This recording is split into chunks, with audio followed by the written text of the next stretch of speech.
Our protagonist this time is very different. Usually, in these kinds of stories, you've got a guy doing his best to grind, acquire everything, and level up. But Jiha isn't like that. He awakened with such simple talents that all he can really do is run a quiet bookstore. And for him, that's enough. He loves reading and enjoys living a peaceful life. What Jiha doesn't expect, though, is that he's actually the single person chosen to become a god in this world, a being so powerful that even legendary creatures from his books would end up as his pets. While everyone else is out there leveling up like crazy, they have no idea that Jiha is quietly saving the world, sometimes without even trying. But here's the question. How can a boy who only wanted a tranquil life keep his chill when so much power has been forced upon him? Most people would give in to temptation. And will this happen to Jiha? That's what we are here to discover. Let's get it.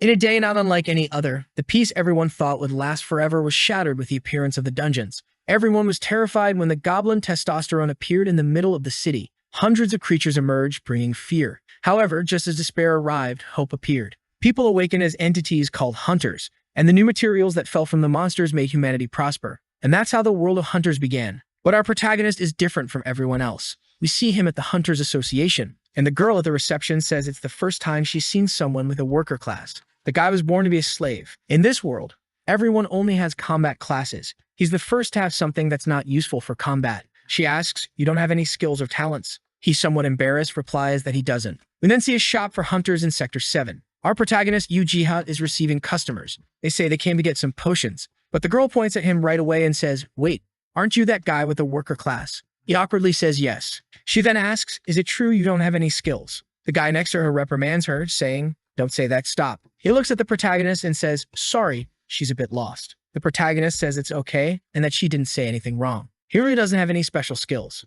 Because of this, he doesn't hunt. He just stays in the background collecting resources. With that, the girl says she understands. And the guy says she shouldn't have asked. Some tanks pass by on the street, and everyone knew it must be at least a rank 3 dungeon that appeared. The guy says, "Damn, I wish I could participate in one of those." She replies, "With our skills, forget it. Not nearly enough." Our protagonist, observing, just thinks about how difficult something like that must be. The people leave, and he says, "Arigato." He wonders how much resource must be in a place like that. However, obviously he's never going there. It's been 5 years since he awakened. He received this worker class, but it has nothing. No skill, no special characteristic. That's why when he goes to the dungeons, he stays in the background. As soon as everyone kills everything, he goes in and picks up the leftovers. Does it pay well? No. But it's enough just for him to pay the bills for the month and keep this place open. And do what he likes most, which is reading books. Whenever the shop is empty, he picks one up and reads. But that day, he got sleepy. He thought maybe it was because the book was too difficult to understand. And boom, he fell on the table.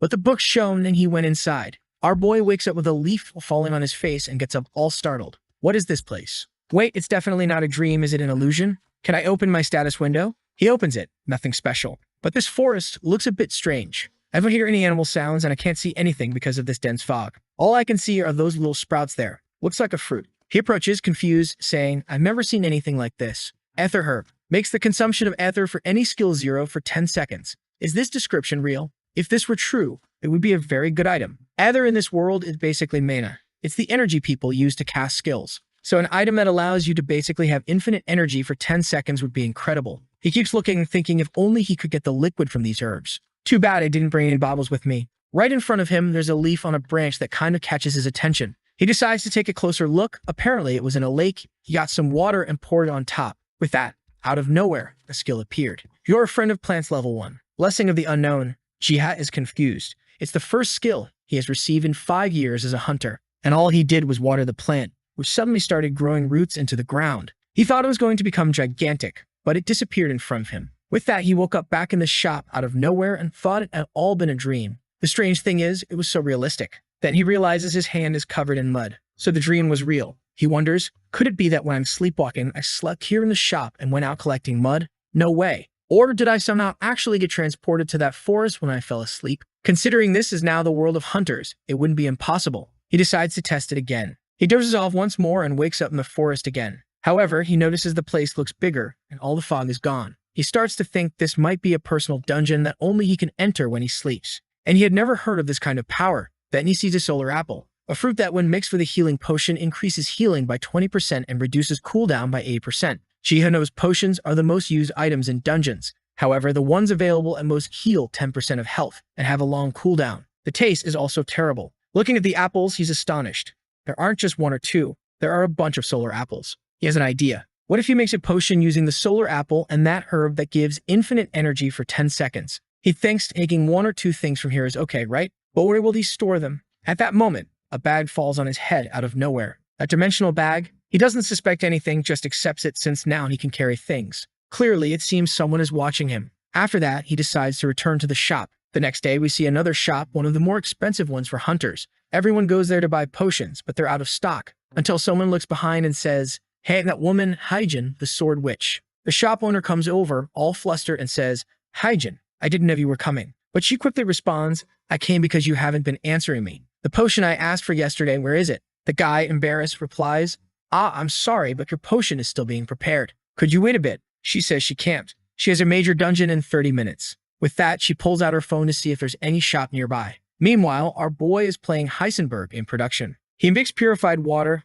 Undane's tears, and the other herb. He says it's going to be insane. Now, he just needs to add the solar concentration into the rotating tube. Downing the potion, the system notifies him. Due to the blessing of the unknown, a verdict of great success has been applied. You have acquired Alchemy Level 1, Special Potion. The duration of unlimited skill usage has increased from 10 seconds to 14 seconds. Additionally, it restores 14% of health over 15 seconds. Far better than all the others. He's already stunned. Wait, an alchemist? Not even the guys who call themselves alchemists have alchemist skills. He's never even heard of a 14-second healing potion. Shaking it, he realizes it's an excellent potion. However, he's not very capitalistic. He doesn't even know how much to charge. The product is so good that it's hard to sell. Not to mention, who's going to believe that ether consumption drops to 0 for 14 seconds?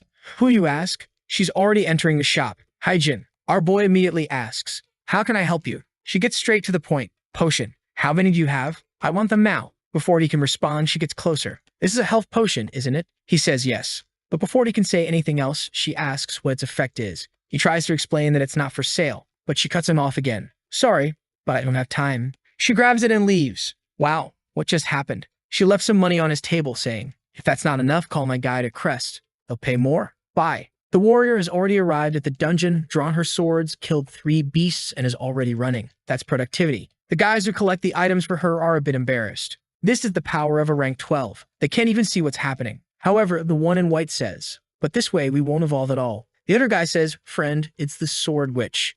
Even if you wanted to, you wouldn't evolve. Just collect the resources and stay quiet." But then comes the drama, and the guy says, "I understand her too. If it were the old Hyjin, she would have definitely told us to hunt together. But since that incident, she's changed completely and hunts alone." The other guy asks, "What incident?" And he responds, "Well, you probably don't know because you're a beginner." Right at that moment, Hyjin appears, telling them to run. They seem confused, but soon see it. A manstalker. An aversion-level creature, extremely armored and with powerful poison. The two are already shocked. Why is an aversion-level creature here? They only appear in level 4 dungeons. Hyjin continues, "I told you to run. Get out of here."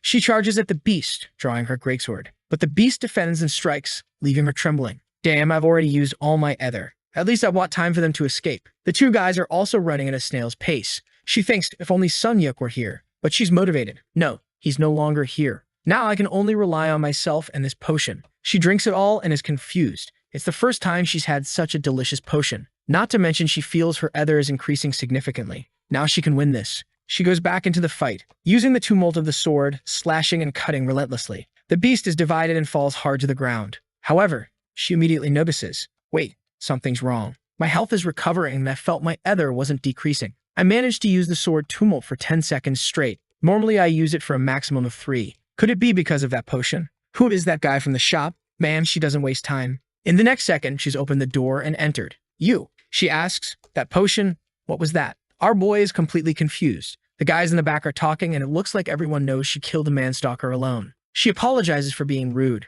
Our boy says it's okay, but was there a problem with the potion he gave? She says yes. She's never seen a potion that heals 14% of health and reduces ether cost. Our boy, being Maeve, says, "Ah, I heard you killed an aversion-level creature alone. Incredible." She bangs on the table. "That's not the point. That potion you gave me, where did you get it? Or did you make it yourself?" He shows her the apple and says, "I used this." She asks, "This?" "Yes, a solar apple I found by chance in a level 0 dungeon." She asks, "A solar apple in a level 0 dungeon? As far as I know, this item isn't that common." Our boy obviously doesn't want to tell anyone he has the Forest of Abundance. "Well, I'm glad my potion helped you," he says, trying to change the subject. She points to the side and asks, "What's that?" He replies, "It's an ice resistance potion." She wants to know the effect. Awkwardly, he says, "I think it gives 32% ice resistance for 40 minutes. She's stunned again. The best potions on the market offer 10% resistance for a maximum of 15 minutes. This one is like 10 times better. So she wants to know where he found this.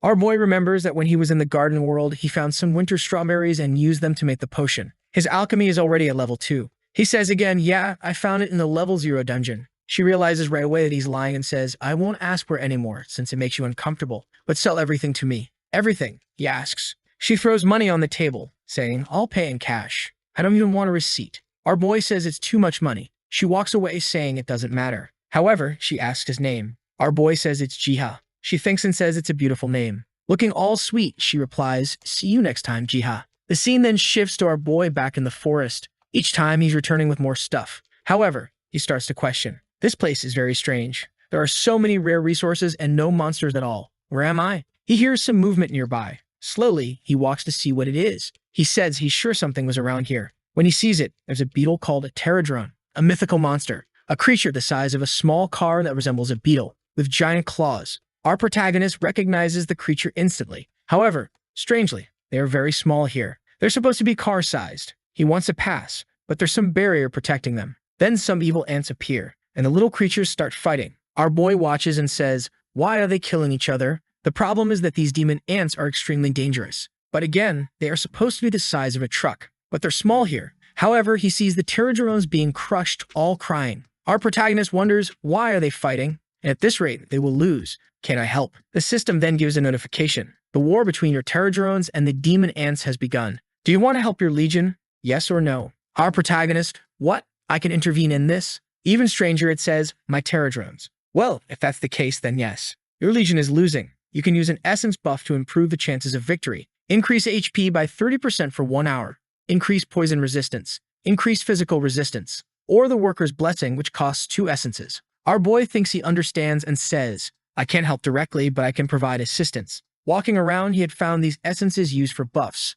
and he has just 2. Since the last auction is more expensive, it's probably the best. So he applies the worker's blessing. The little creatures feel the energy flowing into them. Empowered, they start smashing all the ants. They quickly win, and our boy is delighted. Wow, this is crazy. He approaches the pterodrones and thanks them for defending the forest. However, the cute little creatures start giving him lots of essence. He gives a little smile, and the creature looks a bit confused. He only takes 5, saying they can keep the rest. This is more than enough for me, he says. After all, they were the ones who fought for their lives. With that, the wall and the fog in the place disappeared. He thinks, I was planning to stay here for just a bit today, but it looks like I won't be leaving anytime soon. The next chapter begins by talking about the Hunter's website and the various communities that were created when all this started. Currently, the sword witch, Hyjin, is ranked 12, and we see some users discussing the possibility of her killing that creature alone being a lie. Until someone turns on the light and asks, are you a zombie girl? That's Chuhyun, the top alchemist of the Flame Guild. The redhead says she can concentrate better when it's dark, but asks if he managed to solve what she asked him to. He says he went in person. The guy is a hunter with the lowest rank of all. No special characteristics, Uchiha. And as expected, I didn't see anything strange about him. The redhead responds that maybe he has nothing to do with Hyjin getting stronger. Chuhyun says, I don't know, he was selling something special. Do you know what a solar apple is? She says no. He then explains that the solar apple is something no one knows about, but the boy does. It's an item that drastically reduces ether consumption, and I had never even seen one in person until I went there. And the strangest thing is he made a potion using it and was selling it for a cheap price. The redhead then comments, what if the apple is real? It's impossible for it to be cheap. He tries to explain that with this, there are only 2 options. First, he doesn't know the real value of a solar apple. Or, she completes, he's a person without any greed. She gets up and says, you know what?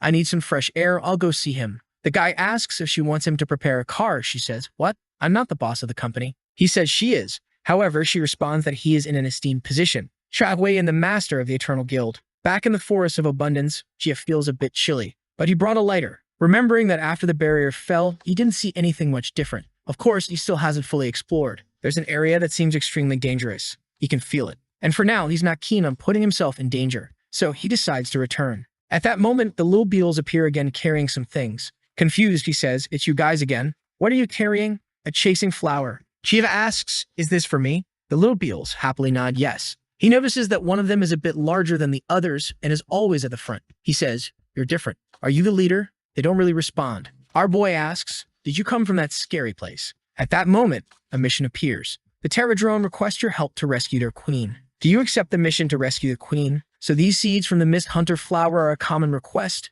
Jiha muses. Since you protected the forest, I'll see what I can do. I also fear that place, but I'll see what I can do. The little beetles are all cute and eager. However, for this, he will have to prepare a few things. So they plan to do it tomorrow. The next day, he has made a healing potions, poison resistance potions, and a lot of food rations. Everyone is prepared. With everyone buffed up, he says, let's go rescue the queen. As he approaches, he sees it. The thing exuding the purple aura is the nest of the demonic ants. It's at least 3 meters high. No more delays, the battle is about to begin. The fight is intense. Wow, the protagonist is impressed. The Terra drone are winning more easily than last time, but the poison is still hurting them. The system then says he has the right to use a power once to help them. He can bring the flying demonic ants to the ground with one slap, but it will cost the 3 essences. Our boy is confused. 1 slap, and I can only use it once? What am I supposed to do with that? Then he sees at the top of the nest a winged ant appears. It's a messenger. The system warns him that if this ant gets away, it will bring back the main army. He looks at his hand and wonders, so I can stop her message with a slap. Let's see. He activates the ability, and just as the little ant is flying, she sees the massive hand coming. Man, it was a slap indeed. I thought it was some power, but it was the protagonist himself. The next chapter starts with Huiyan visiting our boy's shop. In front, she thinks, this is the place that sells the solar apple. From the outside, it looks like any other shop. But who knows what secrets are hidden here? Especially since she was informed that Heejin managed to hunt that creature after visiting this place. So I'll enter and find out if, but she notices it's closed, but the sign says it's open. She wonders if he went to the bathroom. She asks the laughing guy nearby, don't they open today? The guy responds, I'm not sure. They haven't opened since yesterday, actually. The young man who runs this place seems to have something going on. She asks the guy, why isn't he opening frequently? The guy responds that young people today aren't like they used to be. No professionalism. She thinks, wait, is this change recent? It seems that this Ujiha is hiding something. Back with our boy, he's impressed with the slap he gave. The other ants are sweating. Meanwhile, the beetles are now motivated. They charge forward as the ants flee, crying. A little later, the beetles are celebrating at his feet. However, he asks, aren't you going to rescue your queen? When he looks, some little beetles are already bringing her on a stretcher. The queen warrior is all battered. She tries to get up to talk to Jiha. He tells her not to strain herself. You've done enough. You can rest. The system then says, the Queen of the Terra Drones wants to form a sworn alliance with you. If you accept, you will be sponsored by the Terra Drones and receive various items. It also says that Jiha will have to fulfill their requests. Our boy says there's nothing to think about. Of course, I'll accept. After all, they can help each other. The system then says, you and the Terra Drone are now allies. You can now sponsor them more directly. The little general from before then evolves into a Terra Drone warrior. Our boy, impressed, says, wow, now he really looks like a general. He calls the squad and they bring a bunch of stuff to him. Jiha, embarrassed, sees it again. He says he doesn't need all this. I'd be happy with just 10 essences and a little aether. He wonders what those seeds they gave him are. Wild grape seed and tree fruit seed. While our boy says he'll just plant them and wait to see what grows. He finds it strange that a tree grows a fruit.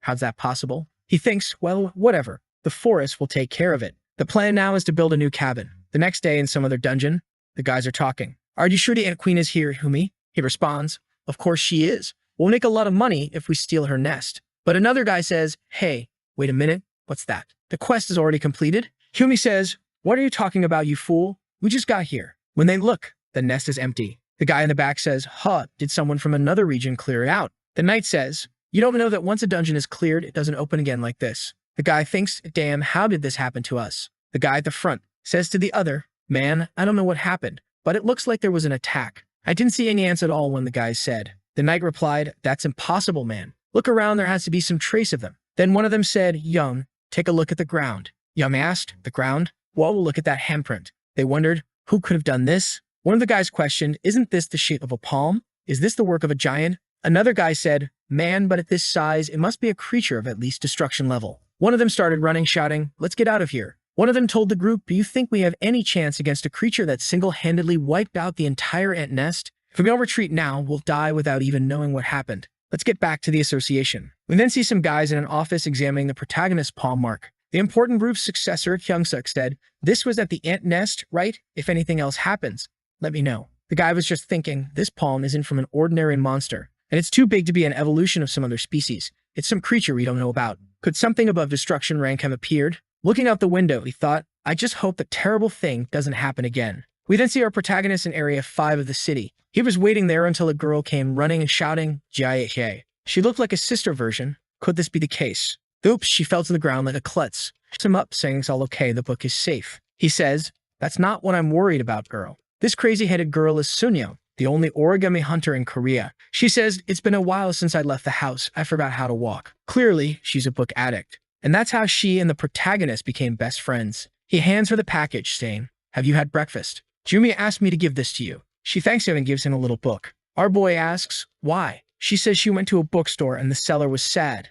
saying everyone who took this book always returned it. So she bought it and brought it to him. Our protagonist says, a book that everyone returns is kind of scary, isn't it? When he looks at it, he already sees it has mana, an aura there. And the system gives a notification. You have acquired the infinite spell book. To write a spell in this book, you need the feather of the Thunderbird in ink. Our boy asks, are you sure the guy didn't want this book? She says yes, there's nothing written in it, and he only used it as decoration. She tried to write something, but it didn't work. The protagonist thinks a book with nothing written in it must have something to do with this notification just now. And she probably didn't get the notification since she's giving it to him like this. She says, sorry if you don't want it. He says, no, I like it. I'll keep it. I'll use it wisely. Back at the shop, he tries to write with a pencil, but it doesn't work. He knows he'll need that Thunderbird feather. The system gives information. Thunderbird, a colossal and extremely rare creature. With a wingspan of 25 meters, our boy thinks, I'll have to get that. Not to mention it's rare. How is he going to locate such a thing? He thinks, I'll be another person who uses this as decoration. However, when he touches the book, he receives the good penmanship trait and an ancient magic skill. He stares at his own hand thinking, what? Out of nowhere again. But he didn't feel any different. But getting this skill now isn't a coincidence. He grabs a piece of paper that was nearby and manages to write about the bird. He even levels up his penmanship skill. However, even with that, you can't write in the book. But he wrote there, 25-meter bird, giant bird, very difficult to capture. The big feature of the skill is that his handwriting got a lot prettier, at least. But then he feels something happening nearby. He runs outside and a gate opens in front of the shop. Difficulty, 0. Target, Thunderbird feather. Time limit, 1 hour. He thinks, wait, what? It goes straight to the bird's nest. Could this be an effect of the good penmanship skill? The aura seems dangerous, but it's ranked 0, so it shouldn't be a problem. Right. Well, let's go. He enters and immediately sees a waterfall, thinking it really did let him in. Jiga asks, is this the habitat of the tree? It doesn't seem like it can accommodate a giant bird. But then the bird appears. It flaps its wings above him and he goes flying. Jihad exclaims, how am I supposed to hunt that? It's as big as a house. However, some feathers start falling. The bird flies away, seemingly saying, use your junk well. He wonders, wait, it's leaving? He picks up a feather, already acquiring the Thunderbird feather. He thinks, how could this be so easy? With the feathers now in hand, he just needs the ink. He smiles, already having an idea. He calls the Pterodrones to bring some green herb extract. He thanks his little friends and thinks that now the preparations are complete. He's ready to solve the mystery of the infinite spellbook. Standing there, ready to write, he thinks, I'd wonder what kind of magic is in this book. Well, I'll find out for myself. He touches the feather to the book and a lot of magical stuff starts happening. He begins floating and the magic spreads throughout the forest. When he gets up, he recognizes it immediately. He thinks these are runic words, something he had seen in a book a long time ago. The legend of an ancient tree that taught a tribe 4 types of magic: creation, harmony, change, and destruction. However, it was extremely difficult to control these magical powers until they discovered the runic words on an expedition. Upon researching, he understands. So the ancient tree of the world taught that tribe the 4 main magical powers. The comprehension was very difficult, so they were divided into runic words. However, he had never heard of these runic words in his life. He wonders if maybe there's some way to use them with this book. Staring at the tree, he sees that runes appear on the pages when you use this book. He questions why they were engraved on the tree and not in the book. He remembers that this is the tree he watered when he first arrived here. But he's sure it's impossible that this small tree is the world tree. He thinks to himself, I don't know when these runes will disappear, so it's better to write them down. But will something happen just by putting these symbols in the book? Shida feels something strange. Even though it's the first time he's seen these runes, he kind of understands their meaning. And what is engraved on the tree says,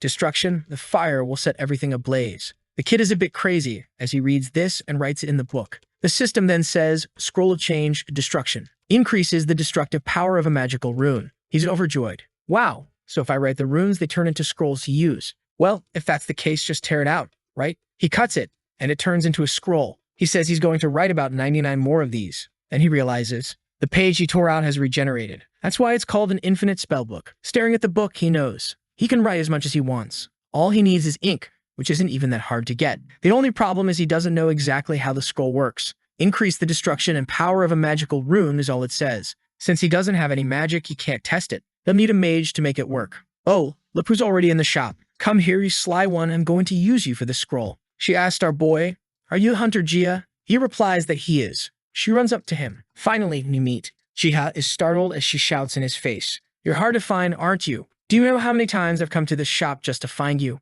Our protagonist thinks this one is tough. He apologizes, saying it's due to personal circumstances that I've had to close frequently. Looking him in the eye, she thinks, just as Chu Hyun said, he doesn't seem special at all. Our boy wonders, why is she staring at me so coldly? But she thinks of herself, whatever. My purpose here isn't him, but the items he sells. She apologizes and says she understands his circumstances. But anyway, sorry for the late introduction, but she is the leader of the Eternal Flame Guild, Huiyin, and she heard he sells special items in his shop. He agrees and she starts to say something, but he interrupts. You're talking about the solar apple, aren't you? Or are you looking for the winter strawberry? She says that's right, but he continues. Those items are the most famous here in the shop these days. Wait a moment, since you come here several times without success, I'll give you some things. She thinks, is he really that easy to get things from? She's very confused. But our boy says, hey customer, we're out of stock. She asks, what do you mean? Our boy remembers that he got so focused on playing with the pterodrones and writing runes in the book that he forgot to make potions. So he tells her, if you come back tomorrow, I'll prepare them for you. Sorry again. She thinks to herself, yeah, I can't even say anything. Clearly, he's sad. Is he kind or stupid? Or both? She turns to leave, saying, well, nothing to do then, since you have nothing to sell. Sadly, she goes away thinking to herself, I'll come back tomorrow. I just wanted to go to the dungeon. But then our boy says, wait a moment. You said you're the leader of the Eternal Flame Guild, right? Are you a fire mage? Yes, why? Jiga hands her the scroll and says, ah, great, then test this out. I'm sure it'll make an explosive meteor bomb. She looks at it and asks, what's this? A scroll? The protagonist responds, yes, it's a fire scroll I made yesterday for testing. I'm giving it to you so I don't feel bad for letting you leave empty-handed. She says, since it's from you, I won't refuse. She activates it, and the shop explodes with a fiery message. The flames will set everything ablaze. She says she likes that phrase and will see him tomorrow. He replies, ah, okay, my customer. See you soon. But he notices something. The staff on her back is glowing much more than when she entered. We then see her in the spider dungeon. They've just defeated the sentinel spider and are marching forward. Our redhead is throwing fireballs. However, she finds it strange. Her fire powers are much stronger. With one hit, the creatures fall dead. Not to mention, the rune on her staff won't stop glowing. But she gets a bit distracted and almost gets hit by a purple venom. She manages to dodge. The guy next to her asks, are you okay, leader? She says she's fine. She just finds it strange that there are many more spiders than expected. The guy apologizes again, saying that in forest dungeons there are many variables. But if she wants, they can go back and reorganize. She says, no, forget it. We'll continue forward no matter what. But the cautious mate says, it's better we go back. You don't need to push yourself so hard. But the warrior is on fire today. She says, don't worry. I feel like I can beat anything. She starts creating summoning circles. Watch out, here comes the fire on all the spiders. Everything begins to burn. The guys are impressed, saying, what's going on, leader? When did you level up so much? You killed everyone by yourself. She's questioning herself. Wait, something strange. I've never had this much power. Could it be that scroll from that sly guy? Back at the protagonist's shop, he's finished the production. Phew, this should be enough, right? He prepared a bunch of solar potions and some cold resistance potions. Now just waiting for Huiyin, who said she would come in the morning. He looks back. Ah, welcome Huiyin. I made the potions you asked for. But in his thoughts, he notices she's accompanied. Huiyin says, Hunter Yujiha, can we buy the potions later and have a little chat? Suddenly, she throws down the suitcase full of money. Whoa, what's this, Huiyin? She responds, what do you think it is? Money. Are you the type who doesn't care about money?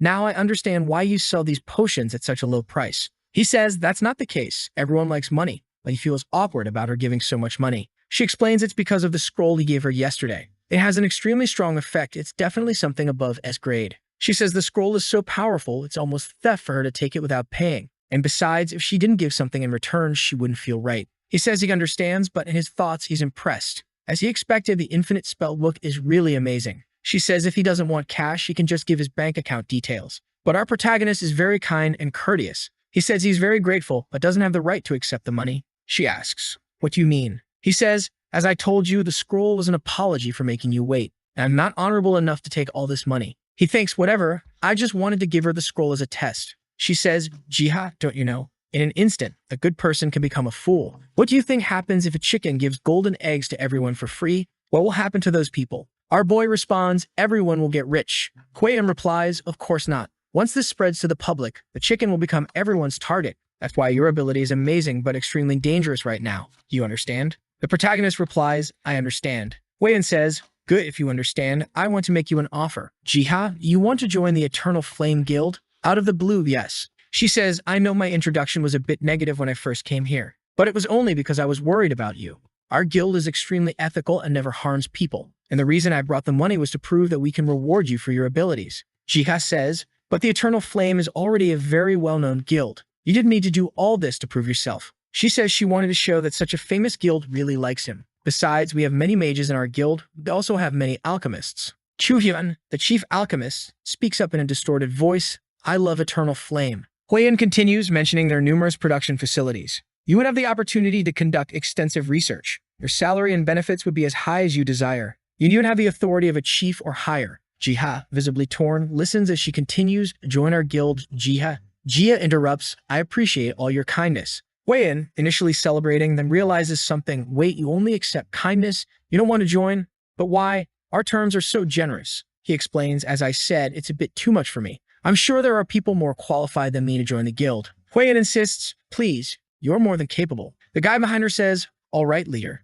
let's calm down. She responds, no, he's belittling himself too much. He can't be like this. Jihad explains, originally I was a hunter with the lowest rank without any attributes. The reason I can make these special items isn't due to my abilities. It's because of luck and my friends like the beetles and my friend who gave me the book. Everything that happened to me was because of fortune and my friends. My abilities might disappear one day. That's why I don't have the confidence to accept this offer. I don't know how long I can keep doing this. Besides, I'm very attached to this place to leave just like that. She is confused, but the guy behind her speaks. Leader, it seems changing his mind won't be easy. Let's respect his wishes. She remains puzzled. Jiha says, of course, thanks to your advice, I will be more careful. I will start charging a little more for the potions. She quickly responds, don't tell anyone it was me who made you charge more. She sighs, well, I don't like this. It feels like being rejected in a relationship, but I have no choice. If you ever need help or get into any danger, just call me. Jia reassures her, it's okay. If any danger approaches, this guy here will alert me. He points to a small bell plant which makes a sound when danger is near.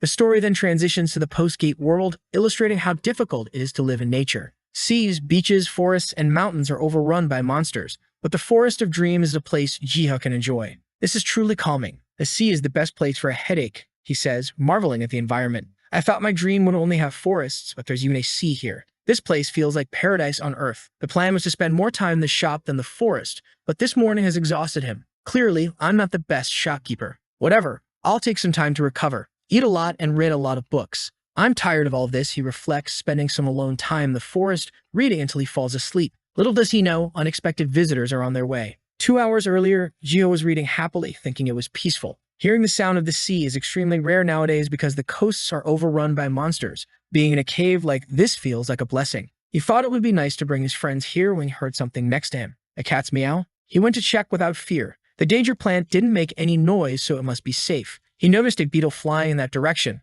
Gio thought, why is it going there? When he arrived, he found Actos, a creature too big to be a cat, but not large enough to be a tiger. Clearly, he was injured. Gio wondered if he should offer help. The pterodrome came up and tapped his shoulder. He turned to see, and the pterodromes brought some fish. These beetles work at lightning speed, he thought, happy with their help. He petted the creature, feeling content. In the present, Actos had eaten the fish and taken a potion, finally stopping trembling. Gio was curious, wondering, I didn't expect animals in this forest. Where did you come from? He asked the cat, who meowed in response. He apologized for waking it and continued petting it. He thought about a name since Actos didn't fit. Since it resembled a tiger, he decided to call it Biam, which means tiger in Korean. Shiga said, if you don't have a place to go, come with me. He wondered, can I take it to the shop? When Huiyan arrived at the shop, she was startled. What's that? He said, this is Biam. Huiyan exclaimed, no, it's a tiger. Our boy is confused. I didn't imagine she would be scared. Haijin brings the coffee and our boy says, you're giving this to me for free? But at that moment, she had already stepped back because the kitten was approaching.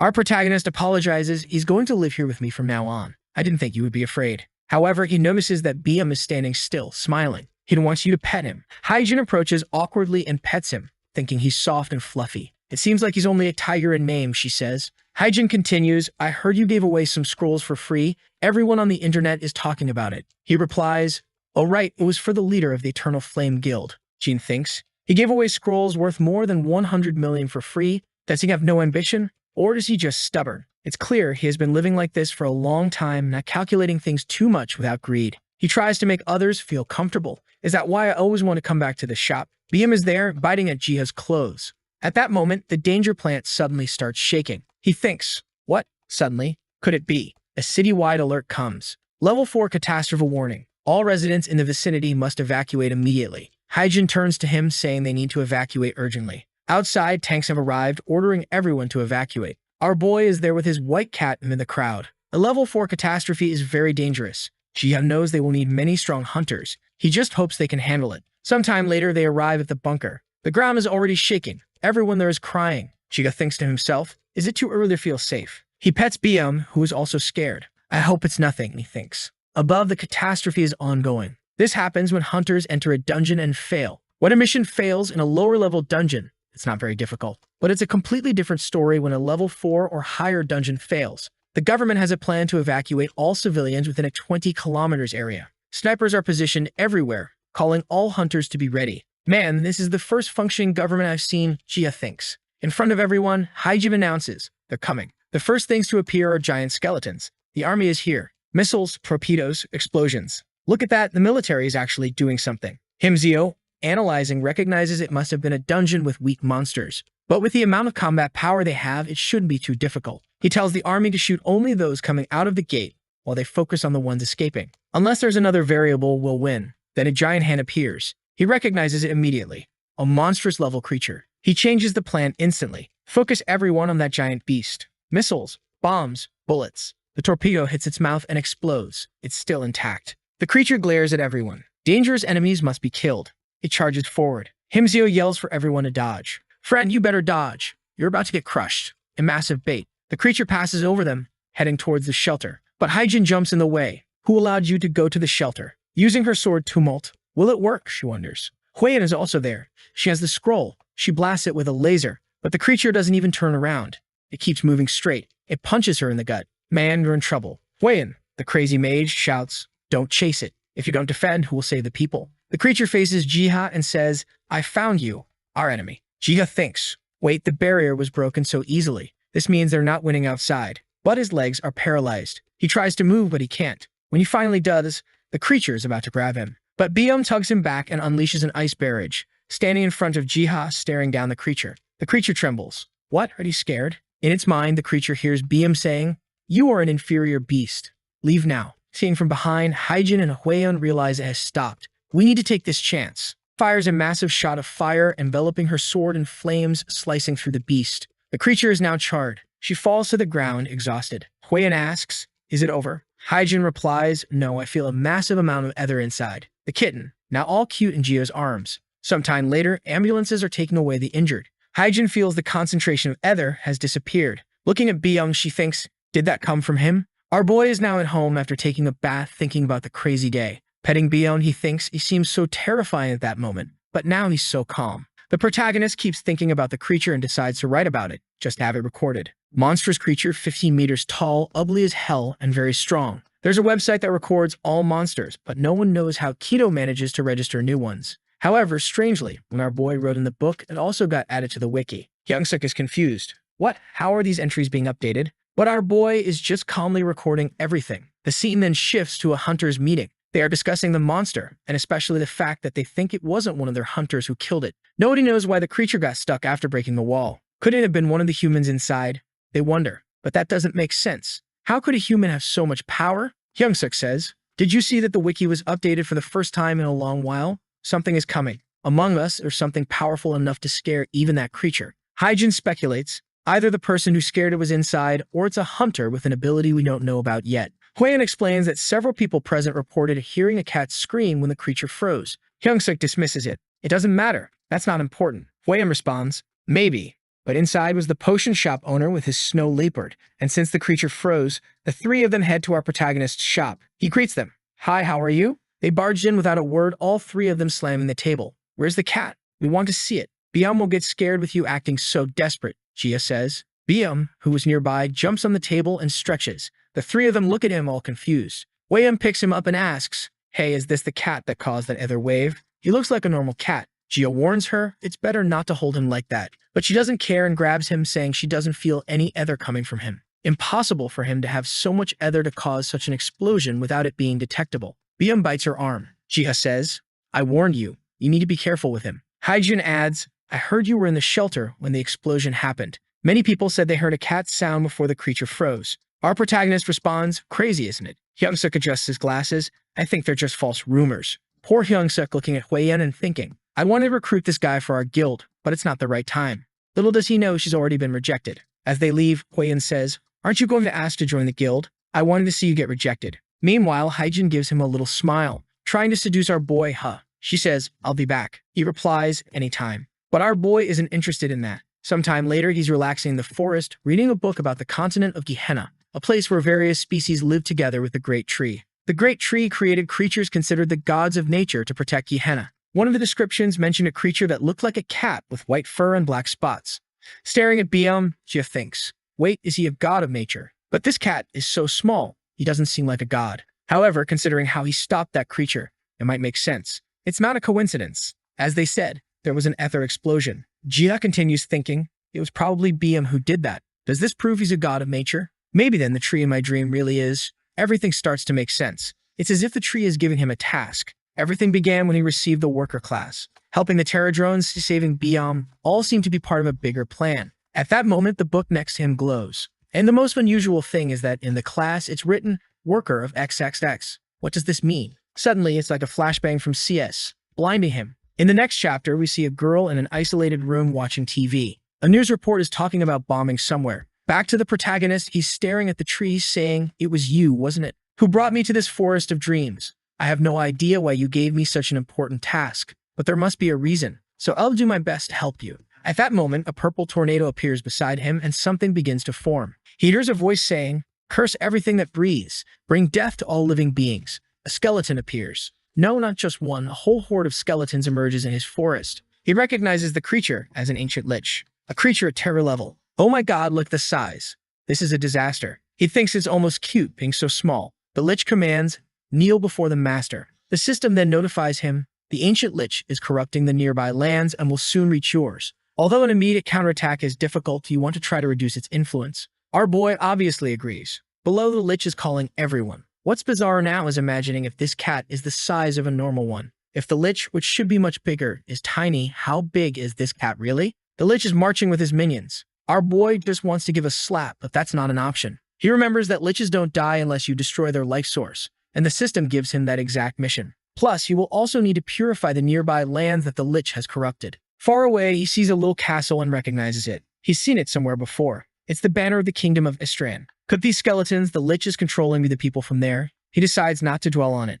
The important thing now is to reclaim this place. And since he can't intervene directly, he will have to use the army. He calls the Terradrones. The problem is that the only one who can fly is his warrior. Everyone else is stuck because there's a big rock in the way. Our boy has two options. He can either spend an essence to remove the rock or let the Terradrones handle it. Since he's in a hurry, he spends the essence. Tell them to go one-on-one, Jiha says. The duel begins and our boy watches the battle. Now that they're strengthened, they really look like a troop. The lich tries to send more soldiers, but it's not working. He raises his staff to cast a spell. The spell was an area effect, but just as he's about to strike the staff on the ground to activate it, the Terradrone warrior arrives and stops him. Our boy sighs in relief. The blessing came at the perfect time. They snatch the staff from the lich's hand and throw him to the ground. He's getting pulverized. There's only gravel left of him. But the lich is confident. No matter. It's just an undead body. However, Jia realizes that he had already sent someone to find the lich's life source. But the Terradrone who found it isn't strong enough to destroy it. Because of this, Jia has to spend 5 essences to evolve him into a warrior.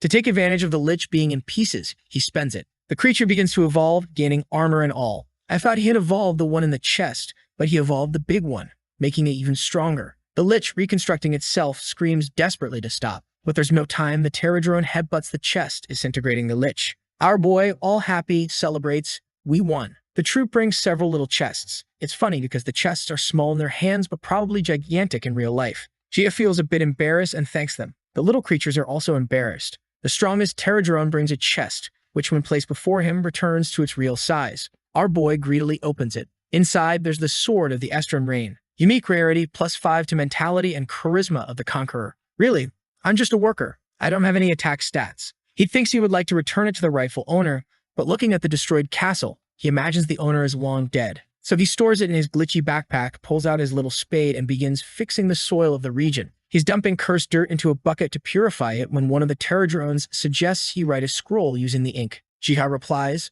"There's no rune, my friend. Just then, a rune appears on the tree. What a coincidence. Well, if that's the case, let's write it. Purification rune restores land to its original state. BM jumps on him and he plays with him, while the Pterodrone uses the scroll and brings it to him. Scroll of Harmony cleanses any corrupted land. But suddenly, all the Pterodrones disappear. The scene shifts to a completely different place where someone says, "This is our land, death to all who destroy our peace." The people there cover their ears, wondering where the sound is coming from. Suddenly, a star shines in the sky, and the Lich appears with his army, announcing, "This land has now been given to us." However, another portal opens next to the Lich, and out comes a gigantic figure. The Lich glares, curse race of the tree. The Pterodrone smashes most of them. The Lich tries to retaliate with magic, but now that he's evolved, he's much more resilient. The Lich stands no chance and is easily pulverized. The scene returns to Jiha's shop when Sun Yang rushes in, grabs the remote, and turns on the TV, shouting, "Watch." The news shows a report on the battle against the Lich. The land that was purple and cursed is suddenly purified.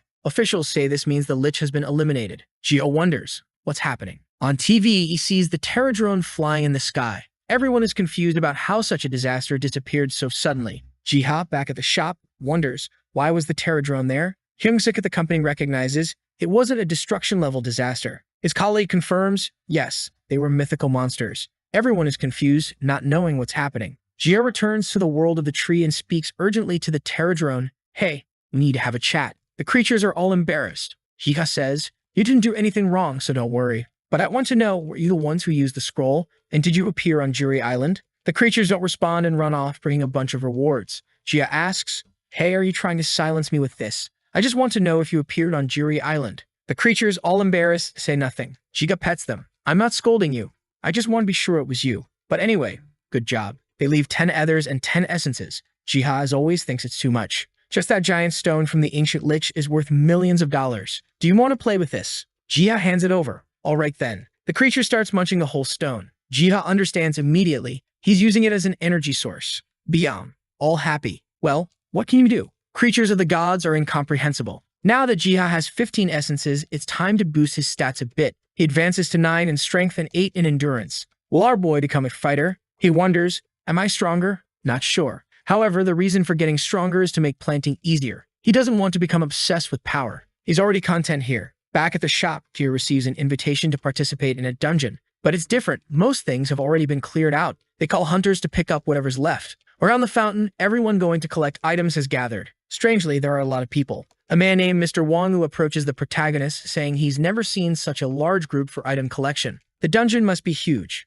Who knows, we might find something really good. He pulls Jiha along, who says, "I think all the good stuff has already been taken, right?" The man replies, "Of course not. Sometimes hunters are lazy and leave good things behind." At that moment, look who comes, all graceful, the beautiful armored lady. She has eyes for someone else, though. When she sees our boy, she comes right up to him. "Are you here to collect items?" He says yes, he received a call that they needed help. Around them, everyone is wondering, who is that guy? Why did she talk to him? Meanwhile, Heijin is worried because it could be dangerous. Gracefully, she offers to protect him. She says if he stays by her side, it will be much safer and easier. Jiha is a bit confused as many guys start crowding around her. "Heijin, come with me.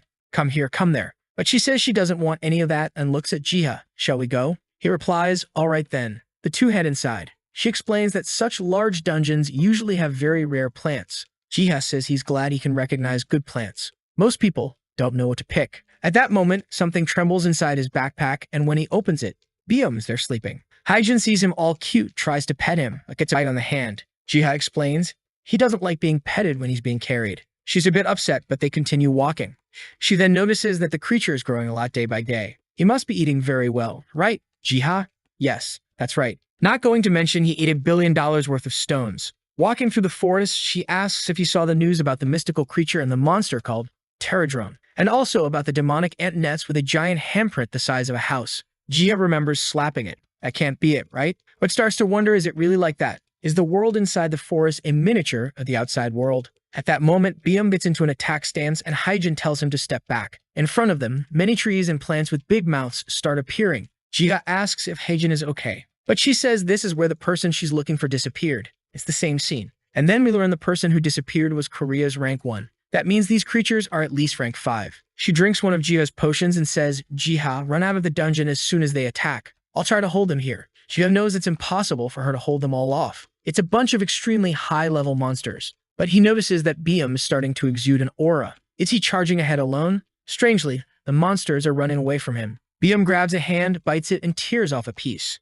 The plants are all running for their lives. Hyjin is utterly confused, not understanding what happened. BM returns calmly with something in his mouth. Jika says, "What's that? Do you want me to plant it?" BM nods. Meanwhile, Hyjin is thinking about the great trap that killed the rank 1 fleeing. "I've never seen anything like this." But Jia says they have another problem at the moment. In one direction of the forest, everything is purple. Hyjin tells Jiha that he should go back. "And you?" She said she finally found a trace of him. She can't go back now. Jiha draws his position and says, "Then we'll go together. Even if it's dangerous, she'll protect them, right?" She says yes, but she's lying, right? In the end, it will be BM who protects them. Walking through the forest, she points to a cave and asks, "Do you see that? All the light is coming from that place." Jiha agrees and they decide to enter. At the entrance, there are traces of blood and large handprints. Someone tried to escape but didn't fare well. At that moment, Hyjin recognizes the armor and sword of the rank 1 guy, but it's all shattered and bloodied. She hugs it, already in tears, thinking he's passed away. Jia tries to comfort her, saying if he had really been killed here, his skeleton would be here. Probably he dropped it and went somewhere else. "Do you really think so?" "Yes." Just then, BM brings a large green apple in his mouth. Actually, it's a symbiotic egg. He says he's heard about it but isn't sure what it does. When they get out, he'll take a look. But BM gives him a little nip on the arm, wanting affection. Jiga says that these are excellent signs and that the person is probably alive. She agrees that must be the case. "Let's go back." They're quite optimistic. "But if I found destroyed and bloodied armor, I'd assume the worst." Hyjin is smiling, saying he brings her a lot of luck, making Jiha a bit embarrassed. This situation is peculiar, isn't it? She tells him to call if he ever needs help, and he agrees. BM tries to swipe at her, but she just hugs him and pets him. Back at the shop, Jihad is looking up the symbiotic egg. He searches through books but finds nothing. So he decides to go to the world of the forest to see if he can discover anything. When he arrives, the pterodrones approach and indicate they want help. Jia hands them the egg. The creatures take it to their queen, who pets it gently. After a while, they're all climbing the tree, moving around. Suddenly, a giant moth appears. Jia recognizes it as a symbiont. It flaps its wings, scattering dust everywhere, and a message appears. A group of symbionts that were dormant have awakened. With that, the restoration of the world tree begins. Jihad is thrilled and touches the tree. As he does, the world tree bestows its blessing on him. The dormant destiny has awakened. His class changes to worker of the world tree. Jihad looks around, impressed. The place has grown much larger, and a lake seems to have appeared out of nowhere. The fruits, like the solar apple, have leveled up. He thinks with this he can make a lot more potions and earn more money. But then he stops himself. "No, I'm here to help the world tree." He starts to think that perhaps restoring the tree is the purpose of all this. Could this be the goal of everything? He sees BM staring at him and asks if he's hungry. Pulls out his fishing rod. "Let's catch some fish for dinner." He fishes out a red trout. But when he holds the fish, it has an effect if eaten. Activates level 1 extrasensory perception for 30 minutes. Increases your reflexes by 20%. He realizes that all of his items now have more detailed descriptions. This will make selling potions much easier. He decides to run back to the shop, unaware there's a crowd outside. BM is even handing out numbered tickets for entry into the shop. A guy asks, "What's going on?" "Everyone came to buy potions from this shop, didn't you hear? The potions made by that guy are much better than others. People from other states are coming here just to buy from him, and they're still cheap." Jiha's shop is packed, and he thinks that maybe this is the best way to help as many people as possible. That's why he's limited it to 3 potions per person to give everyone a chance to buy one. His book-loving friend enters the shop and shows him on her phone that the Hunter website is all about him. Jia feels a bit embarrassed. She picks up a potion and says, "Wow, it's the first time I've seen something so well detailed. Nobody knows exactly what a potion does." Jia bluffs that he just kept asking everyone until he figured it out. She says if the effects written are true, it's much better than all others. Could she take one extra as a friend? Jia says no, but as a friend, he'll give her the scroll of creation. Wish. Any small wish can come true. 2 uses. Jia just hopes nothing strange happens because he hasn't seen anyone use it yet. Later, this friend went to a dungeon with her colleagues. In the midst of everything, she was hit by a creature on her back. When she fell, her group killed the creature, and she got up. Strangely, the scroll activated by itself, giving a buff to receive 70% more items for 30 minutes. But at that moment, the ground cracked. Everyone panicked, thinking they would die. But instead, they fell straight into the treasure room of that place. There, she found exactly the book she had been searching for. After gathering everything, they were leaving the place when a bunch of creatures appeared to attack them. They tried to flee, but there was no escape. She put the book over her head and prayed not to die. Suddenly, they were in a kind of desert, and everything around them had disappeared. Meanwhile, back with Jiha, the creatures that were chasing them appeared on his land. When he returned to the shop, the people who had been teleported were angrily waiting at his door. Jiha let them in to explain the situation, and she showed him the book she had found. Inside the book was a map of the continent of Gehenna. After that, everyone left. Our boy was left thinking, now I have a lot of things to do, right? I have to take care of the shop, read this book, manage everything. But there he was, petting the kitten that was feeling sleepy. He sat in the chair, still thinking, not to mention I have to make a bunch of potions before going to the garden. So he thought it would be better to first take a look at the map. Since it's a map used by the Empire's knights, its quality is quite different. Even the terrains, the names of places, the creatures, everything is written with great detail. The ancient lakes that appeared came from the south, and the monster from the forest that he and Hyjin encountered came from Mount Apego. If the map were complete, he would be able to know where all the dungeons are. At this moment, a clever idea struck him. He was going to ask the pterodones if they knew anything. Woke up all lazy with the kitten, but was curious. Where are the pterodones? But the little flower that alerts about creatures was trembling, indicating a powerful creature had appeared. Our protagonist was curious. Did it appear here? Then we see the pterodones surrounding a giant cyclops. Giant, well, because to our boy, everything is tiny. The cyclops is a disaster-rank creature, first seen in China. Almost nothing is known about it besides its size and appearance. The only thing he remembers is that dozens of hunters were sent just to hunt this monster. However, in Korea, a cyclops had never been seen before. The beast was shaking all over, struggling to hit the tiny pterodones. Our protagonist asked Biam, aren't you going to help them, you bastard? Look at that big guy over there. Biam replied that no, they apparently didn't need help. Our protagonist found it strange, not even a mission window appeared. Does this mean the pterodones can handle it? The little creatures were all shielded and brave. Our protagonist decided to write down some characteristics just to ensure things were noted. The pterodones charged forward and the cyclops tried to smash them, but they dodged, aiming straight for its eye. He concentrated some energy there. Watch out for the laser, our boy warned. The pterodones took a bit of a hit. The laser went through the entire forest, leaving it devastated. Our boy realized the power difference between them and the cyclops was significant, but the little guys gathered around a captain. Our protagonist was curious. What's their plan? They brought a mega giga big crystal and cut it all up. Our boy wondered, what are they going to do? They made all the little shields with ether stones. The cyclops didn't care, concentrated on its eye again, and unleashed another laser. Our boy saw that the pterodones wouldn't do anything but stay calmly there. He smiled as the laser hit the shield, reflected, and struck the cyclops' arm, which fell devastated. It was left stump-like. He took the opportunity to write in his book, when facing a cyclops, the best strategy is to use an aether shield to reflect its laser. He wondered if people would have enough ether to do that. The cyclops, all shattered, was crying, running away, but it was over. Pterodon boom, hit its calf, hit its foot, and it fell like a fool. Our protagonist was impressed. The little guys indeed managed on their own. Proudly, they came to talk to our boy. He gave them the usual petting. You guys are awesome. Since they worked so hard, he decided to give them a reward, handing over a bunch of aether. He gave everything to the happy pterodon and received a little letter. Essence plus 10, essence plus 10, essence plus 10. Received 325 essences. He wondered, why did I get so much? At her guild, Hua Yun saw that some information had been updated on the wiki. When she clicked, it said, strategy to defeat a cyclops. You need 10 essences to see this information. She said, what kind of system is this? I've never seen this before. But it doesn't matter, right? 10 essences, she can get that easily in just a few dungeons. She sees the information there about the mace, the eye attack, and the laser. She scrolls down to see the most important part, and it's another 10 essences. Man, this is cruel. Capitalism won, she thinks. Poor girl ends up banging her head. Damn, no more essence. Who's the bastard that did this? If I catch you, I'll burn you. Our boy feels a bad sensation. Someone wants to do harm to me. Then we see Hyung-suk getting out of a car and asking the guy, is there something I need to know about? The guy says no. Then why are there so many hunters here? Damn it. Oh, it's because of this thing from yesterday. Look. He says, wait, a strategy to defeat a cyclops? Yes, it costs 10 essences to see, and then another 10 essences to see the final strategy. But every hunter knows that 10 essences can help with their status. Who's going to spend 20 just to see information about defeating a creature? That's why they all gather here. I don't know who the author is, but his writing is incredible. Yeah, especially since a Cyclops dungeon never appeared here. At the meeting, the guy says it's impossible to access the wiki from any other country, so it's definitely not a foreign thing. Hyung-suk asks, is there no way to track who's receiving these essences? The guy replies, unfortunately, no. They automatically go straight to the system that helps the hunters. And strangely, just as it said in the writing, whoever reads that strategy receives a buff. Hyung-suk, not understanding a thing, says, I already have a headache. He instructs everyone in the operations group to monitor the hunters who accepted this mission and see what happens. Their safety is the priority. We then see a group form to go hunting. There are 2 hunters looking foolish and Hyjin looking all beautiful and wonderful. In the other group, there are 2 more foolish ones in Hyeon, also looking beautiful.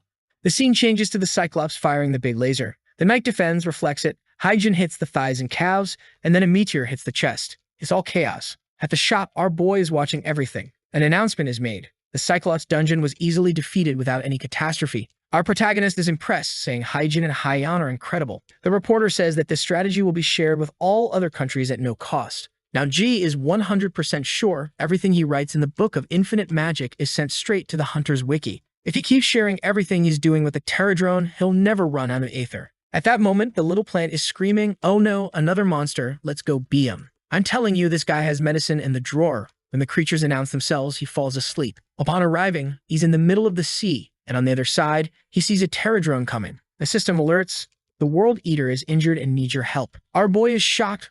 World Eater? What is that? Where? The Terradrone points down, he's underground. What is this hole here? When he realizes it, water splashes on his face. BM shakes off the water and dries his leg. Don't tell me I'm standing on the World Eater. Yes, it's the giant whale. Imagine you were so big, and he is gigantic. How big is this? It doesn't even make sense. Does it fit on the planet? You're the World Eater, you rascal. He senses that it's weakened. Now he understands why he was gaining so much essence. It was always for this. Here you go, you rascal, and throws everything inside it. Eat. However, the beast gives him a little stare, getting angry. Our boy wants to know what's happening. Starts shouting. There's a flash in the middle of the sea. The beast turns all white and both fall to the ground exhausted. A system message appears. Thanks to your help, the World Eater has returned to its original form. When he looks, it became tiny. Our boy likes it. He loves a cute creature, and he gives it a hug. The World Eater is swimming happily, and our boy thinks it was worth using the essences for this. Right, Biam? Obviously not. Biam wants everything for himself, greedy. Suddenly, our boy notices something. Oh, what's happening? He jumps and splashes water on the fools. When he looks, actually, the World Eater brought a feast. A bunch of fish, oysters, snails, and crabs. Our protagonist is amazed. Wow, you're giving me all this? The creature nods. He thanks it, and Biam starts eating. The World Eater then leaves. On the news, of course, they're already talking. Danger, urgent news. An absurdly gigantic creature appeared in the southern part of Korea. What could it be? Looking for the creature. Oh no, it's not the World Eater, it's a gigantic octopus. I thought it was our dear World Eater. It already jumped on a house. Everyone's running away in fear. The problem is that the hunters haven't arrived yet. Suddenly, someone points out, "Captain, what's that?" When they look, they see what's behind the poor octopus. The guys are terrified. Wait, a destruction-level creature. The octopus wants to run back to the sea, but it gets sucked in and pulled into the belly of the World Eater, gone. The whale is there in the sea, and the guys are just watching. Hyung-suk asks the guy, "Wait, so this giant whale is a demigod that made a contract with someone who awakened for the first time?" The guy says yes, it matches the description of a demigod. Hyung-suk says they need to watch a bit more, but they mention that all the creatures that were near Korea were pushed to Japan. No one understands what's happening. It's chaos. In the library, he and Sunyam are just reading. She brought him a bunch of old books from the kingdom of Estran, hoping to find some information. Our boy thanks her. She asks if he managed to use the map, and he says, unfortunately, it only covers from the beginning of the kingdom to the part by the river. Besides, it was described by some knights of the commander, so it's not very accurate. She's confused. What do you mean it's not perfect? You see everything to know. Our protagonist is thinking, the one who saw everything was the Terradrone who told me, but she can't know that. However, he adds, just adding the southern area of the Tails Sea will complete the Estran Kingdom map. At least they will know everything around the region. Sumyoung is curious. Why are you so keen on restoring the map? It seems too focused to be just a hobby. He says he feels that it will help someone. He's sure the guy Mina is looking for, Han Sung-yuk, is alive somewhere on the continent of Urena. He's got unshakable faith. He found the guy's armor and sword completely destroyed, which means he's alive. But our boy is confident with the World Tree's ability. He's sure he'll find him. Sunyuk asks curiously, are you trying to help a good friend? Who is she? Tell me. Our boy says it's not like that. She says, I see. Well, I'm going to sleep because I have to wake up early tomorrow. Our boy says, all right then, goodbye, my warrior. But before she leaves, he reminds her to pick up the potion in the morning since they're doing Dungeon Run 3. She agrees, thanks him, and leaves. Our boy is happy with her visit as she helped him gather more information. He creates a new scroll in the book, a scroll of pursuit. It allows finding a living person through a trace of their location. Our boy is thinking of Hyjin, all teary and sad. He wants to help a warrior. So he uses the scroll, spatial power, beam of light, seeing her walking back and forth. Why didn't you use it on the guy you want to find, you fool? It's fine since he can make infinite specials anyway. Biam comes along, gives him a look, asks if he was scared, gives him a pet, and they're back to the dream world. Strangely, the water there became much clearer. He wonders if it's all thanks to the World Eater. Even the solar apples have leveled up. He visits the Terradrone gang and the boss is getting huge. Oh no, it was just the angle. Our boy apologizes for the delay, he was very busy reading. The rascal then brings a bunch of seeds from some fruit for him. Our protagonist is impressed. The quantity has increased a lot compared to before. He thanks them. The leader points upward and our boy wonders, what is it? He starts climbing. Do you want me to climb? All right, here we go. When he reaches the top, he can see everything around. He recognizes a mountain in the distance as Mount Apedo, and this really proves that the entire continent of Gehenna is within this garden. At that moment, Biam looks down angrily, wanting to get down to eat, but now he's stuck. It's easy to climb up, but hard to get down. As he starts to descend, something grabs him. It squeezes and he sees a little plant staring at him. He gets scared and the plant gets scared too. He calls out for help. Biam, save me. Is the plant evil? No, it just made a path for him. They are all affectionate. Our boy says, sorry, thank you for helping me down. He realizes, wow, it's just a cute little plant that likes to cling to people. Should I add this to the Hunter's Wiki too? Looking at the long path, he knows he'll have to cross this whole plain to reach Mount Apedo. He remembers that this is the direction the people who fled from the Estrine Kingdom went. According to the Pterodone's information, this might also be the direction Hans Sungyuk, who disappeared, went. The map shows that following the Tails River also gets you close to Mount Apedo. Heading south of the mountain might be a good idea to find traces of Sungyuk, but when he gets there, he hits a barrier. This is as far as he can go. So he asks the Pterodone for help. While they investigate, he goes to feed Biam. The problem is, where's Biam? He's shouting for him to come over. Strange, Biam usually stays around but never goes this far. He hears something and looks over. It's the crazy carnivorous plant coming to talk to him. Our boy is now worried. Where is Biam? He bangs his head on a table in the shop. Biam, where did you go without me? We did so much together. At that moment, Haijun and Kyungsuk enter the shop. She asks, what's wrong, Jia? Jia replies, hi, who's this guy next to you? He introduced himself but keeps talking. He grabs a potion and tells our protagonist that what he has is extraordinary. Our protagonist thanks him, saying he will make tea for them. It seems our boy called her because she says, I was surprised you called me first. Our boy says he has something to tell her. She curious responds to me. He says, I was studying an ancient book and found something you might like. She looks at it. Scroll of change, trace. The protagonist says, this will help you find Sungyuk. Kyungsuk asks, did you make the scroll? How did you translate an ancient book? Haijin interrupts, we keep that a secret, right? Jia confirms. Kyungsuk then asks, Mr. Jihad, did you make a contract with a divine creature? Our protagonist wonders to himself, does he already know about the demigods? The guy says, yes, a demigod. The guy explains, you don't have to tell me your abilities and how you use them or not is up to you. I just want you to know that you have become a very important person in South Korea now. Our protagonist says, me? The guy explains, thanks to your potions, the survival rate of hunters has increased by 20%. The Hunters Association owes you a debt, so I came here to give you this. If you need anything, we will support you. Our protagonist feels awkward. Do I deserve this? The guy says, yes, you are the future of the Hunters. Haijin interrupts, wait, you said you wanted to talk to him personally. The guy replies, I am talking to him personally here. Haijin apologizes to our protagonist, saying she didn't know Hyungsuk would come here for this business. He's a maniac. Our boy says it's alright, he appreciates everything, and next time he will make a good meal for everyone. The guy thanks him, takes a bunch of potions, and leaves. Haijin comments, he's like that, only likes to work. Our protagonist says it's kind of cute in a way. They go inside to talk. She sits next to him and asks, what are you writing? He says, wait, I'm finishing up. He draws a castle and a lake. She asks, wait, is this the Estrine Kingdom's castle? That's right. He explains, if you see a place with terrain similar to this drawing, use the scroll when you're thinking of Sungyuk. If he's nearby or has any trace of him, the scroll will tell you where he is. He wants to show her how it works now, but he's running out of ink. She thanks him teary-eyed, thank you so much. He says, it's okay. I believe he's alive somewhere, and I will help you as much as I can. She says he's such a kind person, and he responds, it's nothing. Friends should always help each other. She gets closer, asking, do you need help with anything? Tell me. He thinks, oh, she's getting too close.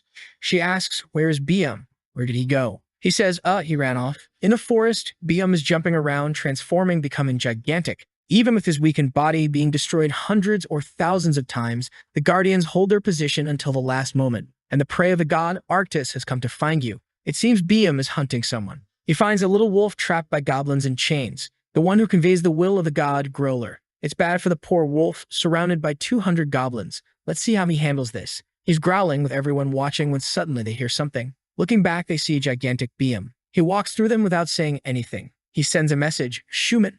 All those enslaved by evil. The goblins run away. He then talks to the little wolf, who looks at him and says, what are you doing here, you cowardly Arctis? It seems the creature has two names, Arctis and Biam. Biam breaks his chain and says, your torment ends here, Growler. Growler responds, you arrogant cat. But Biam explains, the restoration of the world tree has begun. Growler sits, only the will of God can guide me. Get out of here, you stinky cat. Biam bites him on the neck, take that. Growler asks, what are you doing, you bastard? Biam says, boy, you forgot I'm the procurator of God. If I say you go, and it's done. Then see our boy with his party friends all standing in front of a castle. It looks like the castle he drew while searching in the other world. He thanks them for coming with him.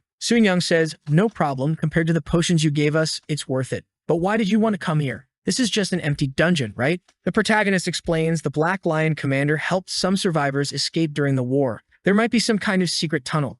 Young responds, oh, I didn't consider that. Maybe there really is something here. The Mohawked Knight says, I don't care about mentioning the fallen kingdom. I just hope there's some insane artifact inside. The sword he's using, a Long Knight's sword, not only gives good stats, but also increases the group's damage by 7% for 5 minutes. Our boy says, that sword you have is pretty good, isn't it? The guy looks at it. This is just a normal artifact. At least it has a group buff. Our protagonist thinks, I know it's a rare artifact. The guy asks, how do you know that? Our boy thinks, oh crap, I forgot only I can see this stuff. He lies, I recently received an item analysis skill. That's all. Everyone is impressed. Wow. Now they understand why he can describe the potions so well. The armored guy asks, hey, take a look at this for me. What do you think of my armor? Our boy checks light chest armor increases defense by 10% and critical defense by 5%. That's it. The mage congratulates him for finally getting a skill, and he thanks everyone. All happy. The knights are ecstatic. This skill is amazing. We're all going to get rich. Let's go. He hits them on the head.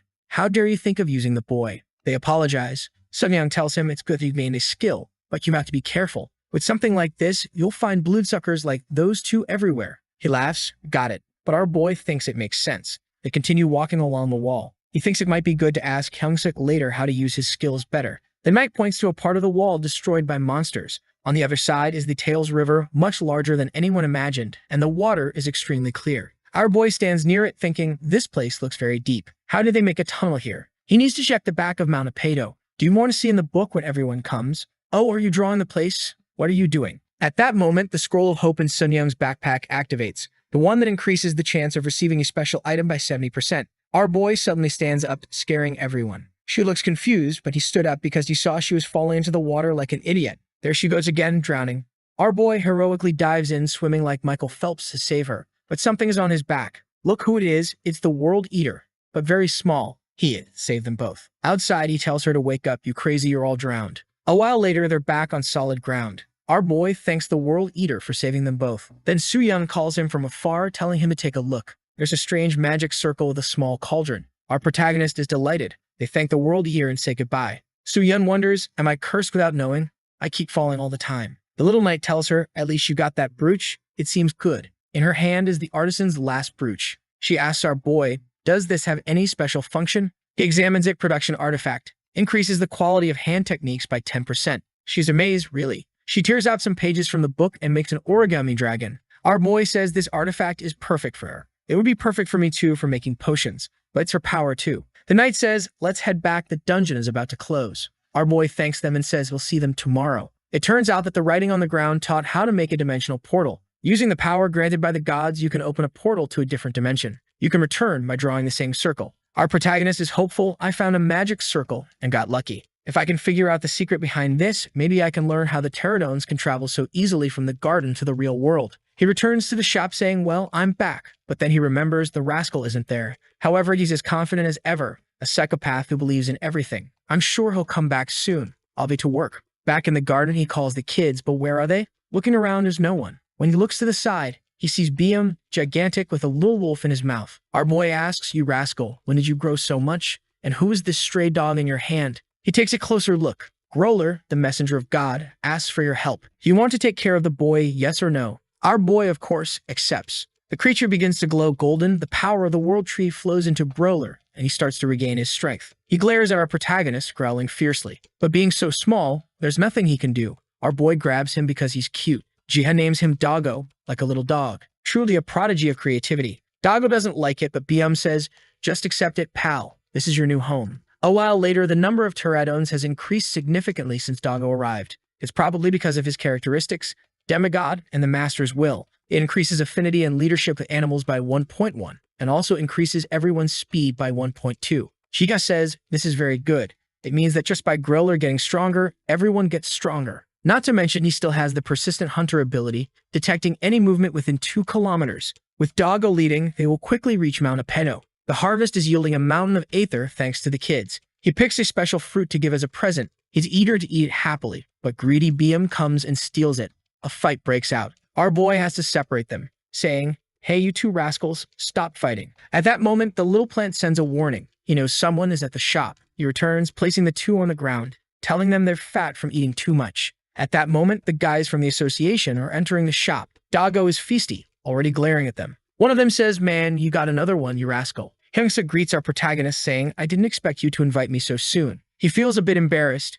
It was a big surprise. Hyungsuk cuts to the chase. "Is it true what you told me before? You can see the characteristics of artifacts." Our protagonist confirms, "Yes." The guild leader, whom our boy had previously refused, also speaks. "Hi, it's been a while, Mr. Jiha." Our protagonist responds, "Yes, it has been. But what brings you here? Hunter Choi, if I may ask." The guy says, "I know you refused guild offers last time, and I remember how angry they got. But I'm here for a different reason. The potions and scrolls you've been making are incredible. And as an alchemist, I'm getting jealous." Our protagonist, a bit embarrassed, thanks him. Hyungsuk says, "Let's sit and talk. We have many questions." A while later, he asks, "Up to what level of artifact can you see?" Our protagonist explains, "I can perfectly see the name, description, unique ability, and even the percentages. I discovered this while making some potions and artifacts." They are both impressed. With such a skill, it's almost like you belong to a class specialized in item analysis. Our protagonist, a bit shy, says he has the ability but doesn't know exactly how to use it. Hyungsuk says they will teach him. Besides, Hunter Choi is there for the same reason. Our protagonist is happy, saying he will help the hunters as much as he can with his skills. Hyungsuk continues, "First, you need to know there are only a few appraisers in the entire world. If your ability is exposed, hunters from all over the world will come to your shop, disrupting your daily life. But we have already made preparations for this." Our protagonist asks what you already did. In the Hunter's Wiki, there's a new post, information, artifact appraisal. Poor Guian is exasperated again. When she opens to see the information, it says appraisals from 10 a.m. to 1 p.m. For an easy process, the first appraised are the first to arrive. Maximum of 60 reservations per day. Location, Eternal Flame Guild basement. Huiyan is puzzled. "What? That's my guild, how come? What's going on?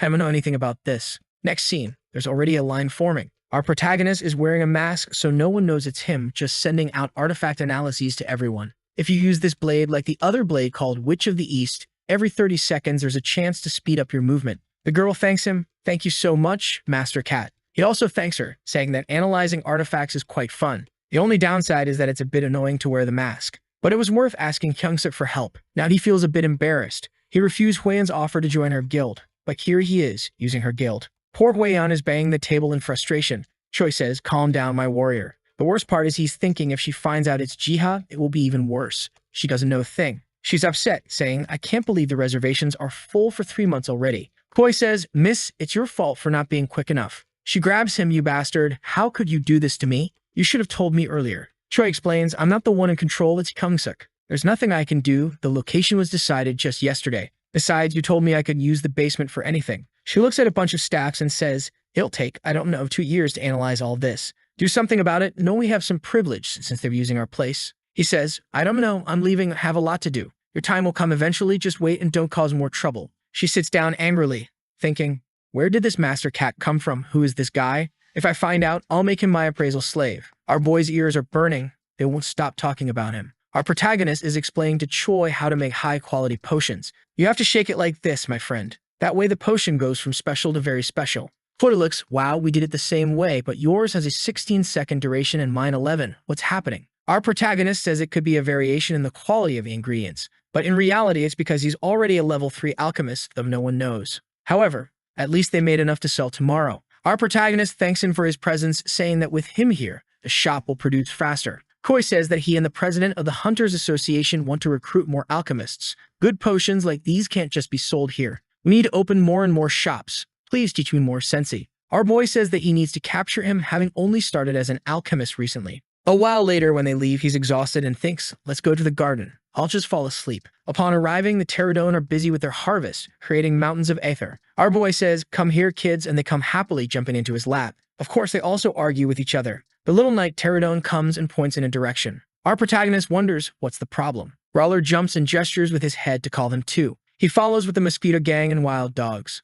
Approaching, a system message appears. Creatures have appeared in the Great Plains. Growler demonstrates his command abilities. Wow, but Zork is tiny compared to him. With one paw, everyone flies away. The system says the pterodon army successfully destroyed all creatures. The pterodon evolved after receiving a demigod's blessing. A new species appears. Dalium, shining in the skies, comes into our boy's hand. Pterodon Explorer. Due to your contribution, the plain begins to be cleared.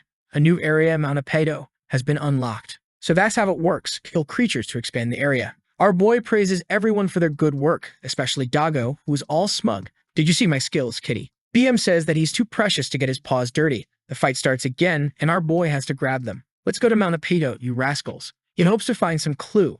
After walking a lot, he finally finds the base used by the Black Lion Knights group. Considering the base is here in the south, it seems there's some kind of passage halfway, a tunnel in the mountain. When our boy tries to pass, a message appears. The intervention allowed by the World Tree's restoration has been completed. Direct physical interference with Gehenna is now prohibited. Regarding your fate, the effects of being a representative of the divinities have now been applied. Communication with Gehenna entities is now possible. Jia understands that now he can't do what he did before when he created a space in the ground with a slap. From now on, he will have to act more like a commander. The problem is, how will he command the creatures if he can't go beyond this point? The system provides a solution, divine vision ability obtained. You can see the area from a god's perspective. Our protagonist activates it and starts floating, hovering in the sky. He sees everything from above and is impressed, but he instantly notices something. It seems his vision can be everywhere at once. There's an army of humans surrounded by orcs. Our protagonist wonders, could these be the surviving kingdom people who disappeared? The battle is intense, with creatures falling all around. Our protagonist sees a blonde guy fighting fiercely. Wow, could that be the captain? Someone calls out Eddie, the captain's name, and our boy recognizes him instantly. It's the Sunyuk that Hyujin has been searching for. Eddie says to him, it's tough. These orcs keep coming. They seem to be emerging from the plains. Chuck, confused, says, I don't know how this is happening. A cruel guy kicks an orc down the mountain, saying they could at least bring some food. At this rate, we'll have to eat monsters. Eddie assures him, relax, we won't let you starve. Sunyuk replies, I told you many times that pig Porojak is working with the Baron. They're stealing our supplies. If you authorize it, I'll find where they're hiding everything, my dear prince. Eddie declines, no, thank you. Our protagonist recognizes that the blonde guy is the prince of the Estran kingdom. With that, Sunyuk leaves with his men. The mission appears for our protagonist. Rebuild the survivors' village. You have found the survivors of the Estran kingdom, who were defeated by the undead forces and escaped. The survivors, currently hiding in Mount Apedo, are struggling with numerous monsters and food shortages. Mission 1. Restore the possession of the Estran kingdom to the prince, reinstating him as the rightful owner. Mission 2. Find the villains. Get rid of those exploiting and abusing the villages, Baron Grom and Porojak. Jihad is impressed. He has never received a mission with so many details before. Is this some kind of story mode? But doesn't matter. Just finding Sunyuk is already great. Hyujin will be thrilled with this news. He has to find her, but then shakes his head. First, I need to bring him back. I can't physically interfere with their world. How will I do this? Then he remembers, actually I can. I just can't do it myself. He calls the Pterodones. I'll need a favor from you guys. First, do you know what this magic circle does? The captain points in a direction. When they get there, they find 2 circles. Our protagonist realizes that they're using ether to activate them. He throws it in the middle, and it starts glowing. Our protagonist understands that the green circle is the entrance and the yellow is the exit. The Pterodones jump into the green circle and come out of the yellow one. Our protagonist says, wow, it's really a teleportation circle. The survivors probably use this instead of a tunnel. The exit must be somewhere near Mount Apedo. If he can find where it is, he can bring everyone back. He asks the Pterodone, do you also use the magic circle to go back and forth between the garden and the real world? They make an X with their hands. Jia asks, then how do you go so easily from the garden to Gehenna? The captain points to the world tree. What? The world tree is the bridge between the 2 worlds. Still confused, he thanks everyone for their hard work and asks the captain to look around Mount Apedo for any kind of magic circle, and to notify him if they find one. The scene shifts to the survivors' camp. The soldiers have gone to collect supplies. But when they reach the cart, it looks like there's only enough for a week. Eddie speaks to Porojak. The amount of food here doesn't match the amount of minerals you collected. Porojak, knowing he's guilty, says, we're having difficulties too. The farms were invaded by monsters. Eddie retorts, sure I know. Porojak defensively says, what did you say? Eddie tells Porojak to calm down, enough of this. Eddie then asks Porojak, what can we do to get more supplies? Porojak says, I'm not a greedy elf. But at that moment, Baron Grom appears, interrupting. Maybe Mithril. Eddie is confused. Mithril?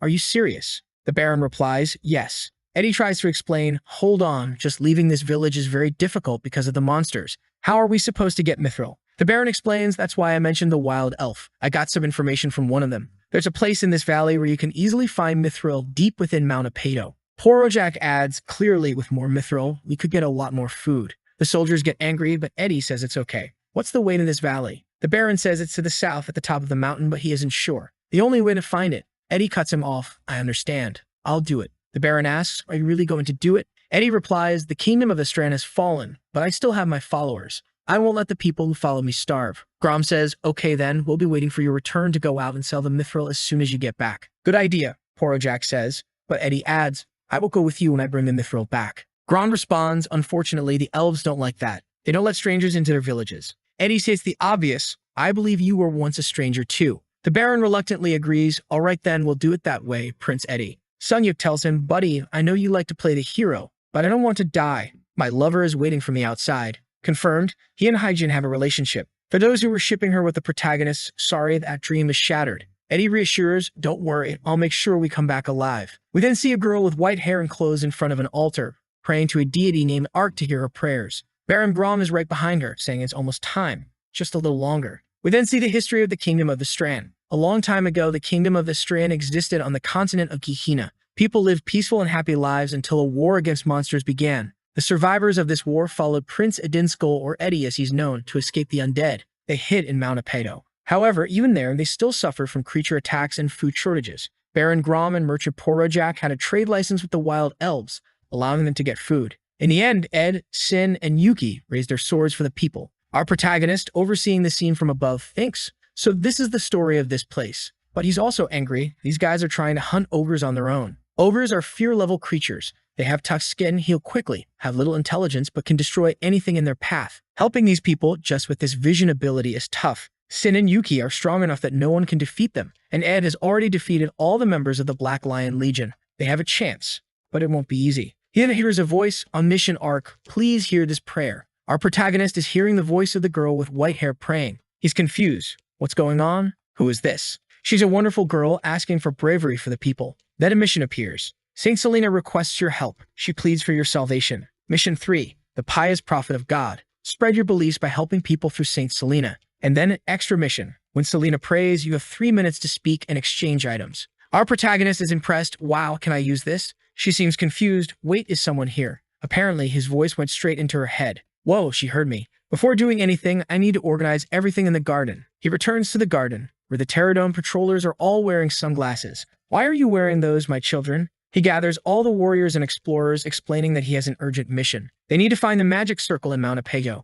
The explorers need to keep an eye on the survivors there. If anything happens, they should alert him. The bravest of them stays with him for an important task. He needs to deliver this sword to Prince Iskall. Their current weapons are far from sufficient. Look at this good party of brave ones, he says. Doggo asked Bium, are you going to let him go like this? Bium replies, it's not time yet. He still needs more power to deal with their presence. Until then, we can only wait. Doggo, frustrated, says, I'm tired of waiting. He'll die from waiting too long. Another argument breaks out. We then see Grom and Porojak talking. Porojak says, as expected of you, Baron. The prince is gone now. This is perfect for us. The Baron replies, he may be royalty, but he's still just a child. This world isn't easy enough to depend on a sword alone. Grom laughs, saying he hopes that the guy next to him dies too. The Baron asks, how's it going? Do we have enough? Porojak says that the wild elves said they're using it to hunt monsters. He tested it on one of the captured orcs, and the effect is incredible. Just a sniff, and the orcs go crazy. The guys are giving drugs to the orcs. They're confident, saying no matter how skilled the others are, they'll die in half a second. The Baron tells him to lower his voice, celebrate when it's all done.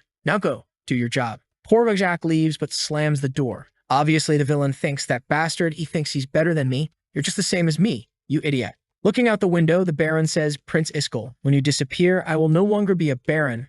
I will be the new king of Rastran. Even Saint Selena will have to bow to me, and you will see everything from hell. Our protagonist sees it all, thinking, you damned scoundrel. He focuses on Selena's house. Hey girl, say a prayer. I don't have time. The system comments, at least things on the other side seem to be going well. The people are fighting, all buffed up. Slicing here and there, they're winning. Our protagonist is impressed, seeing that they might actually defeat the ogres, who are falling and trembling. One tries to flee, but gets taken down. This leader is ruthless. The ogre takes a hit to the leg, falling awkwardly to the ground. A sword strike to the spine. These guys are ruthless, painting the forest red. Sungyuk says, hey Ed, is there another sword? No man, mine's already trashed. Ed replies, no worries, I just wish the sword wouldn't break, Sungyuk says. Suddenly, someone threw him far away. Now it's just the drugged-up orcs. They charge at the unfortunate guy standing there. His stoic expression is unshakable. Sungyuk warns him to be careful, but something strange happens. Something passes through the orc. Ed is confused. We switch back to Selena,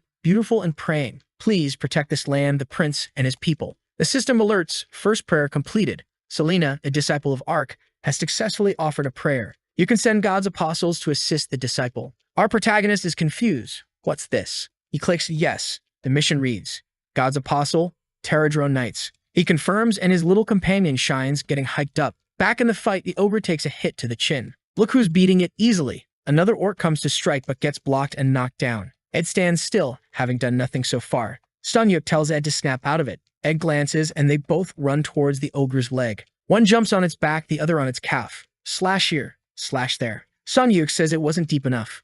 Ed warns him to be careful. He gets thrown far away again. Woe still standing. I thought he was dead. The others help him up, telling him to be careful. Meanwhile, the Terradrone is in a one-on-one fight, but another ogre approaches. The Terradrone presses with his horns and sends it flying into the other. Perfect headbutt, almost romantic. The Terradrone, standing tall, winks at Ed. Ed is confused. Why is this monster helping us? Our protagonist in the sky is impressed. The Terradrones seem much stronger since becoming God's apostles. The only downside is the high essence cost to maintain them, but it's the only way to help. The system asks, do you want to extend God's apostle duration? Requires 5 essences for every 10 minutes. Our protagonist decides to continue supporting them. Ed recognizes the golden light as a symbol of Ark. The ogres get up, growling, we're going to die here to green bastards. Poor Sunyuk struggles to stand after the intense hit. Ed asks, are you okay? Can you still fight? Suddenly, Sunyuk stands up saying, yes, he was just acting. These ogres have high resistance. A long battle is a disadvantage for us. We need to finish them in 3 minutes. Ed challenges him. Show me then. The ogre charges at the Terradrone, who grabs his arm. Sunyuk rushes in. Since you like healing, let's end you before you can. He activates a speed boost, his blade glowing, leaps stylishly into the sky, and slashes the ogre's neck, decapitating it. Our protagonist is impressed. Wow, he killed a berserker ogre in one hit. The #1 hunter is truly different. But then Sunyuk's blade breaks in half. He laughs, saying he used too much ether on the blade. A blinding flash occurs during the Terradrone and ogre fight. Sunyuk sees the beast charging at him and gets scared, but the ogre falls dead. Struggling to get up, he says, today's not my day. Ed comments, you're drawing a lot of attention today. It would be easier if I had a good sword, Sunyuk replies. They thank the Terradrone, now looking fluffy and gigantic. It turns and flies away. They wave goodbye. Back in the protagonist's hand, he says, good job. In the church, a worker brings food to the saint, saying she'll get sick if she doesn't eat. The kind and wonderful saint insists on giving the food to a hungry child instead. She returns to her prayer. Ark, please, bring some hope to our poor souls. That's when she heard a voice asking if Selena could hear him. She started crying, saying she could hear the voice of God Ark. He simply said he was an apostle and told her to send the prince east. She was confused, but he explained that there was something he needed to find there. Selena, excited, said she would pass on this information immediately. One of the guys nearby wondered if the saint had gone mad. Seeing that there were only 8 seconds left in the conversation, he told her to wait a moment and warned her to stay away from Baron Grom because he was up to something. Then he was disconnected, leaving Selena confused. Our protagonist hoped she understood the message. The Baron muttered to himself that it was better to leave. At that moment, she looked back and saw him retreating. She spoke to the heavens, saying she would take his words to heart. With that resolved, she had to do his part. In the forest, Eddie asked his friend if he was okay. He said he was fine because he had been through similar situations many times. Everyone wondered what those monsters were doing. Gia's creatures were busy collecting crystals until someone called out to the prince. When he looked back, it was a maid. Confused, he asked why she came running and if something had happened in the village. The woman said she brought a message from the saint. Selena told him to go east because there he would find what he was looking for. Sunyuk was confused because the mithril was supposed to be to the north. Eddie asked if Selena said he would find it, and the woman said she didn't know but that she had received an oracle. He asked Eddie what he thought, and Eddie said he had no idea, leaving the decision to him since he was the captain. Eddie suggested that maybe those giant beetles were related to Ark, and if that was the case, they should go there to find out if it was true. He turned to the knights and said they would move separately, and they agreed. Sunyuk ran and grabbed the guy's sword, but Eddie told him to relax because he would give him a much better sword later. The scene shifts to Gia meeting Hyjin. She looks confused, asking what he's doing there. Our boy just smiled, saying it had been a while since they last saw each other. She approached, asking why he was there, and he said he had a favor to ask. She invited him in, and he thanked her. Inside, she asked if he really wanted Sunyuk's sword, and he said yes. Confused, she asked why he needed his sword. Jiha said he had heard that Sunyuk was in Gehenna at that moment. She seemed emotional, asking if that was really true. He said yes, and that he hadn't told her earlier because he didn't want to give false hopes. Excited, she stood up, saying she would do anything to help, and ran upstairs, asking him to wait a minute. Moments later, she returned with Sunyuk's sword. It was a symbol of the contract with Growler, which only the contractor could use. Jiha said the sword of the warrior's cry was incredible. She was confused, asking how he already knew the name. He revealed that he was the so-called Master Cat. When he went to grab the sword, it was heavy and he almost fell. She explained that Sung Yuk's sword had much more ether than other hunters' weapons. He started putting it in his bag, thanking her for lending it to him. Outside, she thanked him for everything, and he said it was all right. He would find a way to bring Sung Yuk back. Haijin smiled, saying she believed he would because he was an incredible person. Our boy blushed but said he had to go. Back at the shop, he wondered where the troublemakers were. They were right at the door, hesitating but seemingly wanting to say something. One looked at the other, urging the other to speak. Dago nudged Jiva's foot, and Jiva realized maybe he wanted to go with him. He petted him, saying it was okay since he must have his reasons. With that, they were in the forest. Meanwhile, Sung Yuk and Eddie were arriving in front of a castle. Eddie remembered that this was the place they used to escape. Knowing there must be something there, they decided to go in. However, someone was watching them from behind. Inside, they discussed how Mount Apeto had many tunnels. Sung Yuk asked if the place where Eddie was found was nearby. Eddie said yes and asked when he was going to repay the favor. The friend jokes that he was an anxious guy and the creatures he had already killed paid that price. With that, he laughs, saying he was just kidding. Then Eddie tells him to stop because he found something. They both look down and say it looks very suspicious. It would be strange for a trap to be marked with an X on the ground. Sung Yuk taps the ground, asking if anyone is there. Even with a simple touch, the ground starts to break. Within a second, the entire floor collapses. He tells his friend that now the favor is fully repaid. Eddie tells him to activate the ether in his sword to use it as a torch, which he doesn't like. However, as they walk a bit further, something catches their attention. They see a strange golden sword stuck in a stone. Sung Yuk asks if Ed knows that one. He says that sword is the seal of the kingdom of Istran and goes to take it, wondering how it got there. The moment Ed raises the sword, the protagonist starts receiving multiple achievements for Prince Edinsko breaking the seal. Now the prince was recognized by Ark and communication was possible. He even received the observation ability, allowing him to see the potential of allies.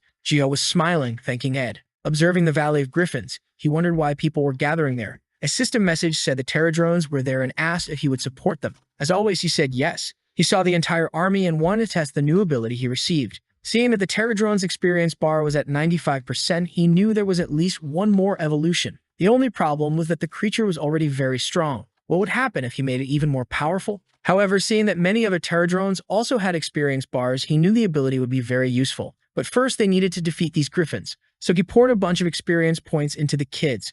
Just then, Dado appeared, calling for him. Gio turned and asked what the problem was. At the same moment, the dog jumped into his bag and he asked if he was hungry. But Dago stole the sword and Jiha told him to stop because it was dangerous. Strangely, Dago ran to a portal and stood there with the sword in front of him. Suddenly, the puppy started to glow and the system said that Growler was recovering the power he had lost. However, it would cost 2,000 essences and the system warned that if it failed, he would revert to his primordial form. Jiha only had 2,300 essences but didn't want to disappoint his friend. So he withdrew everything, saying to use it. A blinding light enveloped the area and all the essence energy passed to the dog. A while later, Jiha found himself in a space. When he opened his eyes, the dog was gigantic in front of him. He hesitantly petted it, asking if it was his friend. But the creature wasn't happy and made a face. A voice said it had been waiting for this moment with the apostle of God and advised him to stop being called by that ridiculous name. Jiha started sweating, saying he didn't realize he disliked it so much. However, the dog turned, saying it wasn't about disliking it, just that he didn't like that type of name.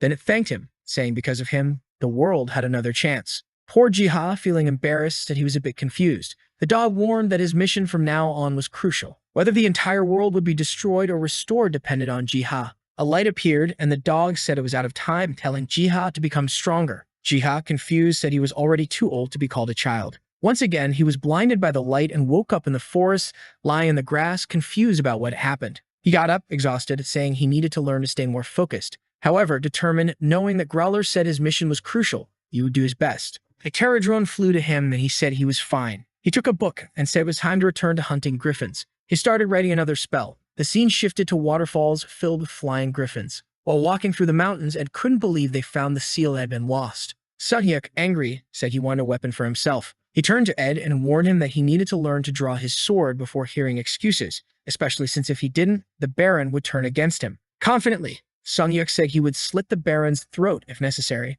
but Ed replied that those were his people, even if they did bad things. Sung Yuk sighs, saying that if Ed wants to keep being fooled, he can go ahead. But then Ed looks up, and something seems to catch his attention. The entire mountain is glowing, and they have no idea what's happening. Back to Jiva writing in the book, he's observing the fight and noticing that the Terradrones are winning in numbers. The problem is, while the Terradrones can only fly forward, the Griffins have full control in the air and can change direction. The only one who has a chance is the Terradrone Knight. Then he sees a group coming out of a cave, carrying a net and looking determined. Jiva smiles, thinking it's a great idea. The nets are thrown towards the Griffins, managing to trap some of them. However, the fight is still tough, and the Terradrones are struggling, and something shines next to Jiha. The potential of the Terradrone Knight has reached 100%. The little one raises his arm, and now he has received the Shockwave ability. Jiha watches as he raises his glowing purple claw and strikes down. The energy sweeps over all the griffins. Jiha gives a thumbs up, saying that was amazing. From a distance, Eddie and Sunyuk are blinded by the light. They recognize that it's the same Beetle from before and realize they might be coming to help them. If that's the case, they decide to join the fight. Suddenly, a giant beetle appears in front of them. Before they can say anything, the beetle draws a house on the ground. They are confused, not knowing what it means, but seeing the beetle point towards the city, they understand it wants them to return to the village. Sunyuk thinks something might have happened there. Eddie thanks the beetle and says they'll leave that place to the Terradrones. Watching them go, Jiha thinks that's the most he can do for now. The two run as fast as they can, hoping everything is okay in the village. Then Sunyuk is shocked seeing corpses on the ground, saying that someone finally acted. Eddie recognizes the soldiers as Baron Grom's men. Suddenly, Sunyuk puts the sword to his face, making him a vow of revenge. Eddie tells them to hurry, as the saint has probably been kidnapped. Sunyuk swears to kill the bastard who took Eddie's woman and asks where they might have taken them. Eddie suggests they might be hiding them in the nearest village. The scene shifts to a castle with people at the entrance, watching as others pass by. The saint is held hostage among the nobles. A fat man says that unfortunately, Idinskull wasn't with the group. Another man says it's fine because Idinskull will come on his own.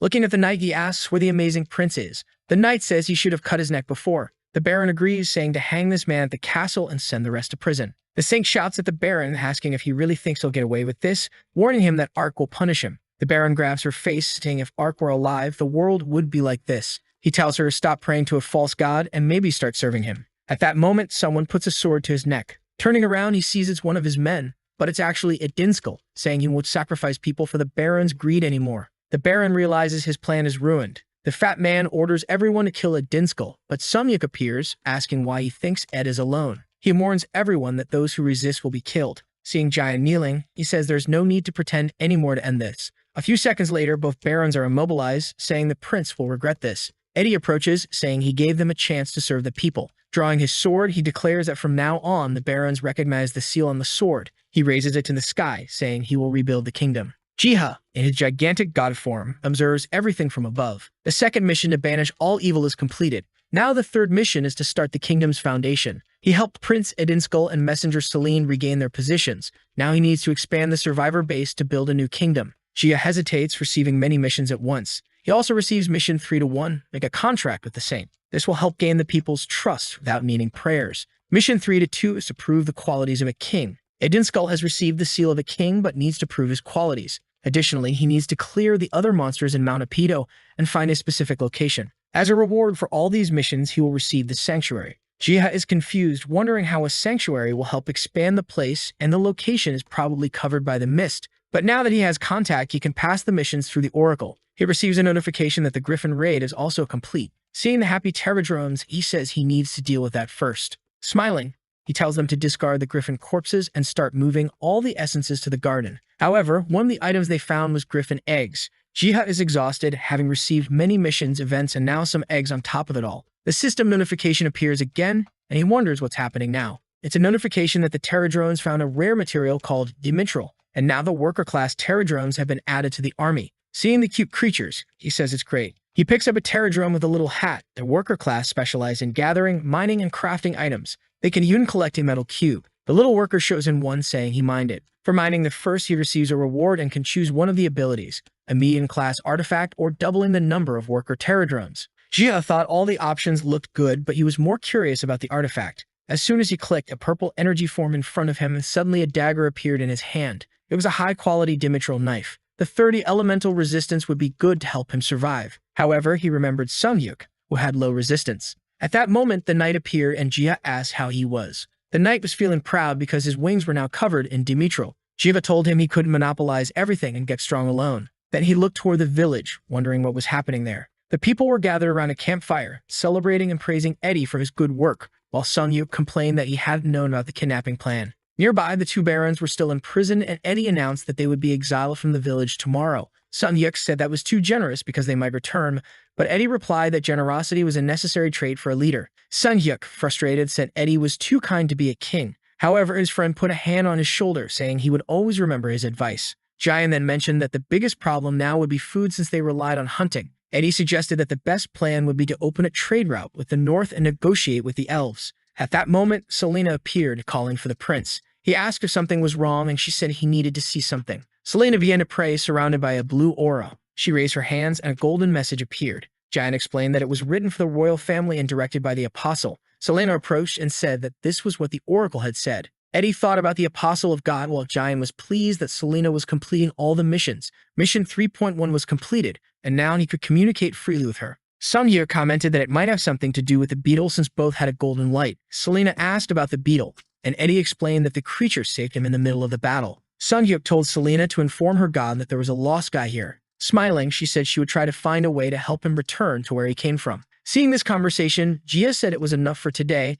and that he would provide more information tomorrow. He told the Pterodrone that the day was long and he still had a lot to do. He called Biam and Growler to go back home. But then he remembered he was still in Gehenna. Biam called him, making him confused, and he noticed something that caught his attention. The Griffin hunt had yielded much more essence than he had imagined. At that moment in the Griffin dungeon, Suyao's group was following the tips they had received. She opened the book and conjured a web of leaves. The paper started sticking to the eyes of the flying griffins, and everyone charged in to finish them off. Haijin activated a sword surge, slicing through them in the sky. The group found it too easy until the knight noticed something on his back. Huiyan conjured a giant fireball, and the poor creatures ran desperately, fearing for their lives. She was excited, saying it was very easy. The guys with burnt hair complained they would go bald in her group. Then everything started to shake, and some stones above them began to fall. When they hit the ground, a cloud of dust rose, and everyone covered their faces. Haijin asked what it was. In front of them, a cave had opened. They entered, wondering it was a secret dungeon. Haijin said it was best to take a quick look and return as soon as possible. But Huiyan wanted to rush in and finish everything because she was confident. Haijin convinced her, saying an unknown dungeon was extremely dangerous. The white-haired guy tried to calm her down, saying there was no need to hurry. Strangely, he stepped on something and stumbled, falling like an idiot in front of everyone. A girl came to heal his head. Suddenly, Suyang stepped in front and told everyone to get out. She recognized the pattern on the ground. It was the same circle they had encountered last time. Back at the castle, the two barons were being expelled. The knight asked if they were sure, and Giant said to just continue. Grom warned that the prince would regret this, but Aginskul just watched. He approached and called for the baron, drawing his sword, saying he would give him another chance. Jia placed the sword on the baron's neck, warning him to stop risking his life. He told him that his neck would be cut if he messed with those people again. With that, he turned to the knights and said they could go. The two barons ran away in a panic. However, Grom looked back and muttered that Dan Aginskul would pay for this. Sunyuk expressed his dislike for this attitude. Eddie seemed confused, and Sunyuk said that Giant mentioned the boy was too soft. But Jia was just watching everything, thinking that the king was a good person. Being able to help someone like that made him happy. He decided that he would have to use the guide of the god apostle. There were many creatures on that mountain after the ogre's death, and it wasn't wise to take risks. He clicked yes, saying it would help them navigate. He looked at the Pterodrome and said he was counting on him once again. At that moment, a portal appeared in front of the gate, and the Pterodrome began to emerge in front of everyone. However, the creature was even larger than before. The two realized it was the work of the apostle that Selena mentioned. With that, the Pterodrome pointed north. They immediately turned to the other knights and said they would follow him. On the way, they were sure it was related to the Griffin Valley incident. However, Sunyuk just wanted to know when he would get a decent sword. Suddenly, the Pterodrome stopped and stared at a mountain. He extended his arm, and they wondered what he was doing. Then he struck the mountain, creating a shockwave impact that made them cover themselves. They soon realized the Pterodrome's attack had broken a camouflage barrier. Sunhyuk scolded the creature, telling it to warn them before doing something like that. But Eddie told him not to be harsh because the creature meant well. With that, the Pterodrome flew away. The knights approached, asking if they were okay. Sunyuk told the prince to stay back while he and Giant checked it out. The old man was reluctant, but Sunyuk insisted that they couldn't let the prince take such a risk. They started walking into the cave until Giant saw something, and Sunyuk smiled. They found a cache of resources that the two nobles had hidden from the village. He informed Eddie, who said it would solve the food problem for a while. The cart was loaded, and Eddie told them to be careful of monsters. Sunhyuk exited the cave, complaining he hadn't found any weapons again. He said that now everything seemed resolved. He should start looking for a way to get back home. At that moment, someone screamed up ahead. One of the men was on the ground begging to be saved while everyone else ran. What they saw was a gigantic growler. The prince and Sunhyuk stood in front of the man to protect him. However, they were unsure if they could defeat the creature. Growler bared his teeth, and Eddie said he would go to the right, but Sunhyuk told him to stay put, saying a prince must care for his people. Facing Growler, Sunyuk told Eddie to flee and ordered the citizens to leave the area. As Eddie looked back, he prayed for Sunyuk to survive. A swipe from Growler exploded the ground, but Sunyuk was confident, saying it would be just an exercise. However, a strange window appeared before him. The test of the howl had begun. and he had to prove his strength. Suddenly, Growler leaped toward him. While Sung Yuk was staring at the cistern window like an idiot, he noticed a shadow above him just in time. He barely managed to block the attack with his sword. Realizing the fight wouldn't be easy, he had to drop the paw and roll to the side to avoid being crushed. He muttered that it was too difficult if this was the test. It looked like he would have to get serious. He activated the aether in his sword, and Growler, with a red aura, stared him down. Without fear, Sung Yuk rushed forward. Instead of attacking head-on, he slid under the creature's belly and quickly reached its hind leg. With a swift move, he aimed to cut the leg, but the agile dog managed to dodge. Sung Yuk was surprised by its intelligence and took a heavy blow, getting thrown to the ground like trash. Realizing it wouldn't be easy to deal with such strength, he noted that the creature was at least disaster level. Meanwhile, the cart group had encountered a horde of goblins. Giant and Eddie were at the front, telling everyone to hold on until they reached the village. They knew they urgently needed a way to help Sung Yuk. Jiha, having exhausted the apostle's ability, was unsure what to do next. A window indicated that he couldn't intervene in this quest because something crucial was happening. All Jiha could see was a mist. He had no idea that inside, Growler was attacking Sung Yuk. The poor guy dodged again but was getting increasingly worn out. He wanted to know where that window came from and what this howl test was. However, he was excited, saying it looked like he had to take it seriously. Activating an agility ability on his feet, he advanced toward Growler. But this dog was too clever, easily dodging him. Sung Yuk tried to move to the side, but the monster anticipated his strike. However, Sung Yuk had a trick up his sleeve and used a quick movement ability. Just as he was about to strike down, the cunning dog easily dodged to the side. Now he was off balance with no way to recover. He took another swipe, this time smashing him into a tree. The poor guy fell to the ground like a fool. Growler said he was too weak compared to the previous generation and wasn't prepared for the power he could receive. Sung Yuk slowly tried to get up, saying it wasn't over yet and asking the dog to wait a moment. But Growler just raised his paw, saying he was too weak for this. I thought Sung Yuk would do something, but the poor guy was just crushed.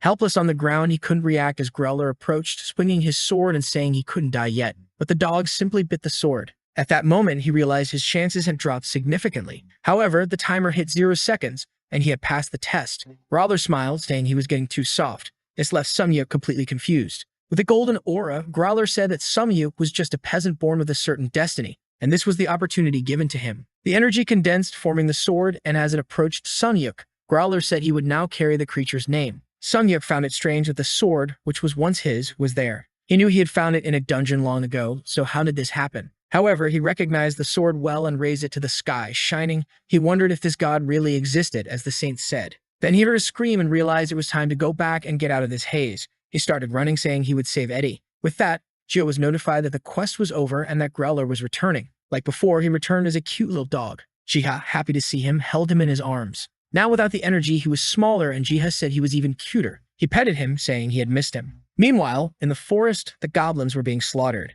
Eddie's group was almost at the village when Giant told him to look back because someone was coming. I thought it was Sung Yuk, but it was actually an army of goblins buffed with red energy. Eddie turned to fight, knowing things would get more dangerous if the creatures entered the village. He easily killed several goblins while the goblin lord was pounding on the village gate. Inside, everyone was holding the gate, trying to prevent the creature from entering. But slowly the gate was breaking and the goblins outside were eager to charge in. The creature raised its mace, concentrating a purple energy. At that moment, it felt something strange. It looked to the side, sensing danger approaching. But it was too late. Sung Yuk had already passed it. Eddie was surprised to see his friend had arrived, and half of the goblin lord's body fell to the ground. Sung Yuk smiled, asking if Eddie had been waiting for him. Now excited with his new sword, he was on top of a wolf. The remaining goblins fled in fear, and Eddie asked where he got a wolf and a sword. Sung Yuk explained that he was recognized by that wolf. He dismounted, saying he would show what he meant. He touched the sword to the creature and said to cancel the summoning. It dissolved into the air and returned to the mark on the sword. He explained that the giant wolf they had seen before was actually his guardian. He almost died, but in the end, the wolf said it was his destiny and gave him the sword.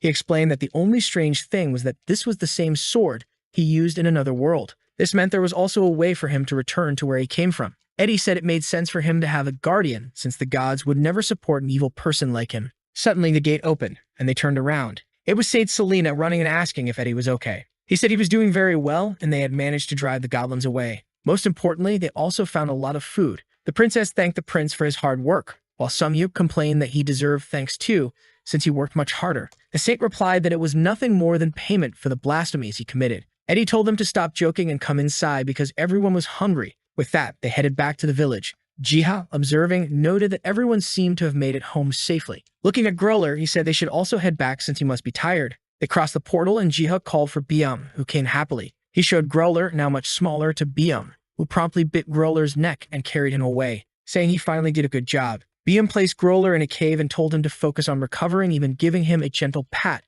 to which Growler grumbled, telling him to stop being so friendly. Then Bium called Jiha over. This time, he wanted to lie down on Jiha's lap, and Jiha said it had been a long day for everyone. They would talk to Hyjin about everything tomorrow. At that moment, the plant began shaking, indicating a customer. Jiha returned to the shop, asking who it was. It was Sumyeong's group of adventurers, telling him to open the door. He found it strange that they were there so late at night. When he opened the door, he saw Huiyan and Hyjin with them. Huiyan immediately confronted him, asking why it took so long to open the door, and he said he wasn't doing anything important. However, he invited everyone in, saying it was cold outside. At the table, he asked about their sudden visit. Sunyoung showed a drawing of a marking they found previously. He recognized the magic circle and asked what the problem was. Hyjin said they also found that marking in the Griffin dungeon. This caught Jiha's attention since the Terror Drones also fought the Griffins. Huiyan mentioned using an incredible ability that helped them find his secret passage. The group said it was mostly by chance and everyone nearly died because of it. Chica suddenly stood up and said he needed to ask a favor from everyone. He started to leave and the group was eager to know why he was so excited. Jia began counting from 1 to 7 and the group heard a cry for help. He reappeared at the door, asking for help because it was very heavy. He brought a bunch of essences and told each of them to take one. Huiyan was shocked, saying she had never seen such large essences. Jihad explained that if they placed these essences on the circle, they could create a portal to Gehenna. He asked Hyjin if she could lead the mission, and she, feeling emotional, said yes, she would definitely do it. Sometime later, they were back in front of the cave. The group once again advanced along the same path. Around the tree, the grass was growing now that there were no more monsters. Jihad told Biam that maybe the village people could live there. The only big problem now was Mount Apedo. He hadn't expected so many creatures to flee from there for an attack. Something caught his attention. Strangely, only Eddie and Sungyuk left the village to confront the monsters. Of course, Sungyuk immediately raised his sword and the conversation was not going to be long. Eddie told him not to lag behind, and with that, Sungyuk's wolf started to appear. He named his creature Little Wolf. Jia remarked that the boy didn't know how to name pets, which made Biam look dumbfounded. With that, he gave the order to advance. Their destination was now to reach the Elven Wild Village. Along the way, they killed all the orcs. Jia was impressed, having forgotten that Sungyuk was the #1 hunter. Eddie Inskul was also quite formidable, easily cutting through the orcs. He turned and called for Eddie. Just then, an overlord was about to strike, but Eddie concentrated and swiftly sliced off all the ogre's fingers. Eddie told Sungyuk to move ahead, assuring him he would follow right behind. He had to deal with the group in front of him. Suddenly, a shadow covered him. The orcs looked terrified. The Terradrone had arrived, quickly grabbing Eddie by the cape and running off, leaving the orcs in the dust. Sungyuk said that the god was too kind, helping even when things were easy. However, Jia was smiling, saying there was no reason to waste time. With that, the two advanced through the waterfalls. From above, Eddie thought to himself that Mount Apedo was larger than he had imagined. He wondered if that was really where the village of the Wild Elves was located. Looking down, he could see Sungyuk was close by. He turned to the Terradrone, saying it was very kind. When the creature accelerated, he asked it to go a bit slower. After a while, they arrived, but the poor guy was exhausted. Sungyuk and Little Wolf laughed at his expense. Before they could thank the Terradrone, it flew away. Sungyuk thanked it and recalled Little Wolf. He wanted to know why they were brought to the elves' village if he knew nothing about negotiation. Eddie said he would handle that part, but wanted to see if the elves knew a way to send Sungyuk back. This was because the wild elves were the oldest and wisest. Sungyuk laughed, saying it seemed his friend really wanted him to leave. Suddenly, an arrow struck the ground in front of them, and Eddie said they seemed pleased to see them. From atop one of the trees, an elf told them to stay put.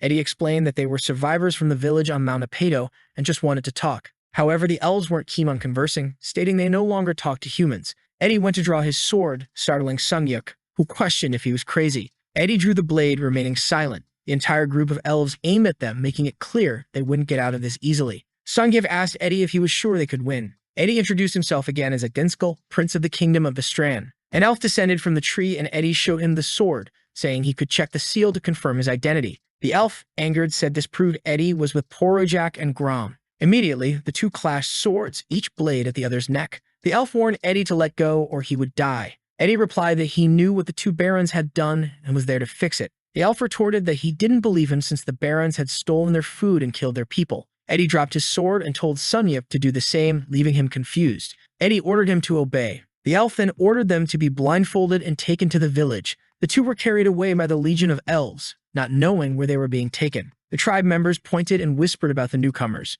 Sungyuk muttered that it would have been better to show their strength before negotiating, but Eddie told him not to worry. He believed the elves were rational and would give them a chance to talk before things got out of hand. However, the elf shoves Sunyuk, telling him to stop talking. They arrive at his cell, and the gray-haired elf ordered them to be imprisoned, giving them a kick. Sunyuk grumbled that it would have been better to stay in the village than be humiliated like this. Eddie insisted that he should calm down and assured him everything would be resolved. Sunyuk decided to sleep, seeing no immediate solution. The gray-haired elf observed them while Eddie wondered what the barons had done to the elves. After some time, some elven children came to look at the two, amazed since they had never seen humans. Guards arrived and cleared them out. The gray-haired elf brought the elder to talk to them. The elder ordered their release, confusing the gray-haired elf. The elder explained that if they wanted to escape, they could break the bars at any moment. He asked Edinskal if he was right. Eddie was puzzled by the elder knowing his name. The elder recalled him from before they lost contact with the kingdom of Astran. Approaching, he asked why they were there. Eddie said that before discussing that, he wanted to know what the barons had done.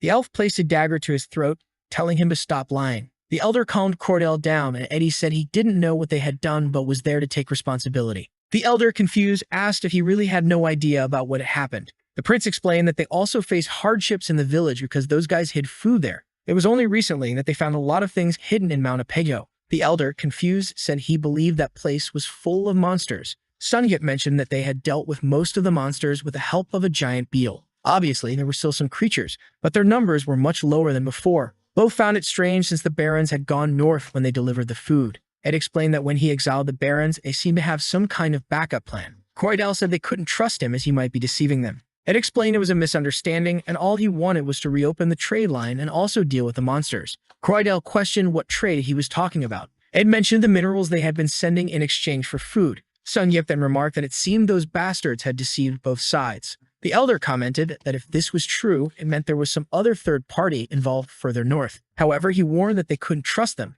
as both could be lying to take more food from that place. Ed asked what they had to do to prove their innocence. The elder said they should bring the minerals they were supposed to have received. Then he said the guy from the other world would go and fetch them while Ed would stay there. Confused, Sunyuk asked how he knew he was from another world. The elder explained that all elves were connected to the mother tree, and that people like him from other dimensions had appeared several times in history. Sunyuk smiled at Ed, saying they really did know something, and told the elder he would handle it right away. The only thing he asked for was his sword back since he might encounter some danger. Cordell was hesitant, but the elder nodded. Sunyuk was soon in the forest, and the elf brought his sword, warning him not to do anything foolish if he wanted to see the prince alive. Sunyuk laughed, saying they shouldn't underestimate the prince or they would end up on the ground. The elf replied that he would never lose to a human. Just then, the strange breeze passed over them, and Sunyuk smiled, saying that Mr. Beetle had arrived, not alone, but with an entire group, bringing a lot of essence. The elder was shocked to see that the workers of the World Tree still existed. Meanwhile, Gio wondered why a new area had opened up just now. The Wild Elven Village had been discovered. He received mission number 4, which was to uncover the secret of the Wild Elves. Once again, he had to clear the monsters from another region to gain access. Most of the elves were insecure and confused by the scene. Sunyuk was greeting a bunch of Terradrones that were bringing the mithril. Obviously, it was Jiva who had given this mission, telling the Terradrones to assist the prince and Sunyuk with whatever they needed. The Terradrone tossed a giant mithril ore into the elder's hands, making him question why the Terradrones were helping these two people. Sunyuk said it was obvious they were helping because there was no other reason for them to bring the mithril. Suddenly, the Terradrone pointed to the side where they saw some green herbs. The elder asked if it wanted those, and the Terradrone nodded. Gia smiled, saying he had done a good job and now it was time to bring Han back. A while later, Ed was also released, but the elf said he was just following the elder's orders. Ed said he didn't care about gaining their trust since humans and elves would be just trade partners. Sunyuk hugged both of them, telling them to calm down a bit, but the elf pushed him away, telling him to keep his dirty hands off. At that moment, the elder came with Ed's sword and handed it to him. Ed said he wanted to ask the elder a few things. He asked about Sunyuk arriving 3 years ago and how they could make him return. The elder questioned if he couldn't return the same way he came, as the World Tree should still be connected to that other place. Ed explained they found him by a lake for the first time and believed the place he appeared should be near the royal palace. The elder suggested that might not be the case as the connection of the World Tree begins at its root. A confused Ed asked what he meant by that. The elder explained that the tree in Sunyuk's world and the one in their world were connected by the same root. In other words, if he could follow the energy within the tree, he would likely find the passage. The route ends at Mount Apegado, which is why most people appear there from time to time. The elder mentioned that if he had a good relationship with the Terradrones, it might be worth asking them, saying that he must have noticed these beetles appear out of nowhere. It's because they are World Tree workers following the routes. Ed said it made sense since they once appeared right in front of the village. Ed then thanked the elder, saying they would ask the beetles for help. The elder commented that the trade routes must be full of monsters. Ed said they didn't have many soldiers but would resolve it over time. The elder then asked the growler to assist them, saying that to ensure everything went smoothly, he needed to send someone trustworthy. Sung-hyuk laughed, saying the elder was very clever. With that, no choice, and was sent with them. Ed thanked him, and Sung-hyuk said he would help the weird one to socialize. The elder approached, saying his role was extremely important for the village's recovery, and they set off. They were riding on Little Wolf, but the poor creature had to hurry. It asked where they were going since that route was different from the one they came by. The elf explained that the area was full of griffins, so it was better to use the underground tunnels. However, Sung-hyuk said the beetles had already dealt with those griffins. The elf smiled, saying they would see if it was true. They arrived at a cave that was once used by the World Tree workers when everything was safe. Sung-hyuk said it was great to have someone like Willie around. The elf told him to stop annoying him, saying he was only doing it because of the elder. He warned that even though the place was safe, they shouldn't let their guard down because you never know what might be lurking. It asked if the tree really existed since he always thought it was a myth. Growler said he didn't expect humans, or nothing but the tree's dust, to understand its existence. Suddenly, the sword on Sung-hyuk's back began to glow. Growler asked to take a look at it. As soon as he unsheathed it, a blinding light enveloped them. Looking at the blade, Growler said it wasn't his imagination, he had felt it. He explained that the sword was considered a divine instrument containing the power of the god Ark. Sung-hyuk said he knew it was an incredible sword, but he wanted to understand why it was glowing. It was a sign that something in the cave required the sword. The scene shifted to Huiyan casting a fire explosion. They were facing a horde of skeletons, and she was clearing them out. One skeleton found a gap in the flames and lunged at her, but Haijin intercepted and smashed all three. The group was puzzled by the endless number of monsters. They had been fighting for a long time, and it seemed endless. Huiyan maniacally told everyone to step aside so she could finish them all at once. Concentrating all the energy in her staff, she told everyone to clear out. She unleashed a wave of lava, sweeping through the cave. The exhausted group celebrated the victory. She boasted, saying now they had to wait for the skill cooldown. Suddenly, Haijin screamed that something was behind her. She turned to find herself covered by a shadow. A skeleton enveloped in a purple aura prepared to strike her down. She broke out in a cold sweat at the sight. Fortunately, Haijin stepped in and defended her just in time, but was thrown aside, crashing into a wall. Now the redhead was about to be torn apart. One of the group members rushed over, barely saving her from being sliced. The skeleton turned around. The group's tank called everyone to be cautious. Sun-young activated her paper glue spell. Sheets of paper began to surround the skeleton, blinding it. The knight asked if everyone was okay. Huiyan fainted, apparently from shock rather than injury. The teammate tried to wake her up, but she was sweating profusely. The skeleton managed to break free from the papers. Sun-young said her magic wasn't strong enough. The healer rushed to Haijin asking if she was alright. Haijin couldn't understand why such a high-ranking monster was there. Suddenly, she received a blessing from the World Tree workers and obtained the Scroll of Change. Haijin was confused about what it was. She was then surrounded by a green breeze. Her movement speed increased by 100%, and her attack speed by 50%. Additionally, with the Victory Wind passive, she can recover part of her health. Haijin says she doesn't know what's happening, but now they have a chance. This happened because Jiha spent essence to guarantee the effect for her. The group is surrounded by a barrier while she faces the boss. Jiha knows that even with the buff he gave, it won't be easy. Fortunately, with the herbs he got from the elves, he can make more scrolls. The skeleton strikes the tanker's shield. The gray-haired guy asks Huiyan if she's okay. She says yes, but she was caught off guard. He then turns and says they need to help because the two of them alone won't hold up. Angrily, she says she'll turn him to ashes. With that, the two join the fight. The big skeleton almost hits Haijin, who manages to dodge by jumping. Unfortunately, her sword can't penetrate the armor. The only chance is to hit the joints. Huiyan tells Su-young that they need to create an opening for Haijin. Once again, she activates the glue page's effect. While the skeleton raises the axe to hit Haijin, Huiyan had already prepared her magic. With that, the paper and fireball hit the magic together. The group wondered if they had managed to win, and Haijin realized that even though the damage wasn't enough, it helped a lot. She activated her magic, which created several swords. She prepared to attack with the buff Jiha had given and jumped, hitting him on the arm. The problem was that the attack didn't work. Now she was hanging in the air without any way to react. The skeleton hit her in the belly. Once again, she was thrown far away. The group was all confused, not knowing how they would win that. Jiha began spending essence again to try and help everyone. Buff windows started appearing for everyone. However, Jiha knew that even this wouldn't help for long enough. From afar, he was just watching Huiyan, saying she was the last hope. Then a flash of light passed through the cave. The skeleton looked back, knowing something was coming. Sun-hyuk's little wolf bit its shoulder. Jiha was delighted because he knew who was arriving. While the skeleton tried to break free, someone jumped down from the top of the cave. It was Sun-hyuk with an angry face. The attack hit the same spot where the wolf had bitten, and the creature's arm fell to the ground. The group asked what that was, and Huiyan knew very well. Sun-hyuk had reappeared after 3 years. However, the boy was also downcast. Realizing it wasn't enough, the skeleton came to strike him with an axe.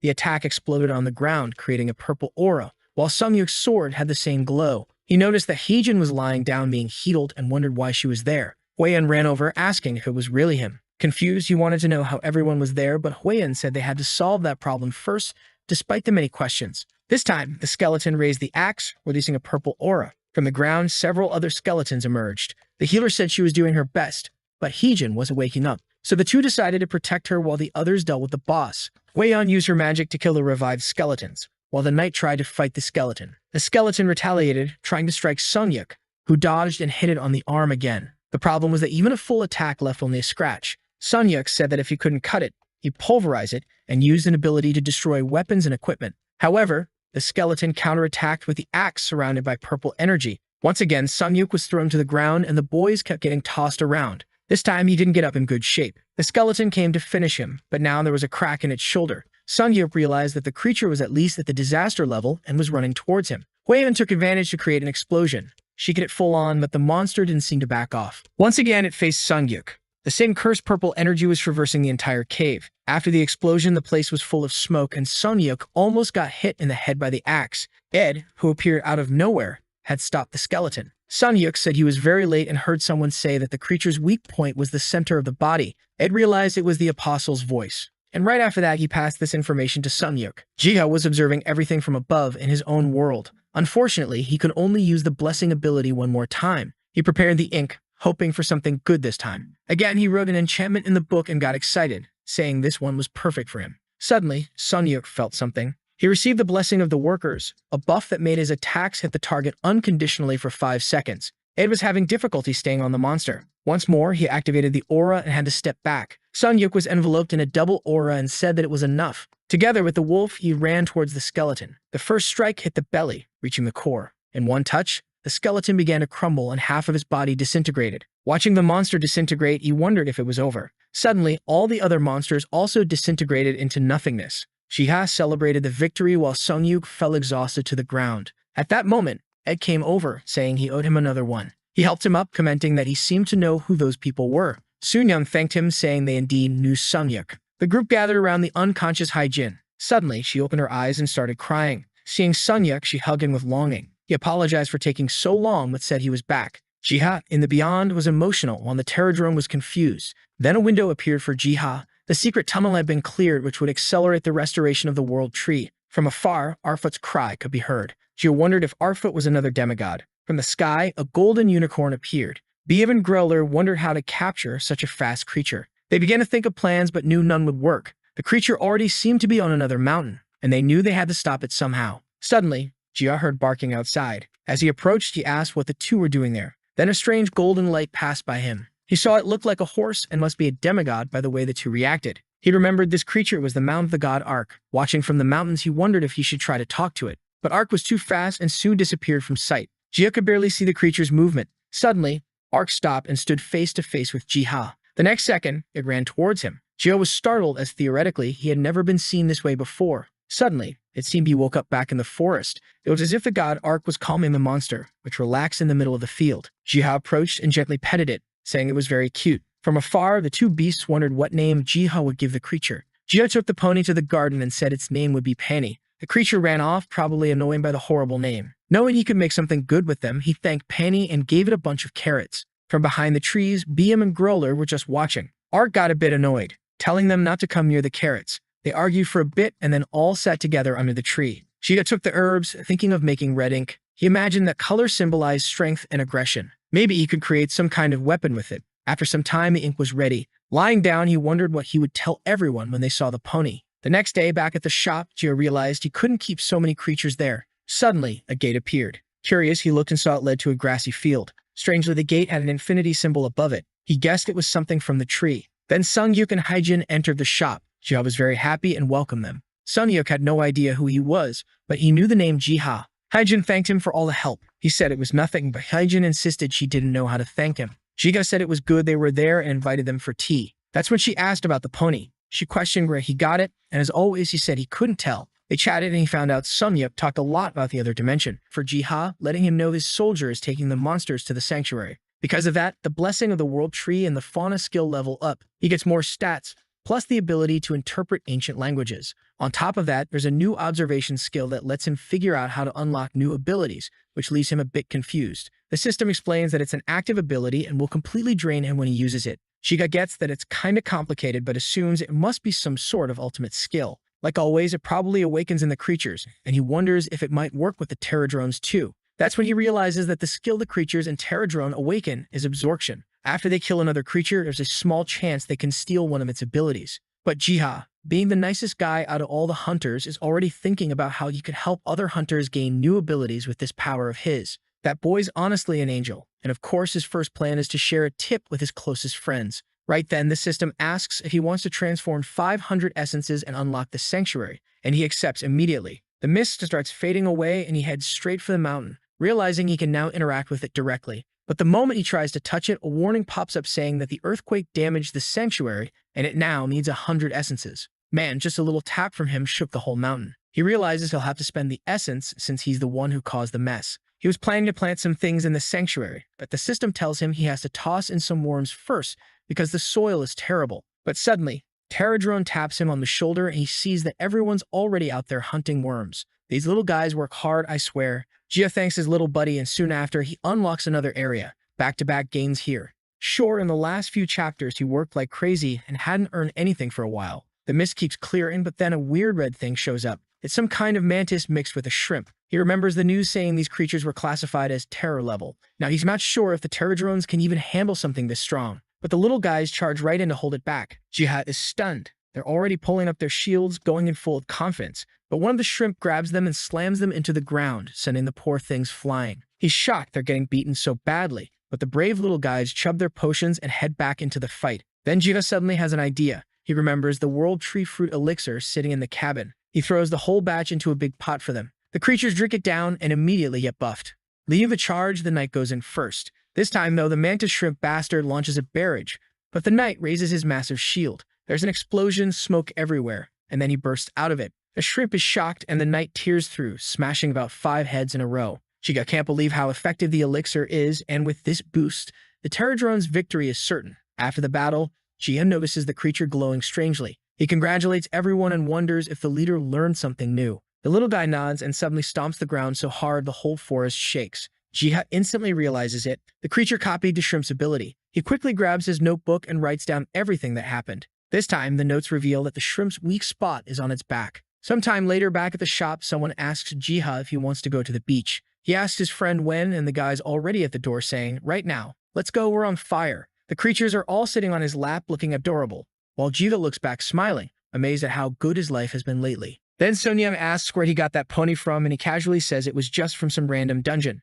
She starts asking a bunch of questions, where this came from, where that came from, but they're already arriving at the beach. Jiha takes in the blazing sun, feeling completely at peace, and later they have a nice little dinner. Later that night, he's out on the balcony when the feisty one comes over, saying she heard he'd gone out for a walk and came to check on him. She's standing there in a bikini, letting her shoulder strap slide down. I'm pretty sure that's a seduction technique, okay? Jiha says he's surprised she came with them, and she replies that she hopes she wasn't a bother. He tells her no, more women, the better. Yeah, right? Like he'd actually say something like that. Curious now, he wants to know if her guide is coming too. She says they got jealous, so they should be on their way soon. Jiha says they're good people, and she agrees even if sometimes they're a pain. But suddenly, an alarm blares behind them and they both turn around, confused about what's happening. An emergency alert appears, saying a terror-level monster has appeared. The message repeats, warning that it's the infamous mantis shrimp. Jiha's already prepared for these. The redhead tells him to stay sharp, just as a barrage of fire comes flying at him. But the feisty one reacts immediately, using her power to raise something that shields him. Just another good day for him being saved by a woman, and right then the rest of the squad shows up with shields in hand.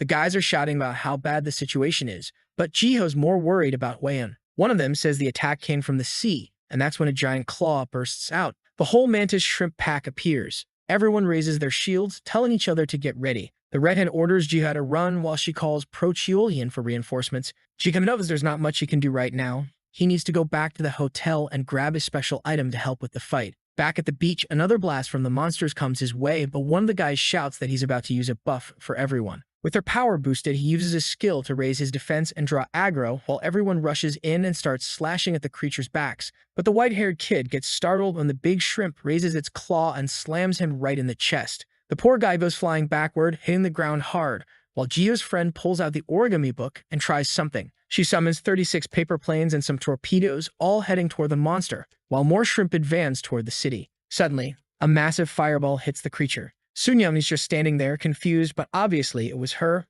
the hottest one there. Everyone's shouting as a phoenix appears, fire raging everywhere. Even the guy with the blade is having fun, slashing away like it's nothing. But of course, when a random stranger shows up, it's just to get vaporized. Looks like he lost his arm in the chaos. Rocks are flying everywhere, smashing into everyone. What the hell? It's like the Beast Titan just showed up. One stomp from that monster and everyone's joy is gone. The shield guy is in shock and Huiyen's frozen, not even sure what to do. The system warns that the creature is hostile toward all humans. Then even more shrimp start crawling out from beneath it. The so-called king raises more rocks, and yeah, this is Beast Titan level for real, and rains them down on the army. The poor guy tries to block what's basically the dinosaur extinction meteor with his little shield. Obviously, it doesn't work. He gets smashed into the wall right behind everyone. He's completely wrecked, and the others start thinking they don't stand a chance. But Huiyen tells them to stay calm. If it's not them, who's going to stop this thing? She says she'll block the attacks with her flames and tries to create a fire barrier. But the aquatic Beast Titan throws another volley of rocks, draining the last of her mana.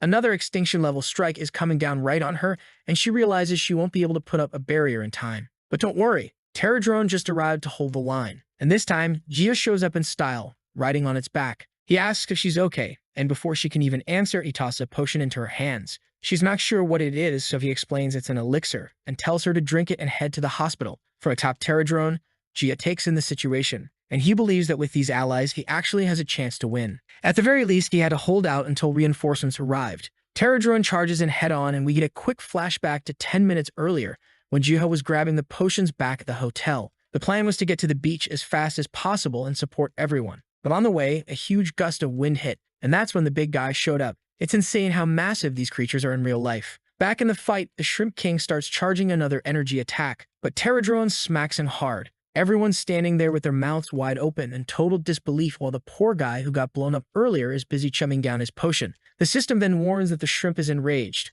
Problem is, you can't really have a shrimp boss and keep everything balanced. Those two things don't coexist. Terradrone charges again straight at the meteor combo, which could wipe everyone out. Gio's off to the side casting like he's Ronaldinho making that crazy curve shot. The monster, though, keeps combining his stone attacks. Terradrone braces himself once more and uses a vacuum wave attack. The strike hits the shrimp dead on, there's a massive explosion, and for a second it looks like the creature got completely blown apart. Huiyen can't believe it actually worked in one hit, but immediately tells everyone to take cover, because now even more rocks are raining down. Sure, one of the shrimp's arms and a huge chunk of it are gone, but it's still standing there. Jiha, from a distance, shouts for everyone to focus on the smaller creatures while he takes care of the boss, and Huiyen agrees. Meanwhile, Jiha is acting like a pocket healer, just tossing heals at everyone's backs. He knows there are still around 14 shrimp left, not counting the boss, so they're going to need a proper strategy. At least the smaller ones are more confused now that the boss took heavy damage, and with them distracted, it's way easier for the hunters to charge in and tear through them, especially with Huiyen heating things up and spinning out a massive fire tornado. The Origami Queen is darting back and forth, and Jiha is honestly impressed. His friends are stronger than he thought, but things are going a little too smoothly. An alert suddenly announces that a kraken has appeared. The giant-eyed monster rises from the water, and if the shrimp was big, this tentacle is about 15 times its size. Jiha knows there's no way they can beat something like that. But then, if that thing is huge, look what shows up behind it, about 50 times bigger. Jiha immediately recognizes it as the World Eater. Still, he figures it won't be that simple to just swallow the kraken. Those tentacles have suction cups and will cling to the ground. At that moment, Terradrone begins charging up an aura attack while the kraken is busy absorbing energy from the shrimp it just devoured. It's basically a whole feeding chain going on, like a bizarre train of monsters. The shrimp's being eaten by the kraken's getting swallowed by the World Eater, and Terradrone is blasting the World Eater at the same time. The kraken never stood a chance. Its huge body disappears straight into the World Eater's mouth, gone in one gulp. Everyone on the beach starts cheering. Jiha, from atop Terradrone, praises him, saying he did a great job. Incident resolved, everyone is sent to the hospital. Now Jiha is still there, not just the one who carried the fight, but the one cleaning up afterward too. Even Huiyen comments that he's already done more than enough and shouldn't be the one tidying things up. But she's way too curious. She wants to know what that giant beetle he was riding really is. Jiha brushes it off, saying it's nothing, he just happened to find it along the way, but she clearly isn't buying it anymore. To change the subject, he asks about Xianghui, and she says that after drinking the potion and getting to the hospital, he was already basically healed. She's amazed at how good the potion was. Where did you even get one that strong? And once again, He just shrugs it off, saying he brewed a random potion and got lucky. But he knows for sure everyone's going to want another one like that later. Huiyan leans in a little, saying the biggest problem now is that Jiha's vacation is completely ruined. She then suggests that, if nothing else, they should at least go for a swim to make the most of it. But Jiha glances at the time. It's 4:21 in the morning. Girl, go to sleep. Wait, Jiha's getting a little bold. He says it really is a shame, though, that bikini looks way too good and she really should go for a swim. And wow, she's actually playing along. She asks if he really thought it looked good on her. But the scene suddenly shifts to something mysterious. Someone staring into a mirror, silently observing everything. And then the system chimes in, saying it's the king of the gods. Inside the car, his friend tells Jiha to go to sleep, saying, "You stayed up until 5. Close your eyes and sleep." But Jiha just says, "Nah, I'm good. Let's head back home." His friend shrugs. "All right then, let's go." Next thing we know, they're in the tunnel, and then back at the shop. Jiha has brought all the pets back, thank God. Those pets, right. Sure, he adopted a drone, but he also dragged all those other creatures over there, and what did they do? Just slept in the room. Suddenly, his phone rings. It's Sunyao. She says she's found something else she can't translate and asks for his help. Jiha translates it and reveals that it's runic words of destruction, something that causes critical damage to enemies. She's super excited, saying this must be another insane strengthening scroll. But Jiha just says it's nothing special. She insists he try it out, and he promises he'll save one for her later. Then he grabs his book and writes about the runes she just shared. The pages glow and transform into a scroll of physical damage enhancement. Being the most humble man in Korea, Jiha immediately thinks that if he could give this to everyone, all hunters would become stronger. But then he worries, if the hunters get stronger, won't the monsters get stronger too? Yeah, it makes sense. If they take on riskier dungeons, tougher monsters are bound to appear anyway, and that's inevitable. I think he and I came to the same conclusion. What matters is helping hunters grow stronger. Jiha turns and looks at his creatures, all of them sleeping upside down, curled up in the cutest, weirdest ways. That reminds him that it's time to finally get some rest himself. He closes the book. A few days later, Jiha is in the forest. He glances toward the mountain and is surprised to see something moving. It's Haijin and her group. It's been a while since we last saw her. They're talking about some seal at the bottom of the ravine when Jiha overhears them and gets startled. He remembers hearing that the creature in that region is legendary level and once destroyed part of China. The hunters seem a bit nervous while Jiha watches from a distance, noticing that the bridge leading to the other side is completely broken. Thinking about this, he decides to secure the path first and orders Terradrone to fix it. From afar, the group hears hammering sounds, strange noises, and when they arrive at the bridge, they're confused. The place that had been destroyed just a while ago is now perfectly repaired and ready to cross. Everyone is happy about it, and with that, they make their way into the dungeon, where they explain that Toady is one of the 4 evil creatures of Chinese mythology. One of the hunters mentions that the mission is to find the creature's lair, but no one seems to know exactly what they're supposed to be looking for. Jiha realizes they're just walking in circles. There's no way they'll find the creature like that. Suddenly, a strange aura appears in the middle of the room. A floating mirror shows up, and Jiha believes it's the key to finding the seal. Since the hunters don't seem to notice the mirror, he decides to move a rock to guide them. Sun-hyuk immediately feels something strange and turns around, confused. Then, out of nowhere, a portal appears with a giant finger coming out of it. Everyone is obviously freaked out. Sun-hyuk quickly infuses ether into his sword and slashes at the huge finger, but no one else has any idea what he's even attacking. Apparently, Sun-hyuk was the only one who saw it, and Jiha's finger is now all red from getting smacked. At least the distraction he caused helped the others find the so-called mirror of sealing. But Sun-hyuk is feeling a bit uneasy, not sure if they can actually win this fight. Well, how about just not going in and not challenging this dungeon? Ever think about that? Just then, a strange voice declares that humans are weak. Something slams into the ground, saying they're fools for trying to awaken this beast. A shadow falls over the hunters and 2 brothers appear, the guardians of the Shiganding Temple. Everyone panics trying to figure out who these guardians are, while Sun-hyuk tells them to calm down. The guardian warns that they stepped into the temple without permission and must be eliminated. But Sun-hyuk just says he'll create an opening and tells everyone to cover him while he attacks. Poor guardian is still talking, but completely ignored. The big guy finally has enough and launches a barrage of fire, and good lord, these monsters have such terrifying bodies. Sun-hyuk dodges, leaps over the flames, and strikes. A whip-like slash right across the neck, dropping them both to the ground. Damn, just like that, in an instant. The system notifies Jiha that the guardian took critical damage and is unable to move, meaning the quest is now complete. Jiha is impressed. Just like he thought, Lord Sun-hyuk really is powerful. But the little creatures in the background look a bit jealous, muttering that they could have handled it too. When Jiha turns around, everyone's gone. He realizes it's no time to just rest. It's time to start working harder to help these hunters. The most effective way to do that is by writing more scrolls. But he needs some green herb ink that only exists in the wild elf village. The problem is he doesn't want to go there alone and risk being attacked again. The scene shifts back to that village from the beginning. There's that saintly girl. I'd almost forgotten about her. She's praying. The full focus as always when her grandmother calls her by name Selena. She lights up, asking if it's Lord Ark's messenger, and he says yes. It's been a long time since they last saw each other, and apparently he already has the ink. What happened? Is it running out? Probably because he makes a few scrolls and says that should be enough. He speaks to her again, saying he has a favor to ask. He wants her to visit the wild elf village. Easy enough, just send someone else to work. What a little capitalist. Jihad explains that he needs green herb ink, and she seems a bit puzzled, asking if that's really all. He says yes, but tells her to be prepared because the elves will be suspicious of her. That's why he suggests she offer them something in exchange, like good food.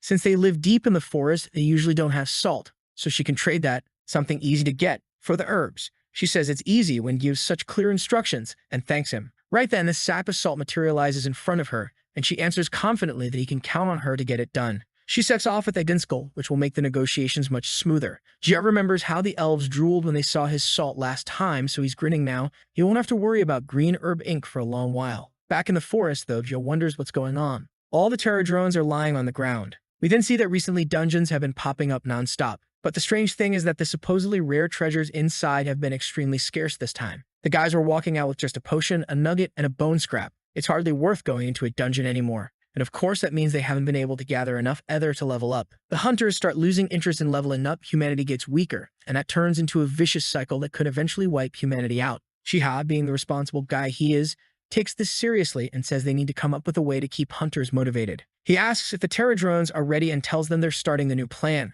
The little guys are already hard at work, completely organized, chopping wood, lighting fires, putting things together, building boxes. Turns out Jihad is making treasure chests to place inside dungeons for people to find. This guy is next level, actual god-tier behavior. Who's Sung Jinwoo compared to this man? Sung Jinwoo farms dungeons. Jia creates the dungeon look himself. He's just sitting there smug, farming aura while the creatures haul piles of treasure on their backs. Jiva starts wondering if these creatures have always worked this hard since the beginning of the world, but they seem to enjoy it, so he praises them for all their effort. Even so, he feels like it's still not quite enough to truly motivate the hunters, and he's not even telling us the best prize to put inside a chest, the legendary card that expands the size of the lowlands, something that technically doesn't even belong to this server. Right then, Gia seems to have a new idea while the little creatures are just looking confused. Sometime later in a dungeon, a huntress comments that the weather's really nice today. She tells Diocom to get ready because this hunt is going to be a good one. He glances over with his shield strapped to his back, looking a bit hesitant, but says he'll give it his best today. At that moment, she notices something strange and gets confused.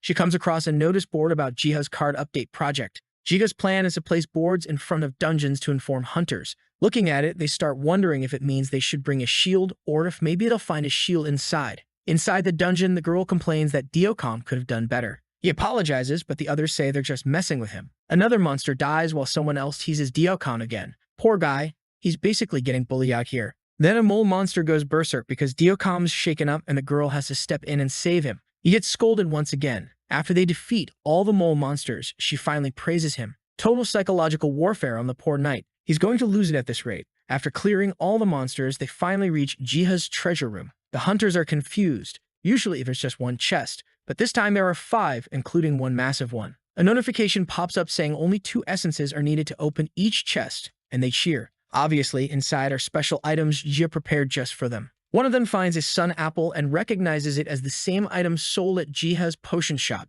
The shield they find in another chest is handed to Diocom. He's a little embarrassed, saying he hasn't been doing that well and hasn't been much help, but the others reassure him that this will help him do his job better in the end. They also find a strange scroll and a scented candle. While Diocom celebrates his new shield, everyone else is eager to take these last items and get them appraised. Jiha is celebrating with his helpers, telling them they did an amazing job. He's sure these hunters will be happy with this dungeon and will want to keep running more. At this point, Jia puts on his cat mask to receive the customers. This guy really is the god of this world. He's everything. The one who makes the dungeon, the one who places the rewards, the one who kills the boss, the one who appraises the items, the one who sells the potions. What isn't he? He's not the guy with a harem of waifus, that's for sure. After the appraisal, the tanker receives the Iron Maiden ability, which boosts his defense by 200% per level. Everyone's blown away. This was one of those awakenings, one of those super rare abilities that Jiha can now help others unlock. Man, this skill is busted. It reflects 200% of the damage back at the enemy. Okay, sure, it only works on physical attacks, but still.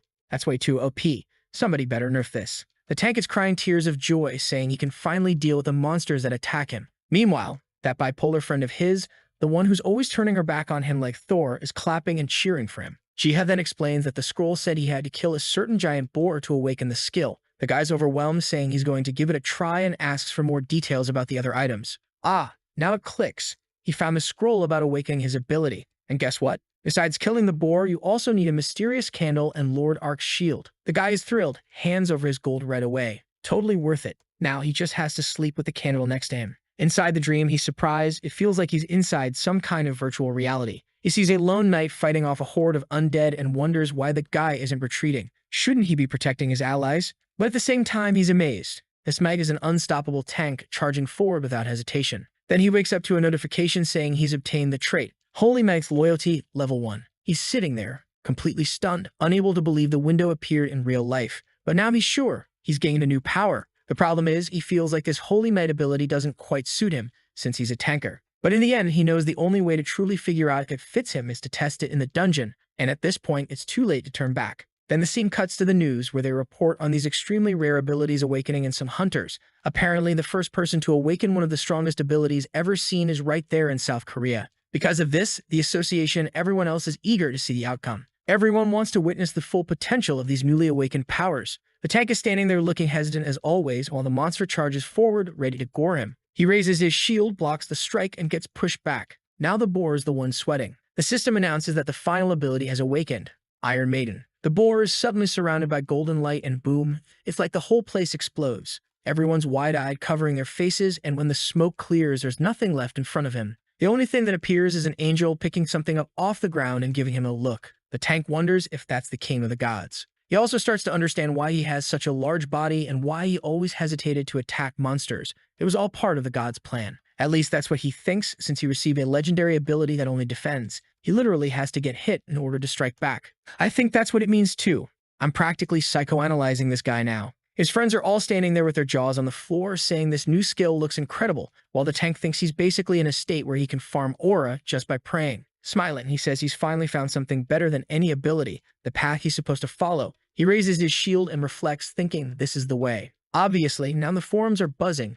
Everyone wants to awaken their own special ability. Meanwhile, Jihad is there carving a statue, grumbling about how hard the work is. Not long after the shield guy unlocked his skill, Jia found a book in the garden, a book written by Lord Ark about dungeon structures. With that, Jia built some new contraptions to test out a few abilities. The book seemed like it could give buffs and information to hunters who cleared certain dungeons. Ah, I get it. It's basically like a little system. You leave it in the dungeon, and whoever passes through receives that information. I keep saying, this guy is the world. The name of this story might as well be Jiho's World. While he's excited to test it out, we cut to a group of hunters talking about their targets for the day. One of them is complaining about the monsters, while the girl says it's easy to dodge those snakes. Sun Yuk is surprised, and Jaehyun asks what's wrong. They found a statue that is clearly, unmistakably, the spitting image of Selena. He's left wondering what on earth that statue is doing inside a dungeon. Right after that, we see them fighting the snake, slashing in every direction. Fighting near the statue seemed easier, as if it were giving them buffs and even healing them. Later that night, one of them lights a mysterious candle. Suddenly, he wakes up inside a dream where everything feels strange. Oh, and there's Eddie, talking away like always, puts a little smile on his face, not even noticing his friends around him. But then, when he looks to the side, he sees something he doesn't recognize, a mysterious knight in golden armor. He smiles, thinking he'll gain a new ability if he defeats this guy, but suddenly, there's an attack coming straight for his eye. He draws his sword and sparks fly everywhere as the voice speaks to Sun Yuk, who's now fully armed and ready. He's knocked backward, totally confused about what this guy is doing. He tries to ask something, but the knight doesn't answer. Instead, he grips his sword and activates his aura. Then a voice echoes, saying that humans are too weak nowadays. Sun Yuk demands to know what this being means, and it warns them to prepare for what's coming. Suddenly, a silhouette of a monster appears, and Sun Yuk asks if that isn't Toddy. The knight only says that something terrible is approaching and that humanity will be wiped out. Sun Yuk finds it ridiculous, but then the knight introduces himself as the Sword of Master Ark. On top of that, he also reveals he is Commander Gangmer, leader of the army that fought under Ark. And just like that, he activates some terrifying ability, summoning a massive barrage of swords all around him. Sun Yuk readies an attack, saying this damn knight is talking as if he. But yes, he does know him. The knight reveals he has been watching Sun Yuk for a long time. He says Sun Yuk is one of the humans with the greatest potential, so he better get ready for what's coming. Sun Yuk activates full-body etherification. The voice says it is acting because the god has appeared. Sun Yuk wants to know who this god is, but the voice just says it cannot answer. Oh, wonderful. Then Sun Yuk remembers Selena and asks if she's involved. The knight just tells him to shut up and fight already. That's the only way he's going to awaken. Sung-yuk realizes this bastard isn't going to answer anything, and then, boom, the knight vanishes in a blur and strikes him mid-sword swing. They go at it, blow for blow, an honest clash. The knight throws his hand back and unleashes a wave of sword beams, but Sung-yuk gathers aura, closes his eyes, and slashes out a massive strike in return. The knight, however, appears behind him in a fraction of a second, saying he's not half bad. He swings again with his storm blade, and Sung-yuk barely manages to block. He's pushed back, but the knight gives him no time to breathe. He unleashes a spiral-like attack, firing it straight at him. There's an explosion, and we cut back to Jiha, who's brewing a potion in a cauldron, saying this one is going to turn out great. He seals the flask and celebrates while the little creature in front of him claps his tiny hands to congratulate him. Jiha says it wasn't anything special, but the little guy is shocked. This potion restores 200 stamina in 10 seconds. Even Jiha himself is celebrating. He didn't think it would turn out this good. Meanwhile, the guy with glasses is just thinking, damn, this kid's a beast. How does this guy know the perfect timing for every ingredient without even using a timer? And every single time it's the exact perfect amount to fill one flask. Honestly, that looks like the easiest part of all. Then he says goodbye, telling Jiha he's heading out. Bye, sucker. Later that night, Jiha is feeling proud of his potions. The next day, back in the forest, he finds it strange that his creatures aren't around and wonders what happened. The bellflower starts ringing and he turns his head, wondering if something is going on. Right then, an explosion goes off somewhere else in the forest. The ground shakes as if an earthquake had started, right where Toady was sealed. A voice speaks up, saying the seal is in danger and the Terradrones have been activated. There they are doing their little ritual, looking all serious. But Jiva notices that they're struggling to hold the seal in place. There's no way they can handle this alone. And suddenly, a massive paw slams into the ground. A disaster-class lion-like creature appears. Immediately, the Terradrones take off into the air. I love how they always fly with that little teardrop look on their faces, like, I'm trying my hardest. Jiva starts looking around for Bium and Growler. Where's the whole squad? And he can't just stand there. He needs to help somehow. So he starts brewing as many potions as he can, awakening items, anything that might help, while Terradrone is out there gathering data and facing the creatures to support the others. Then the scene shifts to the city, where two guys are freaking out because a giant portal has appeared, distorting everything around it. The guy gets an alert, his expression changes immediately. His friend asks what's wrong, and he says a massive problem has just arrived. The only thing deadlier than that portal is the cigarette that falls to the ground right then. Soon, the news spreads, announcing that an Annihilation-class dungeon has appeared in Sector 7. They have 47 hours to resolve it, and Sung-yuk is already there, saying it feels like someone's been praying for bad things to happen in this place. That's how many warnings they've gotten. He calls for the group and says at least they're ready for it. And sure enough, everyone's glowing gold. Jiha made sure to bless every single one of them. On top of that, Sung-yuk receives another high-quality potion from Jiha, one that boosts vitality and stats. Totally busted. He tucks the flask away, saying they'll have to thank Jiha later, but for now, it's time to head in. Jiha watches everything, surprised at how strong these guys look. For now, he decides to just watch the battle. The Terradrone army is standing by, ready for action. Jiha figures at least the Black Lion won't be a problem for the hunters anymore. But Toddy, the legendary creature, that's a whole different story. He clenches his fists, silently wishing the hunters the best. Inside, Sung-yuk warns everyone to stay alert. Danger is coming. While the redhead works, the girl asks if those statues around them are the ones they'd mentioned earlier. Suddenly, a voice orders everyone to prepare their powers. The group chugs the potions, stunned by the effects, saying things like, "This potion just doubled my stats, and my flames are way hotter now. This job's going to be easy." Sung-yuk grips his sword, gets ready, and then, bam, up on the mountain. I thought it would just be one monster, but there are 3 lions standing there. Sung-yuk warns everyone they're about to attack. Right then, the first one launches forward, swinging a massive paw. But Sung-yuk holds the line. He immediately shouts for everyone to charge in, and all 3 hunters rush into the fight. Man, honestly, for a second there, I almost wanted to be the monster. Whoa! Flying sword dance storm, slashes cutting everywhere, sword surfing through the air, a phoenix blazing hot. And that redhead is burning even hotter, sending firestorms and meteors exploding all over the place, while the tank activates some glowing purple skill to hold everything back. The beast is completely losing it. These hunters are monsters themselves. Who's buffing these guys like this? The creatures must be furious. If they showed up to wipe out humanity, someone out there is turning these hunters into overpowered demigods. Sung-yuk activates that same ability from the Dream Knight, and with that, the poor big lion is nothing more than trash on the ground, didn't even get a chance to fight back. But then the ground shakes again, and another type of creature appears, a blood lion. Everyone freezes, panicking, wondering if they can handle something stronger than what they just killed. Of course they can, they're completely buffed to the max. The lion doesn't waste a second, already charging up a claw attack. Sung-yuk's tense too, shouting for everyone to drink their potions and get ready. Haijin yells, "No, Sung-yuk. Girl, what do you want him to do? Turn his back and die?" The guy is building up aura. Honestly, you could write a whole story about this guy. Aside from the fact that he's tanking just because Jiha's buffs are carrying him, he's literally the poster child of the system at work. The first strike comes, Sung-yuk blocks with his sword to tank the blow, while the tank is chugging potions, saying they'll have to trust him to hold on for now. Sung-yuk's trading blows like crazy, clashing non-stop, thinking he's the only one who can hold this monster back. Meanwhile, poor Hyjin is once again terrified he'll vanish or die somehow. Man, I wish I had someone that worried about me. Then she turns and orders everyone to search for information about the bloodline while they recover. This is modern dungeon crawling, can't kill the monster. Pull out a tablet and hit Google or ChatGPT. ChatGPT, how do we kill the bloodline in Gate 7's dungeon? And Sung-yuk just keeps holding the line, waiting for the prompt to load. Finally, the tank recovers and lets out a roar to draw aggro. The lion turns its focus from Sung-yuk and Sung-yuk leaps forward. Wait, did he just get crushed? Nope, he tanked it. Meanwhile, the archer, beautiful shot, lines up and fires a green bazooka-like blast. The lion is scorched and it looks like it's dead, but just before it goes down, another beautiful strike. This group is too good. For a second, I just wish I could be Sung-yuk. But no, the lion's still alive. Blood sprays everywhere. Oh no, everyone's shocked, jaws hanging open. But the blood was from Growler showing up, going full gigant mode and smashing the lion. Another day where everyone depends on you, Jiha.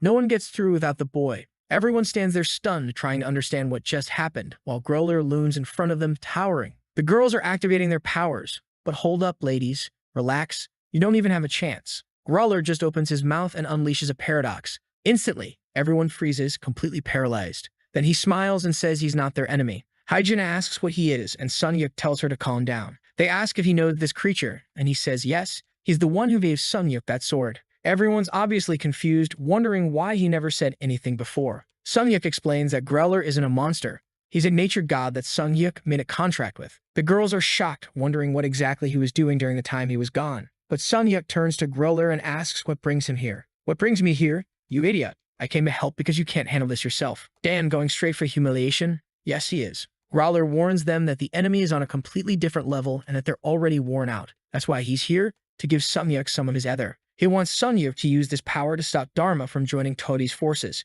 Sung-yuk has no idea what this big wolf actually wants, but if he's giving out free energy, hand it over. He draws it all in, and right away he feels it. This creature's mana isn't just strong. It's denser, way more concentrated, and powerful. Growler just says, "All right, you fools, figure the rest out yourselves," and disappears. The group is left a bit shaken, wondering just how strong this Dharma must be, while Sung-yuk tells them to get ready. There's more coming. No time to sit around talking. His sword is glowing like a lighthouse when two more blood creatures appear. One of them says he'll handle the insects so their master can claim the skies. And suddenly, boom, Toddy shows up, and he's devouring his own minions. You know it's bad news when the boss starts eating his own crew. The creature declares itself the true master of the skies, stomps the ground, and says it'll handle this personally. But then it notices the presence of the three musketeers and realizes this isn't going to be easy. Facing the three nature gods, it mocks them, saying their timing was flawless. BM comments that it's kind of hard not to notice that roar of his, and Growler says he's still hungry. The creature warns them not to get in the way or all three of them will be devoured. BM just says he'd like to see him try. The monster grins, saying he could gain decades of time if he defeats them now. But Arkfoot asks if he really thinks he can win against all three. Immediately, Growler and BM rush forward, and it's clear this is going to be a brutal fight. Tony prepares himself but realizes they're trying to stall. Arkfoot, fast as lightning, charges straight in from above and slams a massive horned strike into him. The impact explodes, leaving a crater in his chest, and then he gets bitten in the back, being torn apart alive. This is full-on final boss territory. The monster calls them mutts and roars, blasting everyone backward. At that moment, a crack splits open in the sky. The barrier shatters, and Arkfoot looks worried, realizing dimensional passage has been opened. BM yells that they're all being sucked in, and then they're gone. Far away in a part of Sichuan province, Todi is thrown backward, enraged. He fills his mouth with aura and fires a massive green beam. But BM and Arkfoot swoop down from above, saying this time he's the one who's going to die, slamming him again. The creature is coughing up blood, stunned that this is even happening. Growler charges in next, saying that today this monster dies. Arkfoot comes down again, crushing him into the ground. A blue aura surrounds Todi as he says it wasn't supposed to end like this. Somewhere distant, he calls for his father. Then a purple portal opens and pulls everyone in, leaving the battlefield silent once more. Elsewhere, Jiha is panicking that they've all vanished. He searches everywhere in the miniature world, combing through every corner of the forest, but finds no trace of the fight or where they went. Then, a giant paw smashes into the ground with brutal force, and the bell rings once again. Jiha runs toward the city, wondering if something happened to the heroes. A two-headed Cerberus-like creature appears, the great Dharma, and unleashes a barrage of fire. Jiha is frozen in shock. The thing he feared most has finally arrived. And now there's not much he can do. His creatures are gone. It's up to Sunyeok to handle this. Jia just prays that he's careful. The attack gets closer as someone downs a potion, and Tank Gamer steps forward to block the hit. He apologizes for not doing much before, but says that now they can count on him. At the same time, Sunyeok leaps forward, sliding under the attack and slashing straight into the monster mid-strike, aiming to land a clean hit. The monster tanks the blow and says, "Impressive attack. I didn't expect to see a technique like that. So there really is someone in this world connected to that foolish knight." Sunyeok wonders if this bastard is talking about Legion. Looks like the monster's already been given a name. Sunyeok snaps back that it's none of his business, but Dharma starts charging up a massive barrage, saying the arrogant human will be annihilated along with everything else. He unleashes an annihilation blast while Sunyeok tosses his sword into the air, channeling light and sending another slash straight toward him. Dharma just laughs, mocking him, saying there's no way something like that would stop him. Then one of Dharma's massive paws slams into the ground, shattering everything around, and another paw swings from the side, and oh man, it looks like it hit dead on. Sunyeok is sent flying, completely wrecked. Jiha is worried sick, and Sunyeok is coughing up blood. Then we see a flashback. Sunyeok thinking that at least now he can finally use a few moves he's learned. He never thought the kid would reach this level. Sunyeok is begging to learn the third form, but the knight refuses, saying the third form requires far more ether. Sunyeok asks, what if he just forces the second form? He doesn't care, he's ready to risk it. But the voice warns it's madness. It could consume his body completely. Back to the present, Sunyeok is overflowing with Growler's mana, and even Dharma looks startled. He immediately recognizes the energy of the wolf god appearing above Jiha. The creature roars in disbelief, saying it's impossible, that Sunyeok shouldn't have that mana. But by then, the strike is already on its way. Sunyeok charges forward, Growler's energy flowing to the tip of his blade, remembering the knight's words, that if the chance ever came, he might be able to pull this off, even if only once. With a smile, he prepares to unleash the Blade Storm, second form. The monster crashes to the ground, his massive sword falls with him, and a crater opens beneath him as he drops to his knees, utterly defeated. The great Dharma has been slain. The Terradrones, as adorable as ever, start firing off little fireworks in celebration. Jia cheers, saying there's still work to do. He immediately orders everyone to help rebuild the shattered barrier that had been sealing the creature. When it's done, he sighs. Hard work, but necessary. Calls himself a shameless capitalist for it.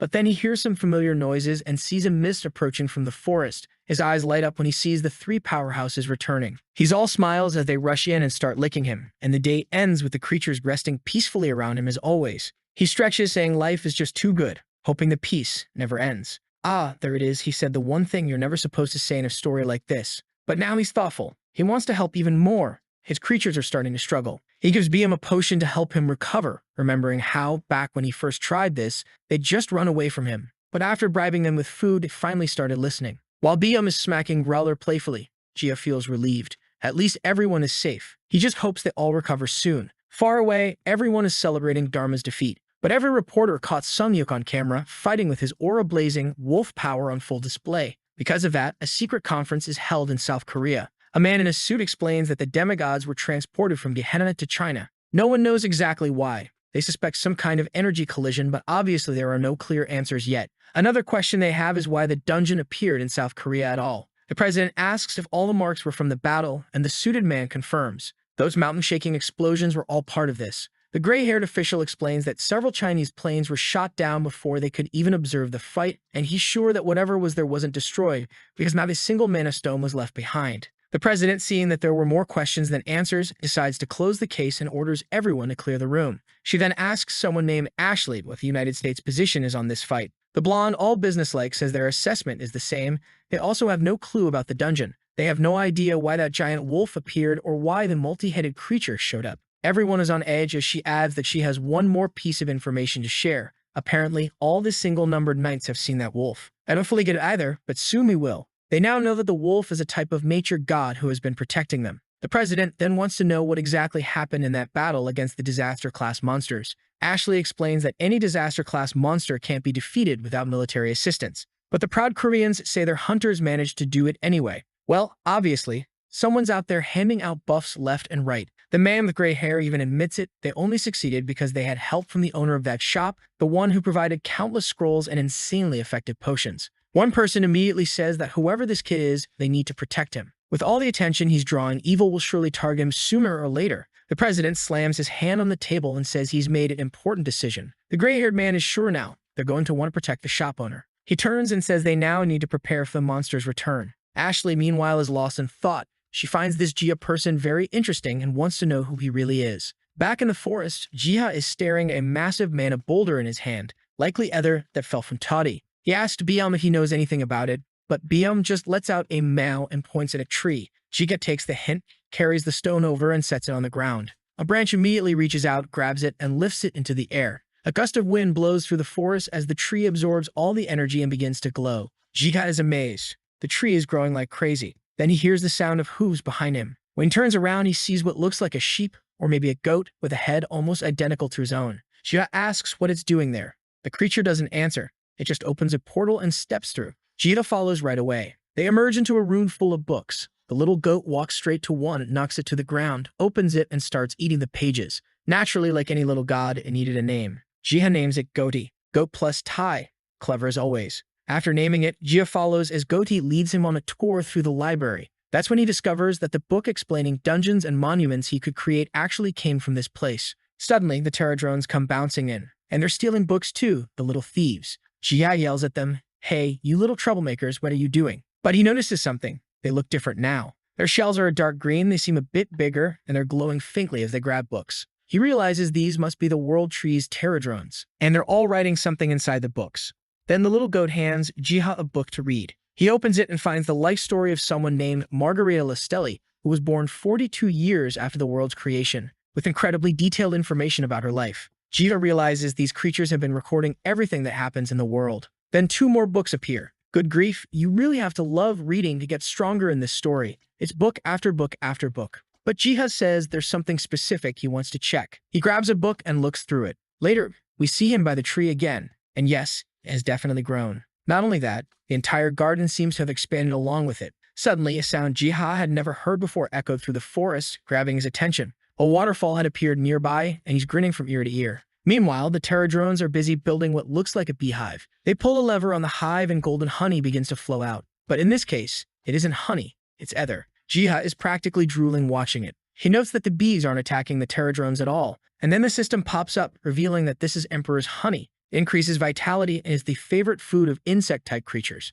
The item glows on the page, and Jia is stunned to see that it increases life. He figures that the Terradrones must be collecting this to make themselves stronger. He asks them for just a little bit so he can test it, and then carefully stores it in a jar. This would be the perfect item to put in a treasure chest.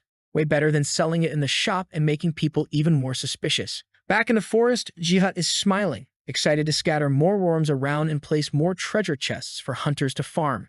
After improving the soil, he also made the lake more diverse with new life. Meanwhile, the news is buzzing about portals appearing everywhere. Hunters all over the world are discovering that for some mysterious reason, Korea's dungeons give better rewards. Jia also notices something strange. There always seems to be a shortage of salt in this forest. At first, he thought it was just an elf thing, but it really does seem like there's a shortage here. Even Eddie mentions that the strange village they visited also didn't have enough. So Jia asks mentally in that voice of God way if there are any salt stones somewhere they could absorb. The blonde explains that they don't have salt because they were driven out of their land and forced to submit to another kingdom's demands. Since salt is a valuable resource in wartime, it's always one of the first things to be seized. Jia immediately decides to help solve this problem for them. Back in the forest, he opens his book to search for a solution to the salt shortage. The problem is, it doesn't list the location. After a while, he finally finds something hidden in the confusing dialect. He calls over the stylish Terradrone, the one with glasses, and sends him on the search mission. Halfway along the path, the creature passes through a herd of animals, and Jia is a bit surprised.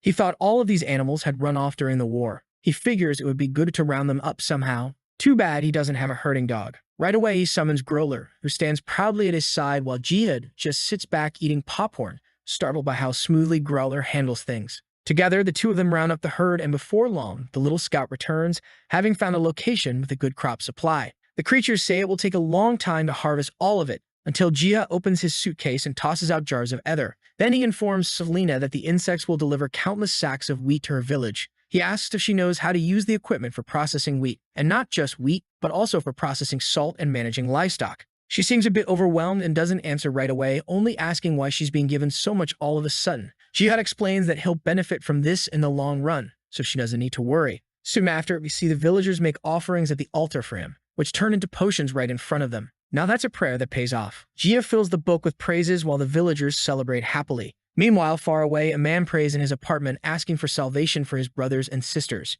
He looks at the book thinking that maybe he doesn't know how to communicate with Lord Ark. He realizes he needs someone who can teach him because he can't figure it out alone. The problem is the religious order of Gehenna was destroyed during the war, so there's no one left with that knowledge. He has no idea where to direct his faith anymore until a mysterious voice tells him to follow the desires of his heart. Well, that's simple enough. The moment he hears it, he stands up, straps on his armor, and heads straight out. He decides to keep hunting until he eventually finds the answers he's looking for. Meanwhile, Diocom is deep in the forest, holding the line, slaying monsters left and right. That huntress with the little blue tattoo on her face comments that everything's been way too easy lately, all thanks to him. Then one of them glances up and sees a pterodrome flying overhead, wondering if it just passed through the dungeon's invisible barrier without a problem. Someone else suggests that since they have enough time, maybe they should follow it and see what happens. Diocom seems startled. Right in front of them is a stone archway that shouldn't even exist there. The group looks around and sees strange houses, signs of some kind of civilization, and there are people casually talking nearby.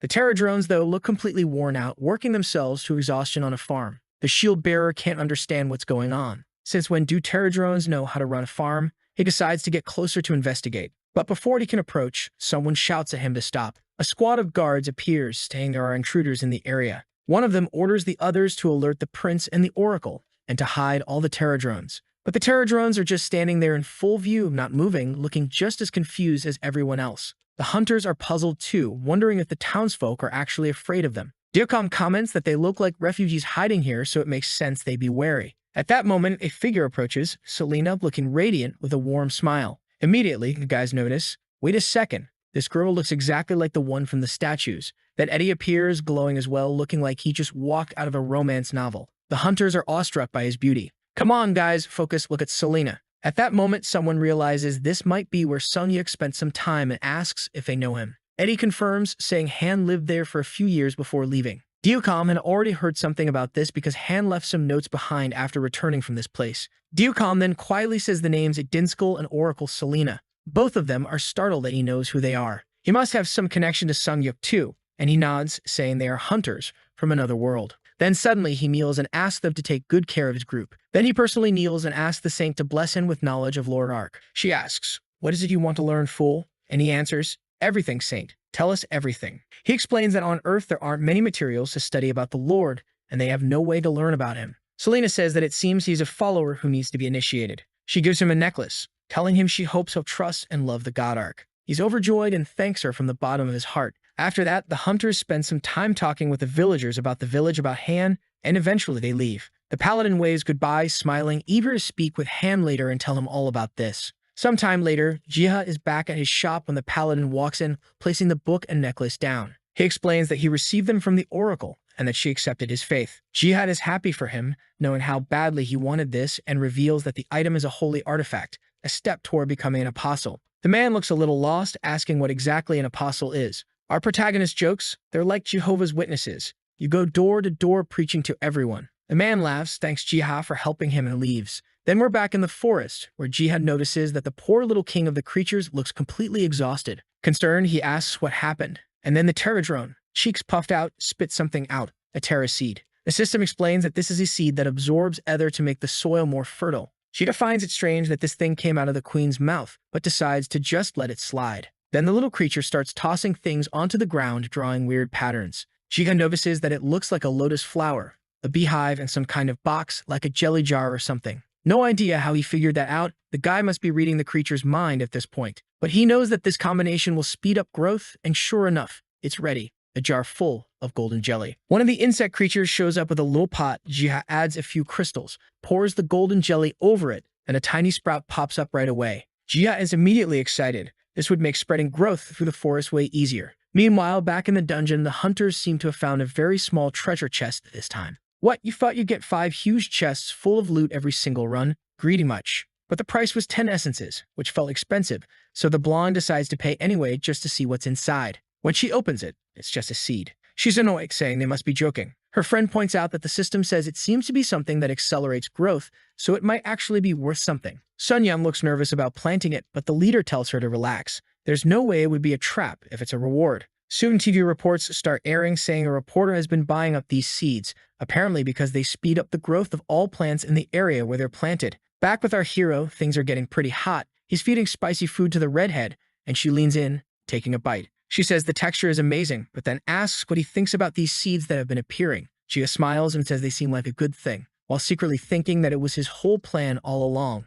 He put those seeds in the dungeons so hunters could find them, create new items, and grow new plants. Then Huiyin admits that her guild has been getting offers to move and get citizenship in Japan. Gia asks what life is like over there, and she says it's actually much harder than here. It's full of monsters and earthquakes. Then she gently touches his face, teasing, and says of course she's not going to Japan. Otherwise, she wouldn't be able to visit him. Gia almost loses it. This girl just keeps confessing to him. He smiles, and she turns bright red. Strangely, Gia doesn't do anything. He just laughs, and the laugh is so warm that now she's the one flustered. Right then, Gia's creatures start getting hungry. A bird's outside, so he puts food out, and all the little gluttons rush in. Huiyin asks if something's wrong, but he tells her it's fine, and that she can stay. Later in the forest, he remembers hearing a strange noise before that demigod appeared. He realizes the sound was coming from the bird sitting up in the world tree. Bium bolts forward, ready to attack. The poor bird is startled, and Bium is yelling that he swore he'd kill this thing if it ever came back. But it seems Bium can't climb that high. He hurts his paw and falls back down. Gia laughs.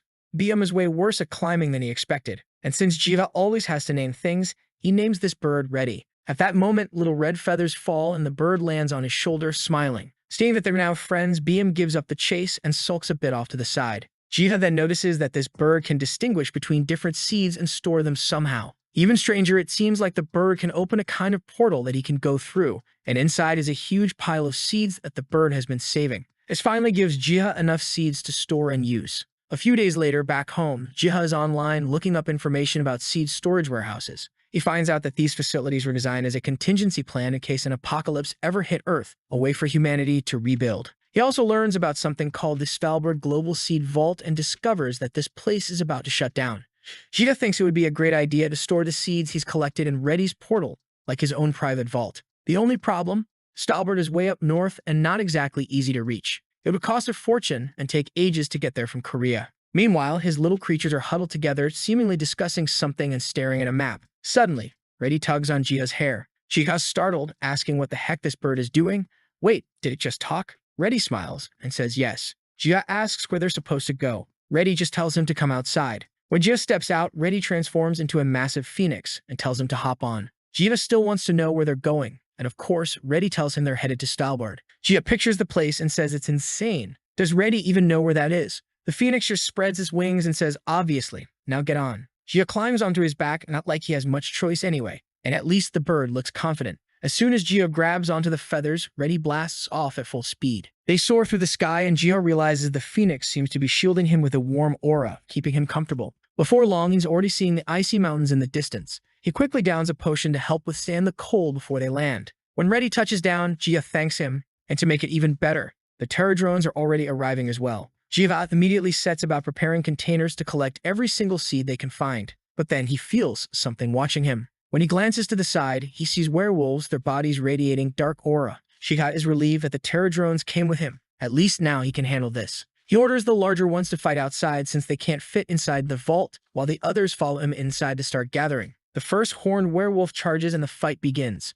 Jiva slips inside with a few terror drones, but there are even more wolves inside. He stays completely calm, not even reacting, until a terror drone suddenly smashes one in the face. Jiha thanks it, realizing he hadn't even noticed the wolf there. They continue clearing room after room until they finally find the main storage area, full of seeds. The good news is that they're still in perfect condition. The bad news is that there are way too many to move by hand. No choice. Time to get to work. Reddy opens his portal, and they begin loading everything through. Turns out it's way easier than Jiha expected. Just 2 steps into the portal, and everything's stored. Outside, Jiho wonders if there might be something else hidden in the snow, but he knows he can't stay much longer. If someone spots him with a giant phoenix, there's no way to explain that away. When he steps back out, there's nothing left of the werewolves but a pile of bodies. He praises the terradromes for their work. Back home, Jiha has his creatures deliver seeds to villages all around. He also sends some to Hyeongsuk, who gets excited right away, starting research and spreading the word about them in the dungeons. News of the special seeds quickly spreads worldwide and becomes a hot topic of interest.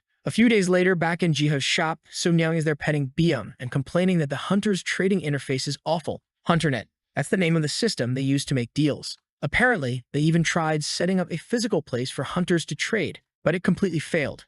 Jiho says Marketplace is way too outdated of a name. They need something more modern if they want to attract more players. But then, out of nowhere, Sunyoung suddenly stands up and says she has to leave. Jia waves goodbye as she bolts out of there like a bullet. But Jia, because of course he has to solve every problem in the world, is now wondering how he's going to fix this one. He remembers one of the books he grabbed from the library that time, a book written by Elder Ark. It had detailed information about how the hunter world worked, about attributes, dungeons, the ancient language, and more. And just a few days ago, Jia gained a new trait called system structure. See, I told you this guy is the system. Now it's official. So his plan is to create an auction house using the book's power to make it possible. At first, he planned to just sell some potions and scrolls. But obviously, for the idea to really work, he'd need valuable artifacts that would grab everyone's attention. Out in the garden, he's explaining to the pterodrones how he's going to make this work. The little guys grab sticks and Jiha understands what they mean. They're telling him he can't just keep hoarding everything in a chest anymore. He'll have to put good items directly into the auction.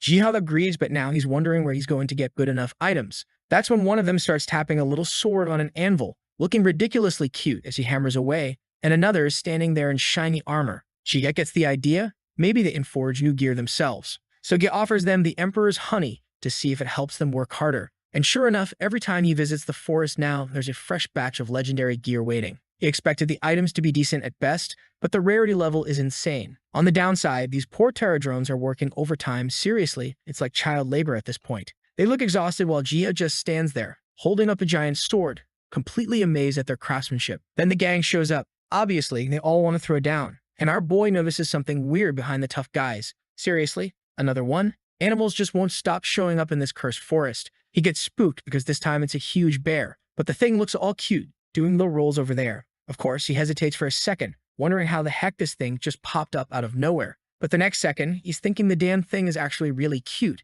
Dude, when it stood up, it looked just like one of those giant teddy bears from the claw machines at the mall, you know, big enough to carry home. And what does he do in this place besides planting and reading? Giving names to animals. Since it's a bear, he calls it Barry. Damn man. But the bear didn't like that one bit. Bam! Punches him right in the face. Like, you think you can just mess around with me? Bam was napping peacefully when he felt something getting close, and the bear charged at him too. But this was gonna be easy. Bam just stands up and lands one right on its face. Looks like the name's gonna stay Barry after all, and the bear is already standing up in a fighting pose. Then he charges straight at our foot, but gets tossed and sent flying. Our boy realizes this little bear is a real scrapper, tough and good at fighting. But when he's in our boy's arms, he's all soft and cuddly, a little troublemaker. So he takes the bear for a walk through the forest, and after a while, they get to the gardens. Our boy tells Barry he can eat whatever he wants as long as he doesn't wreck anything. But the bear smells something he seems to like and looks up. Our boy already knows. This bastard wants the Emperor's honey again, like always. Jiha, being the nice guy he is, doesn't mind. He just grabs it, hands it over, and is all happy. Then Barry points to the side and a portal pops open. Man, the creatures showing up are getting more and more OP. As he steps through, he ends up in a room packed with equipment. Our boy realizes you could start a war with what's in there. And the most insane part is that obviously everything in this place is ridiculously rare. Anything from here that went up for auction would catch everyone's attention. The greedy capitalist is the first to open his mouth, asking the bear, "Hey idiot, can I steal this stuff? I'm taking that sword that looks like it belongs to a final boss." But our boy knows it costs essence just to look at the books in Godey's library, so this probably isn't free either. Barry then reveals it costs 10 essences to borrow an item. Wait, you're gonna auction off something you just borrowed? You're ripping the bear off? At least the sword's already in his hand. And he knows this is the perfect bait to make people start paying attention to the hunter program he's trying to launch. Right away, the first fool falls into the trap. The moment he sees that sword, he's hooked. The protagonist knows he can't pass up the chance to sell something like this. Countless eyes are locked on it, and the auction begins. Meanwhile, over at Sungyuk's place, he's living the easy life, surrounded by women, casually watching that very same item go up for auction. The price, 10,000 essences,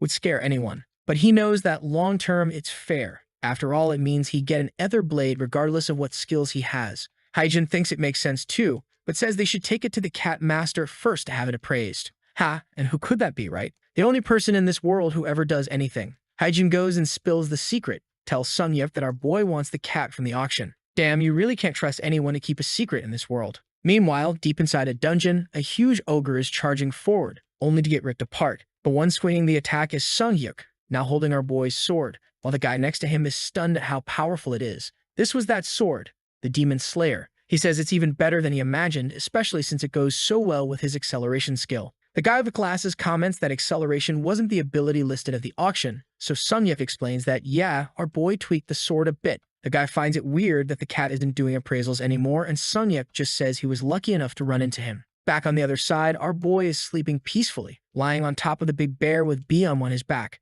The next morning, he plants something new and wipes the sweat from all that hard work. Back in the forest, he walks through the clearing and notices something different. The place feels a little too quiet. There are fewer pterodrones than usual, probably because the little guys are out delivering the auction goods. Jiga thought he was a nice guy, but look at the poor pterodrones' faces. They build, they forge, they deliver, basically working overtime. Our boy thinks they really deserve a good reward, right? What's he gonna give them? Minimum wage. That's when the pterodrone knight shows up, and of course, our boy puts him to work too. He says he wants to take her to Estrem, but the pterodrone looks nervous, flailing its arms, saying it's impossible. Our boy explains he's not asking for a permanent delivery. He just wants more bees so the folks there can have honey too. The pterodrone stares at him like he's suspicious, but Jiho reassures him, promising to bring him back soon. Bold as ever, he just reaches right in. These bees really aren't scared of anything. Meanwhile, over at Selena's bookshop, she's sipping tea when the protagonist calls for her. She asks if he's the gardener Ark, and he says yes, it's been a while since they last met. He greets Adinskal too,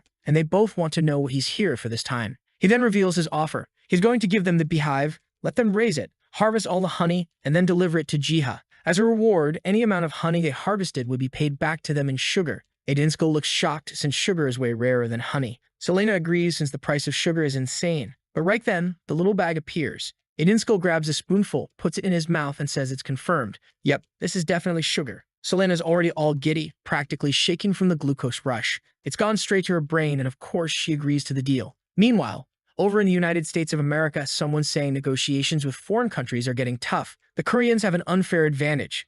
The guy in front, probably Sunyuk, yeah, looks way too much like him not to be, agrees and says they need something big for this next phase. Turns out they were called to a meeting. Sunyuk says they practically begged him to show up like the world was gonna end if he didn't. His friend tells him he really has to attend, but says what really matters for a hunter is hunting. One thing's for sure, they're gonna bring up Jiha. But what only he knows is that Jiha also has the most powerful appraisal skill, so convincing him is going to be hard. His friend points out that winning him over will be tough no matter what they offer. The kid doesn't seem interested in fame or money. Sunyuk just says there's only one way to find out. Cut to the meeting room with Ashley, who greets them both and announces she'll be leading the session. Sunyuk says he wishes she was on their side, but she replies that as a US official, obviously she has other objectives. He says he understands, then sits down looking a bit hesitant. His only goal here is to make sure Korean hunters aren't discriminated against. Ashley starts the meeting and says she'll lay out the talking points. The white-haired guy knows they need to be careful with what they say. Then the woman slams the table and tells them to reveal the first question. The guy in the corner with the red tie asks for proof that this person called Jiha really exists,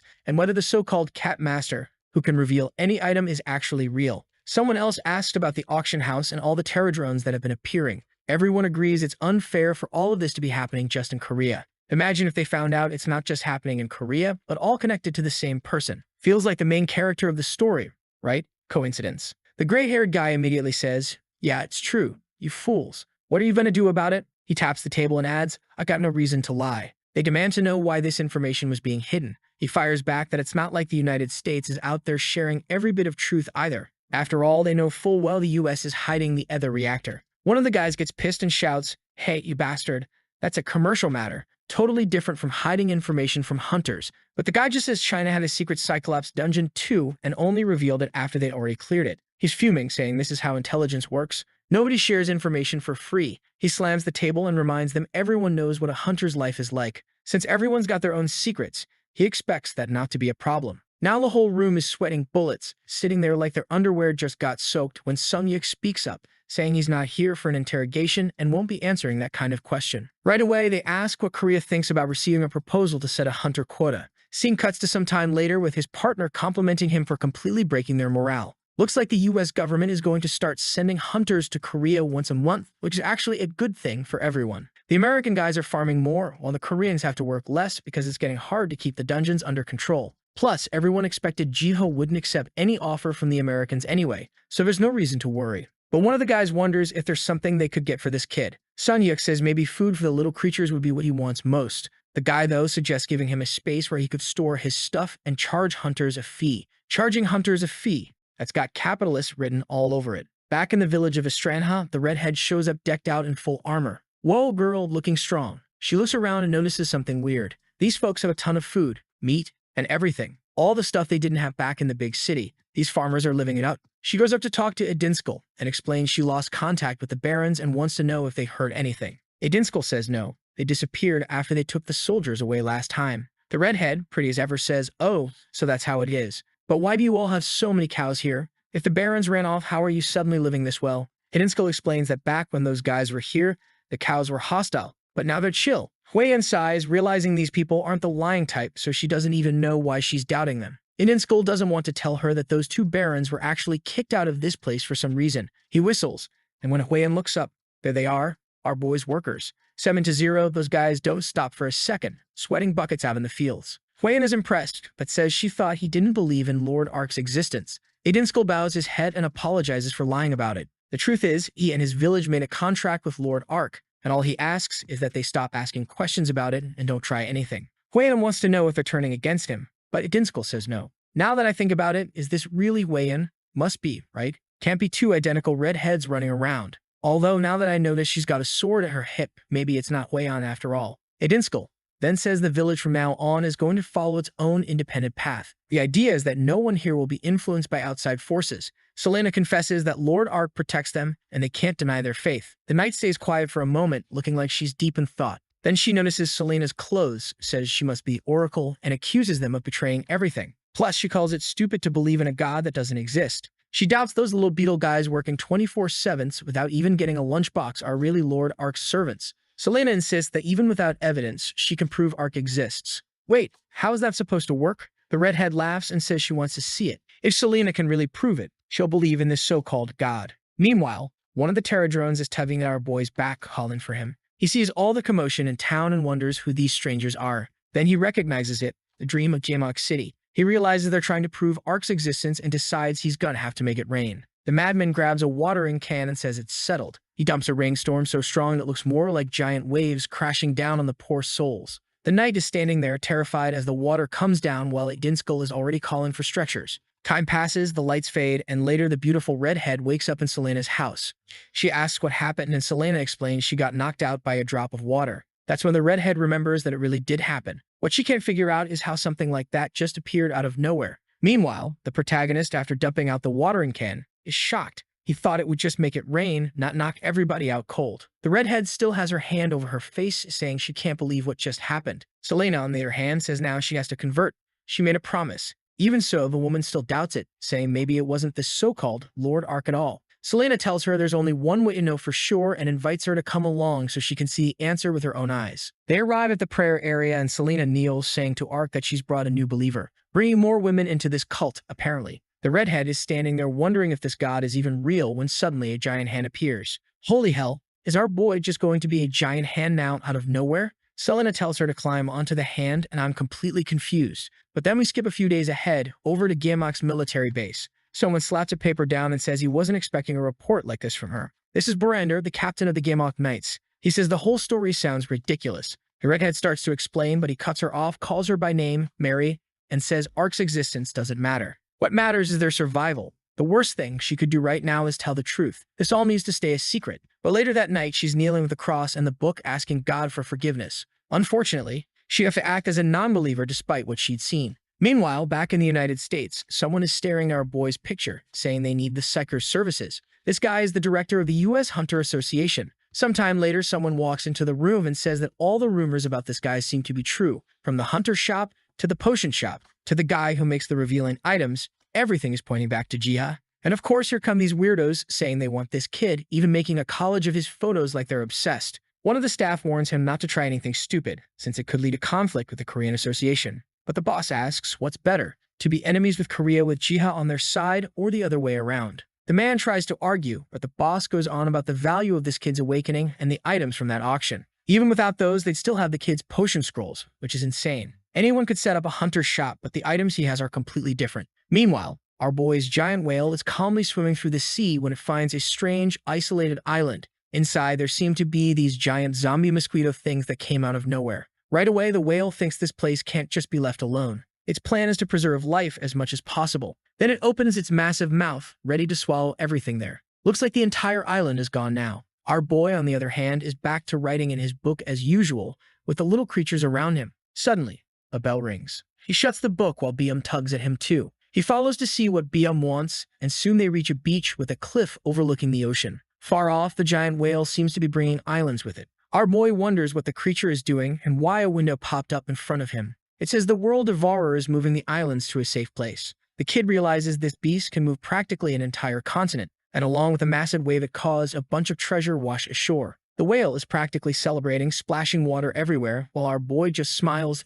thinking not only did he get treasure, but now he's got even more islands to take care of. Then the whale waves goodbye, telling him to visit when he has more time, and the big softy dives back into the water. Then the scene cuts to an office. The guy slams the table, demanding to know what's this business about finding a new religion. He's talking to Mary, asking what she thinks about it. Then we jump back a few hours earlier in the same region, when she was in the middle of training, drenched in sweat. The Knight Commander, Bartok, shows up and greets her. She asks if he needs something, and right away he puts a hand on her shoulder and tells her to come to his office. This dude's sighing like crazy in the background, saying he wants to talk about Lord Ark. Get out of here, creep. In the office, he starts talking about this new religion. Mary plays dumb, saying, religion? I don't know anything about that. Never heard of this Lord Ark, don't even know him. But the guy reveals he already looked through her locker and found a crest of Lord Ark in there. Girl, you're not helping yourself. 16 IQ, pretty and dumb. Just the way some guys like. And poor Mary's sweating in the cold now, realizing she's in trouble. She looks scared. This guy must be strong because I thought she'd just get pissed, draw her sword, and be done with it.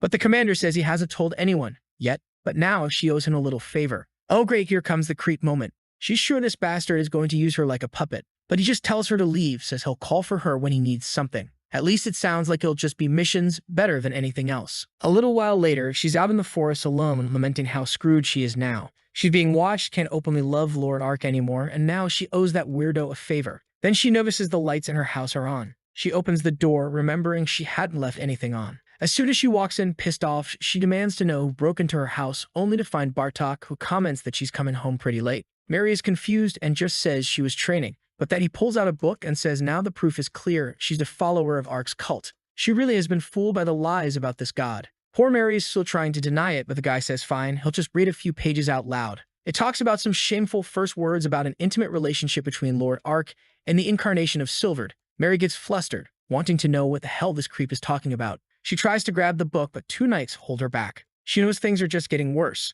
The guy says he can't believe someone with such a good position in the Empire is trying to betray them. She must have forgotten the oaths she swore to the Emperor. Apparently she was raised by Borander, which he now calls a big mistake. Mary's getting angry, whispering Bartok's name, and I still don't get why this guy's always out of breath. I know you're chubby, but seriously, can't you just stand still? And yep, it's exactly what I thought, full-on creep mode. He tells her to visit him every night so he can fix her way of thinking. What the hell is happening here? Suddenly the scene switches to Borander, who says he won't let her marry that fat bastard Bartok. Mary looks shocked, about to say something, but he just tells her to shut up, pack her things, and leave. He'll handle everything. He cups her face and admits he didn't expect they'd have problems this early. He also says her personality isn't the best. Mary thinks maybe it'd be easier to just accept it, but he says no way. He warns her that she wouldn't be treated like a wife, but like a toy. Humiliated, forced to live with that washed-up guy, and as long as he's alive, that won't happen. Then he grabs a bag and a knife, tells her to run away and go to the place where she saw the miracle. Meanwhile, Bartok's waiting, thinking she'll show up at night,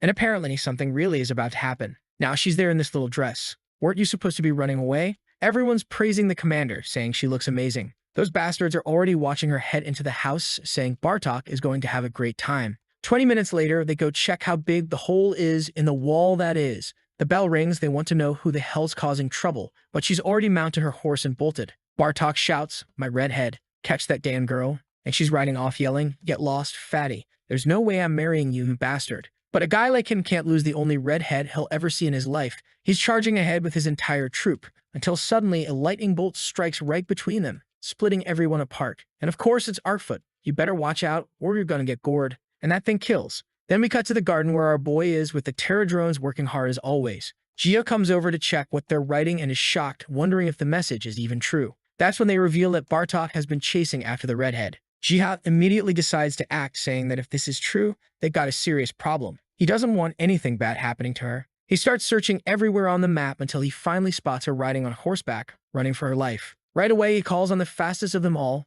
Arkfoot, who opens a massive portal, charges through, fires up those horns, and unleashes a thunder strike. The fat creep just stands there, wondering why even the gods are stopping him from catching the redhead. Worse yet, the lightning strike left a giant crater, so yeah, he's got no chance now. Artfoot goes over to her, and she realizes this creature came just to save her. She thanks the horse, apologizing and saying she wouldn't have made it this far without him. Artfoot takes off flying, leaving everyone behind. Half a second later, they're already right above the place where she first met Ark's people. She starts wondering if all of this was part of the god's plan. The knights immediately recognize her and orders someone to call the prince. Right then, she faints on the ground and Dinskell rushes in to help. On our boy's system interface, a notification pops up saying that Margareta Lastel has sworn loyalty. Now he knows the redhead is safe from here on out. He praises Artfoot for his hard work, gives him a carrot as a treat, and the big guy just chills. One thing I like about this story, there's never a transition. Suddenly, our boy's in a fresh outfit, walking through the city, looking for something. Ah, okay. Turns out he's looking for the Hunter Academy.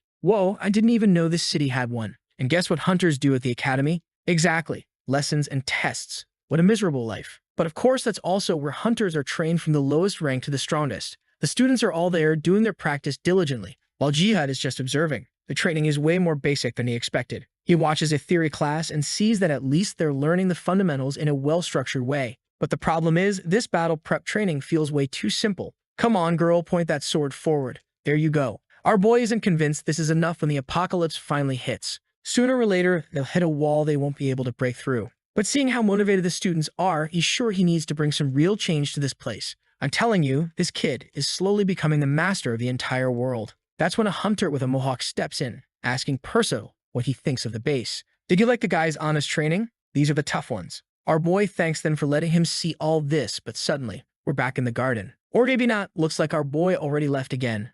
I didn't even notice. Then we get a look at the lives of the creatures. Artfoot is busy eating, Biom is pestering Reddy, while Growler and Barry are going at it in a full-on sparring match. After a long session, they're all resting. Well, not just the three of them, more like 25 now. While they eat, drink, and play around, guess who's the only one still hard at work? That's right, the Terradrones again. I'm starting to think I'm a Terradrone myself. We're all Terradrones, guys. The dream is to be like Biom, just eat, sleep, and play. But in reality, capitalism has us out here in the city, working, hammering metal, sweating bullets, making weapons so Jiha can make money. The Terradrones get praised for building something amazing again, and they all celebrate together. Finally, they started producing rank 3 weapons. Just like a real-life worker, you go to your job, get something to eat, and that's it. Drink some water, and you're back to work. Our protagonist is now studying how to create his very own miniature world. Man, he's officially becoming a god now, huh? One thing he notices in the scriptures is that this world he'd create would be different from the one he sees. Ah, so it's a world only the soul can enter, basically like a virtual reality. And guess what? Could this be good for the hunters at the Academy of Practice in? He's not sure if it's actually going to work as he absent-mindedly pets Biom. He then makes a little clay doll, and everyone's staring, wondering if this thing is really going to work. Our boy shows off the amazing creations he's made, 2 humans and a monster. The creatures don't look too impressed, and he apologizes if they turned out bad. Either way, he explains that if a human soul could enter, that doll would basically come to life. He's wondering who he should send in there first. And obviously, guess what? Go on, Terradrones. Work your poor things. Once again, they're the unlucky ones dragged into doing what they don't want to do. Actually, even worse, he makes them take control of the dolls while their real bodies go limp. But at the same time, it's fascinating how perfectly they seem to control the puppets. What matters most now is figuring out whether they can gain experience and actually grow stronger fighting as puppets. Our boy steps through a portal and commands them to charge. The 3 Terradrones, now just souls, rush into the miniature world. Damn, he really made his own little world to make the creatures fight in it. He basically created a Pokemon battle arena for hunters. It looks like the Terradrones can't use their natural abilities, but even so, this is way better than what you just saw back at the Hunter Association. The only downside is that building something like this for those people would cost a lot. After a while, the Terradrones manage to win, but they're completely exhausted. Our boy praises them for their first simulation and asks if the experience was painful. The winning Terradrones just flex their arms proudly, saying it was easy. They're pumped now. The system then announces that the adventure mission has been completed and the miniature world will be reset. With that, his ability to create new worlds levels up and he gains a brand new skill. At that moment, one of the Terradrones shows that his arm has transformed into a sort of blade and gives it a swing. Jiva realizes this has incredible potential. This way, hunters in the real world could train their abilities in a safe place, while more experienced ones could fight against creatures they'd never normally get a chance to face and prepare for the day they meet something they can't handle. He's certain this is the best way to use this power, and with that,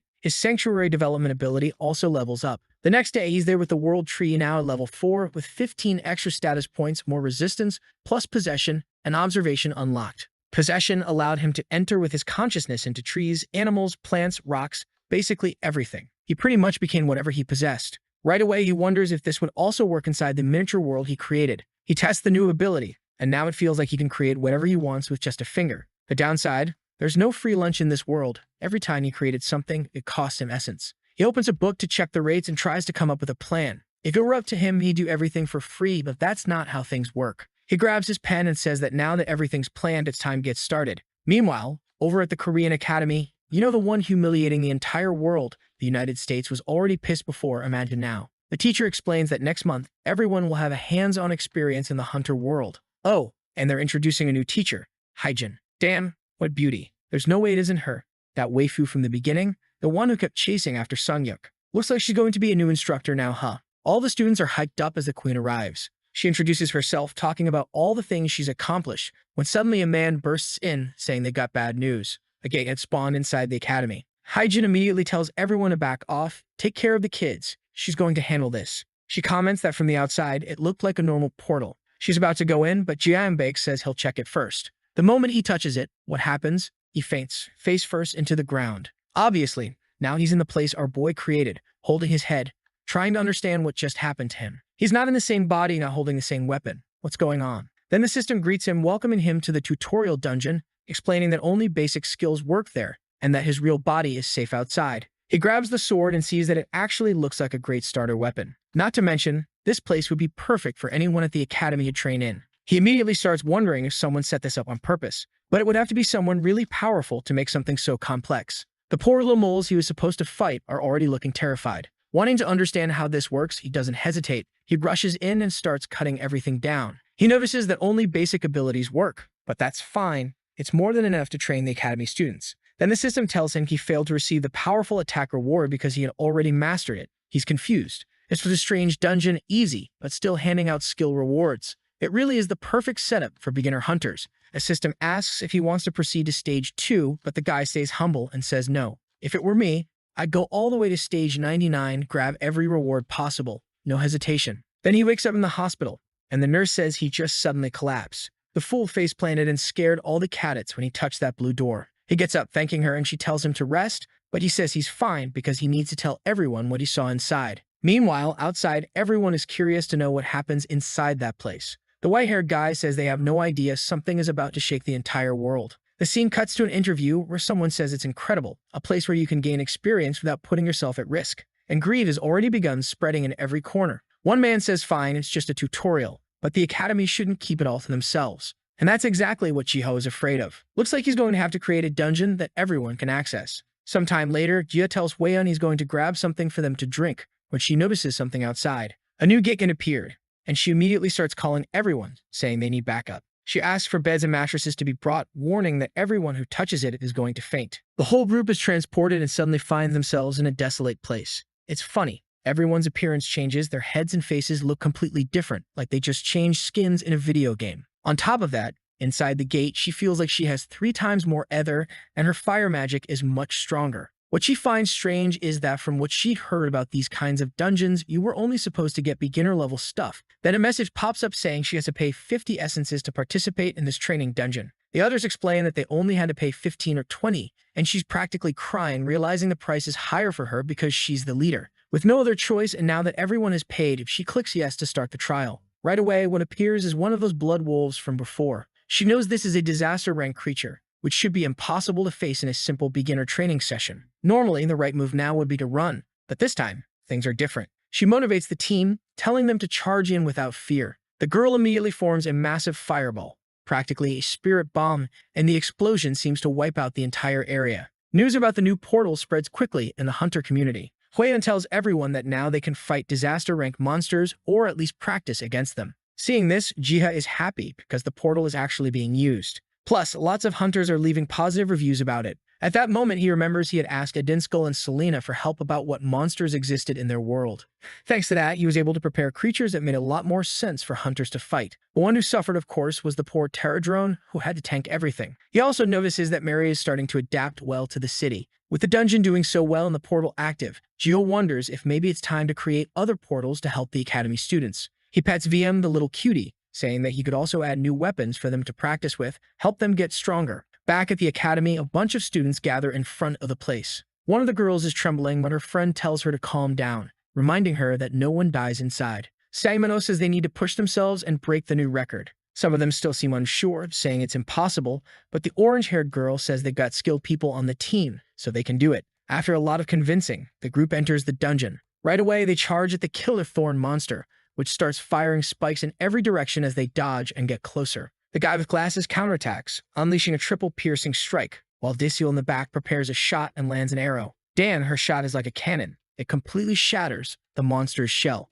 But the arrow was so strong it ricocheted and hit one of their teammates. At least he doesn't feel pain, though honestly, I think he should. Sure, it could traumatize someone to feel their head crushed during training, but still, how are they supposed to get used to the pain of real fights otherwise? At that moment, the guy understands that this is exactly why they're here. If this were the real world, that arrow would cost them dearly, but here it only cost her the lesson she just learned. They finish the fight, the monster's head rolling on the ground. But right away, stage 3 starts and an orc appears. Man, remember that monster from way back at the beginning. The huge beast immediately lands a punch on one of them, sending him flying. The girl instantly casts 3 fireballs in a row, but they don't land a single hit. She starts focusing more mana, determined to prove who's stronger. But then the system asks if that's really what she wants to do. The girl is confused, wondering what this little system is even asking. And apparently, it was our boy who wrote that prompt in the first place, which he probably shouldn't have. He's trying to drop some hints to help them out. It then says it hopes she'll contribute more to the group. The key to defeating that creature was somehow stopping its regeneration. She interprets this as meaning she should use fire to prevent it from healing. And of course, fire is the perfect element for that since it causes damage over time. The mage warns everyone she's about to conjure a wall of fire and asks them to block the troll from escaping. She calls forth her power and a pillar of fire erupts inside the monster, which starts writhing in agony until it finally burns away completely. She wonders if it's finally over and the system congratulates them for clearing stage 3. The group celebrates because they're about to earn essence. Plus, they just broke the new record. They go to tell the teacher, but I still can't believe it. Is this really Hyjin? There's no way she's got that hairstyle now with those bangs and still has the same name. Maybe I'm just losing it. She's impressed they broke the record and asks if they tried anything new. The fire mage just explains they followed the hints that appeared and used them to stop the troll's healing. But now that they've beaten that creature, they want to go explore off campus. She says fine, but she has to go with them. One of the students suggests they visit the hunter's shop over in Region 7. When they arrive, the place is packed. The kid is shocked, realizing the level of the people here is way above the academies. Suddenly, one of them spots the group of the famous Diakon, who people say is an apostle of Lord Ark. One of the students asks, "What's an apostle?" Another replies, "Like Jehovah's Witnesses, dude." Plus, they figure there's nothing to lose by being on Lord Ark's side, so if they run into anyone connected to him, they should talk to them. The teacher then tells them to stay put and look around while she goes to get permission for them to enter. That's when they see a massive tree, saying it looks way different compared to the pictures. They're all excited, arguing and buzzing with energy when Huiyim shows up to greet them, saying she heard they were the ones who broke the Academy dungeon record. The fire mage gets emotional, fangirling over Huiyim, the legend herself. Meanwhile, our boy greets everyone, casually saying he's just the shop owner. They invite the students inside the shop, and the kids are blown away by the potions, scrolls, and everything else. Jiha, watching the group so excited, remembers how much they struggled in the dungeon and realizes his plan is working. Then someone calls them over, offering them a bucket full of stuff, saying they got lucky because he has gifts for the group. In the background, the 2 strong women talk about how these new dungeons are perfect to prepare the next generation. Everyone's holding their potions, amazed, while the teacher comments that it's good to see them so happy. Back in the forest, our boy is picking apples, thinking about how good their visit was. The apples taste amazing, but suddenly, all the little creatures come jumping on him. He pets Arfoot and hands out apples for everyone to eat. Then the Terradrone shows up. The poor guy is just picking up what's left on the ground. And worse, he's not even picking them up to eat, he's collecting the apple seeds to plant them somewhere else. But thanks to them, and the seeds they're planting everywhere, more and more plants are growing in the forest. Little saplings keep sprouting and the whole garden keeps expanding. And the most interesting thing is that in this world, nothing ages, even after the harvest is done. Obviously, that must be thanks to the world tree. At that moment, he hears Selena's voice telling him all the honey has been collected. She's holding a huge bucket, trembling from excitement, while our boy wants to know how she managed to gather it so fast. He explains that he planted flowers near the hive to attract more bees and everything worked out perfectly. As promised, he hands her the bag of sugar. Selena is surprised, and once again her faith in Ark is renewed. GM notices that lately she doesn't even hesitate to accept anything anymore. Suddenly, one of the hardworking little guys calls for him. He remembers that those tireless workers also need to be paid, so he gives them their little pot of minimum wage and they all celebrate. But then he notices something strange. One of the beetles is offering him a bit of honey. Not wanting to turn down the little guy's kindness, he accepts. But then another Terradrone calls him over and he's wondering what these guys are up to this time. One of them starts drawing on the ground, and at least this time it's clear he's a real artist. You can clearly see it's a Terradrone scattering seeds. Gia wants to know where they're planning to spread them. The little guy draws planet Earth, and Gia realizes this time it wouldn't be in Gehenna. They want to spread it across the entire world. The little beetles proudly nod their heads, looking adorable, as if to say that's exactly what they mean. The protagonist knows that the world tree is helping plants grow healthy, and really he has no reason to reject the plan since food is plentiful here. As always, he's going to leave all the work in the Terradrone's hands. A few days pass and forums start buzzing with people talking about Terradrones showing up everywhere. These creatures are basically becoming global celebrities, appearing in every corner of the world. The protagonist thinks they might be scaring some people, but in the end, it's worth it. Then he sees a thread on the forum where people are complaining about the system pop-ups. But instead of getting angry, Gio wonders how he could improve the system. He checks his own system window and notices the massive list of attributes. He decides to move Vitality to the main status tab and reorganize the layout. While thinking all this through, he absent-mindedly pets BM. He realizes that what's really missing is some kind of level system. Leveling up would definitely motivate hunters. The problem is, he doesn't know what kind of benefit to give them for leveling up. He can't just hand out free stat points to everyone. The system suggests that if he can't give everyone a buff, he could give everyone a debuff instead. But Jiha knows that would make him hated for the rest of his life. In the end, he decides to launch the level system first and think about the details later. He also considers adding level requirements for buying or trading certain items and weapons. That way, the system would encourage people to level up to unlock better gear. He's sure it's a good plan to prepare for the future. Meanwhile, some hunters get a quiz asking if they want to accept these changes or not. Everyone's curious, and the gray-haired guy realizes it's just a different way of naming the points they already had. Looks like dual classing might even be coming, and the gray-haired guy is just as confused as I am, saying this is going to throw the whole world into chaos. Just then, he gets a call telling him to run to the hunter shop on 7th Street right away. Apparently, something strange is happening near the giant tree. The entire region is being covered by a forest. The next day, it looks like a lot of people are showing up there, while our boy, as always, is just working in the shop like nothing happened. Two people are chatting about the new classes and the new system. One of them also complains that lately the system feels a bit unfair since certain classes level up much faster because they're offensive ones. His friend agrees, saying that mages and archers spend all the money they earn just on mana potions and arrows. At that moment, Jiha steps in and interrupts their conversation, handing them a bag full of potions and thanking them for always being loyal customers. The guy thanks him practically in tears, while Gia just says it's nothing special. But as soon as they leave, Gia realizes he actually doesn't know much about the hunter's real problems, since he doesn't go out and hunts himself. Maybe before implementing anything else in the system, he should investigate further. Suddenly, he hears a familiar voice calling him. He looks outside and sees it's Sunyam and asks what's going on. Right away, she pulls something from the ground, tosses it at him, and asks if he sees this.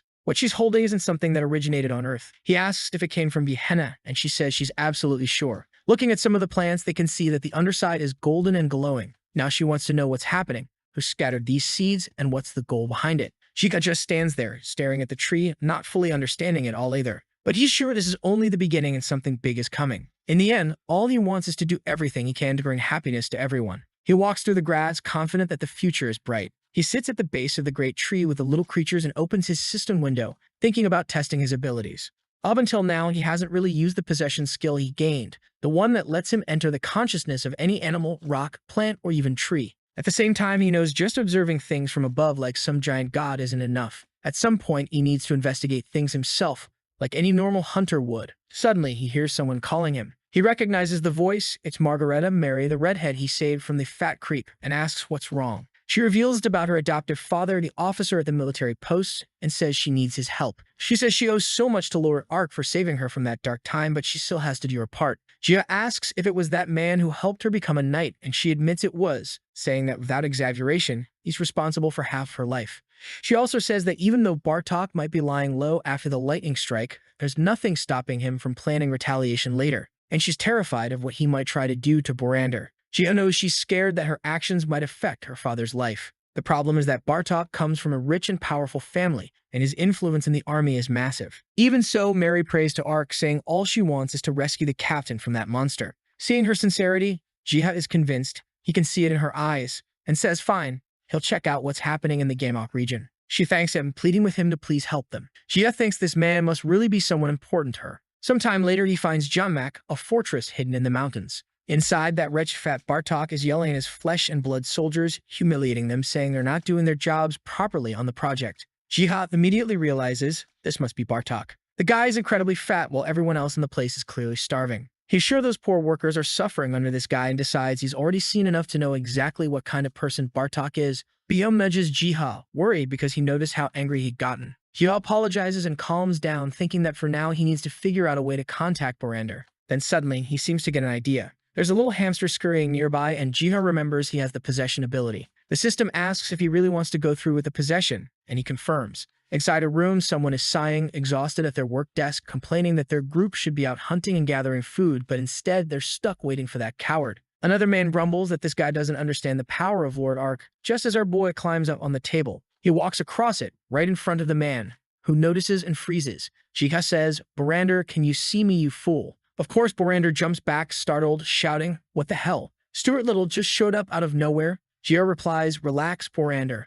I'm a friend of Margareta Lestel." Borander is confused. What is he supposed to say to a hamster? But since Jiha mentioned Mary, he asks if she made it to Istran and if Jiha is one of Ark's oracles. Jiha admits it might be hard to believe, but yes, it's true. He then explains that Mary sent him here to get Borander out of this place. Borander asks how that would even be possible, and Jiha simply says they have their own methods. Borander knows it's hard to believe any of this, but it's just as hard to demand proof. Even so, he's already relieved just knowing Mary is alive. Now he can die in peace. Jiha hesitates, not sure why the man's suddenly talking about dying, but Borander says it's easier to just show him this situation than try to explain it. Out in the city, Jiha sits on Borander's shoulder, observing everything. From above, like a god overlooking the city, everything looks neat, almost cute, like everything is functioning perfectly. But from up close, he can see that the people are worn out, their clothes filthy, suffering as they haul heavy stones. Then he hears a strange noise, some banging, some gnawing, and spots kids chewing on scraps, even bits of wood. Borander explains that the children eat the night's leftovers.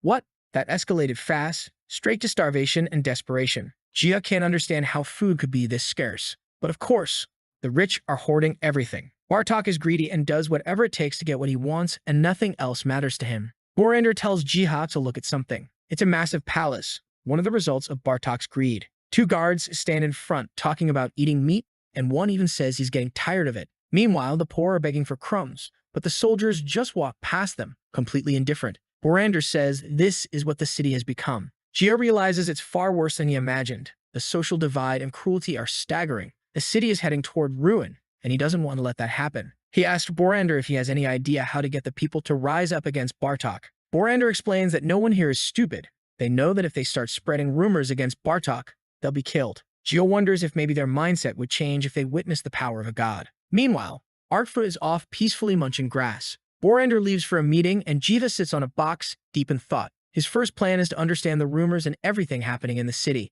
but suddenly someone grabs him. The mustached man says he always knew Borander was strange, but now talking to rats? That's insanity. He needs to show this to everyone so they know Borander has completely lost it. Jiva tries to do the obvious thing, break the possession. But nope, he fell right into the trap. His level was way too low, so he couldn't just forcefully break free. And the guy seems to think the hamster's eyes look way too human. He wonders if the little creature actually knows how to talk. That just makes things worse. Now Borander looks like he's talking to a possessed human rat. He says he has to show this to Bartok so he'll understand what kind of person he's got under his command. The guy takes off running, carrying Jiha along. Meanwhile, back in the forest, the bell is ringing. Yeah, you better give Jiha back. There's an entire gang getting ready to move. Barry is already asking if maybe they should go look for Jiha since he's missing and the alarm is sounding. Biom agrees. The garden wouldn't survive without its master. A bit later, back in Estrim, someone comes up to Mary and says she's received a message. The letter says they can barely believe everything she told them was true. The person had been visited by the agent, but unfortunately they lost him because he didn't show up at the meeting point.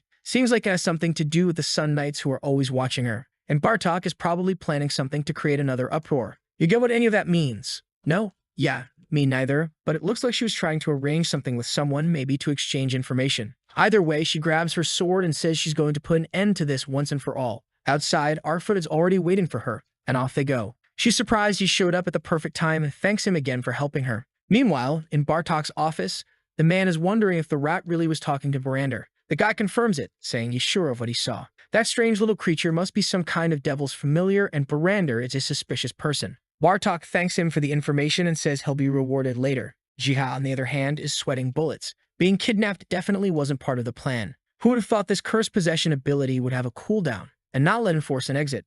Just then, someone bursts into the office saying there's an emergency. He tells Bartok to look outside because something weird is happening. Bartok tells him to quit bothering him, but decides to glance out the window anyway. And outside, there's a gigantic Arkfoot standing on top of a pillar. Bartok wants to know where the hell this thing came from. The men are all panicking, saying they need to flee immediately. And Bartok remembers, this is the same creature that saved Mary. He's sure staying here is suicide. He bolts, running for his life. That was easy. Meanwhile, Jiha is emotional, realizing his creature came to rescue him. He's trying to get everyone's attention, but no one notices him. Arkfoot then moves toward the sun, dropping Mary off nearby, and she thanks him again. Now that both of them are there, each can take care of their own problems. Arkfoot activates his lightning and fires a blast right near Jiha. Jiha falls, screaming for help, but lands right on Arkfoot's head, stroking him and thanking him for the rescue. The problem is, he still wants to settle things with Bartok. But when he looks down, what's this? It's Mary. He finds it strange that the main knight hasn't already cut everyone down. Well, that's about to be fixed.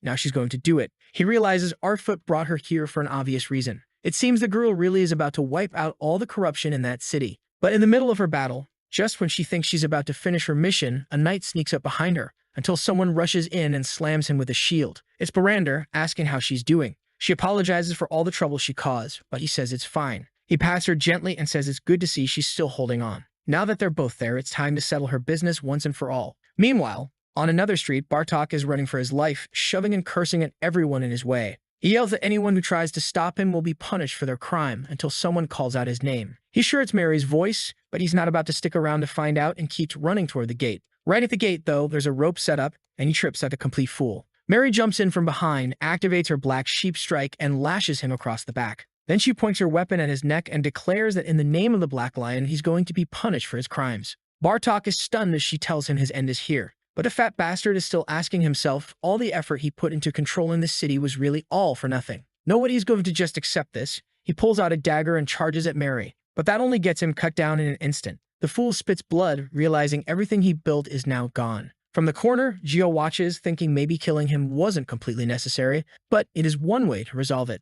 He remembers Sungyuk saying that sometimes it's better not to leave loose ends, or they'll come back to bite you later. He knows that's how warriors think, and even though he's not used to it, maybe this really was the right move. Either way, it was Mary's decision, and he chooses to respect it. Right then, the 3-hour timer on the possession runs out, and Jiha is back in the forest. The hamster is left there, totally confused. Pointing at the map, Jiva starts thinking about his next steps. He needs to rebuild that city and help the refugees survive. And in return, those people could produce things for him, like honey, for example. But of course, the Terra drones already sense they're about to be put to work again, and they won't even see a drop of that honey. One of the biggest challenges, though, is that if he tries to mix the city folks with the Gameout people, there's going to be a major clash in mindset. Not to mention, the citizens won't like having to interact with those who were technically their enemies until just recently. Even using his presence as Lord Ark, it'll still be hard to pull that off. But then the scene shifts to Selena, who says he seems to be underestimating the faith of the followers. He asks if she really thinks it's okay to let the Gameout people stay nearby. She says yes. She guarantees it'll all work out because this was his will. Besides, he's the one who saved this village, so they'd never deny anything he asks for. She admits there will be some problems, since the newcomers aren't familiar with their faith or way of life, but there's nothing stopping everything from eventually working out. The protagonist thanks her and promises that whatever problems come their way, he'll help her resolve them. The next day, some workers are busy building, saying they need to finish these houses and roads the prince requested. They're amazed that even Edinskal himself is working hard, putting everything he's got into it. One man says he's finished clearing the area he was assigned, and Edinskal thanks him, saying the work will be finished soon. A little later, he walks around and admits he's impressed. They really managed to clear a large enough space for the refugees to settle. Of course, as always, the ones who worked the hardest were the poor Terradrones. Then we get a quick flashback to when Jiha was shocked to find out that 2,000 people were coming to settle nearby. He said the problem wasn't even food, it was figuring out how to house so many people. Jiha reassured them they didn't need to worry. He would send a group to help build paths, homes, and everything they needed. Now seeing the results, Edinskal is amazed. These Terradrones weren't just good fighters. They were perfect for construction. Finally, this little place was about to start expanding, and Jiha knew he'd have to work even harder to keep up with all this progress. He tosses the shovel in the air like Lloyd Frontera, celebrating, telling everyone to go full force. But someone out in the forest is watching all the commotion. An elf asks what all the fuss is about, and Cuman explains what's going on, about the Terradrome workers. Croydel, the purple-skinned elf, finds it strange. Why would they be building so much all of a sudden? His companion says that if she had a guess, it looks like they're preparing to receive some kind of immigrants or a large group coming from another region. Considering the recent activity around Gamalk, that seems like the most likely explanation. But Croydel finds it unlikely. The two nations are very different. She disagrees, saying anything is possible when it's a matter of life or death. He jumps down from the tree, saying this isn't the time to worry about others. They need to hurry back to Estrim and find the world tree. And just then, they spot a little rodent watching them, who waves at Croydel. I had completely forgotten about those guys. Ah, right. These are the same elves our boy met back when he was in prison. Man, that feels like forever ago. Later that night, in Strawn's great hall, the prince asks if everyone has arrived. Selena confirms, and even the little elves are there looking awkward and still uneasy about the talking hamster. Then the door opens and Edinskal smiles, saying he's finally here. It's Biam, walking in with his aura active, leaving everyone in shock. Some people don't recognize him and think he's just a regular leopard. But Jiha, speaking through him, says that this is the agent of God. The elf is looking more and more confused. First the talking hamster, and now Jiha is speaking through a leopard's body. Jiha explains that he's just possessing its consciousness, that his true form is human. He clears his throat and announces that the official meeting of Gehenna's representatives will now begin. That day, they discussed how they would help the refugees and rebuild the entire city. They also talk about how to prevent the two populations from fighting each other. The ideal future was one where not only these two cities came together, but even the elves and everyone else became part of one large united group. Jia claps his hands, saying that's the perfect future, and asks what the next topic is. Later, Selena touches a leaf and says that's enough for today. Everything has been decided. The leaders thank everyone and agree it was a good plan, while Edinskal asks what Cordell thought of the meeting. Cordell simply replies that he's only here because he's interested in the world tree, nothing else. Even so, the prince comments that everyone being together in that room proves Gehenna has a real chance to be united again. He thanks Jiha, who gets all shy and says it's nothing special. Then Jiha says he has a special gift for everyone.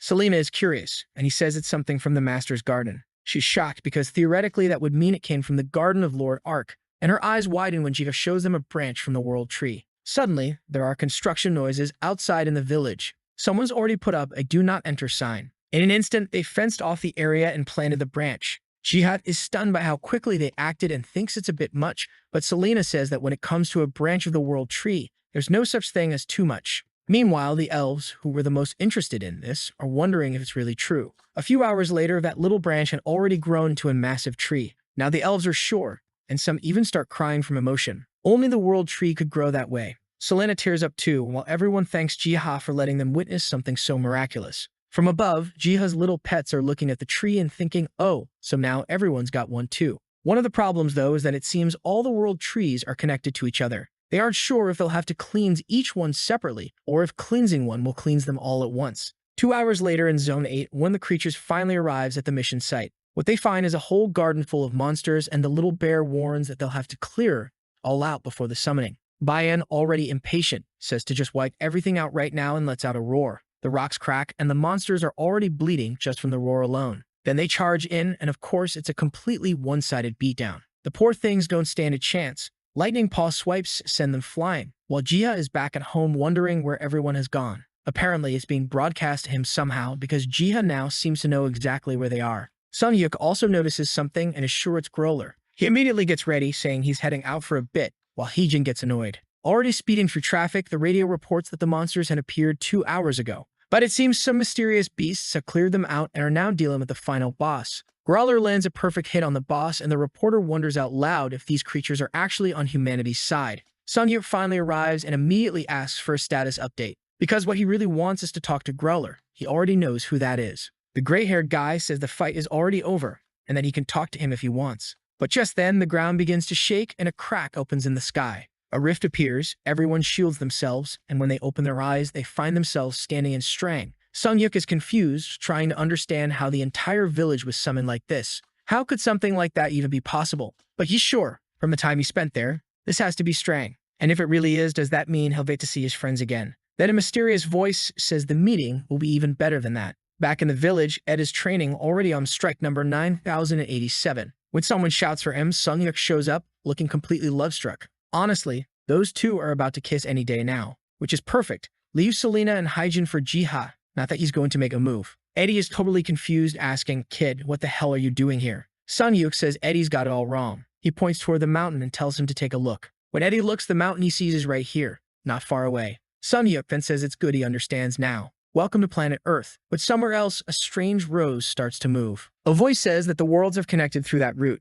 and the woman smiles, saying that now, yes, it's finally time to like this video that helps Mamoru make more juicy content for his viewers. Activate the cheeky little bell, and I'm out.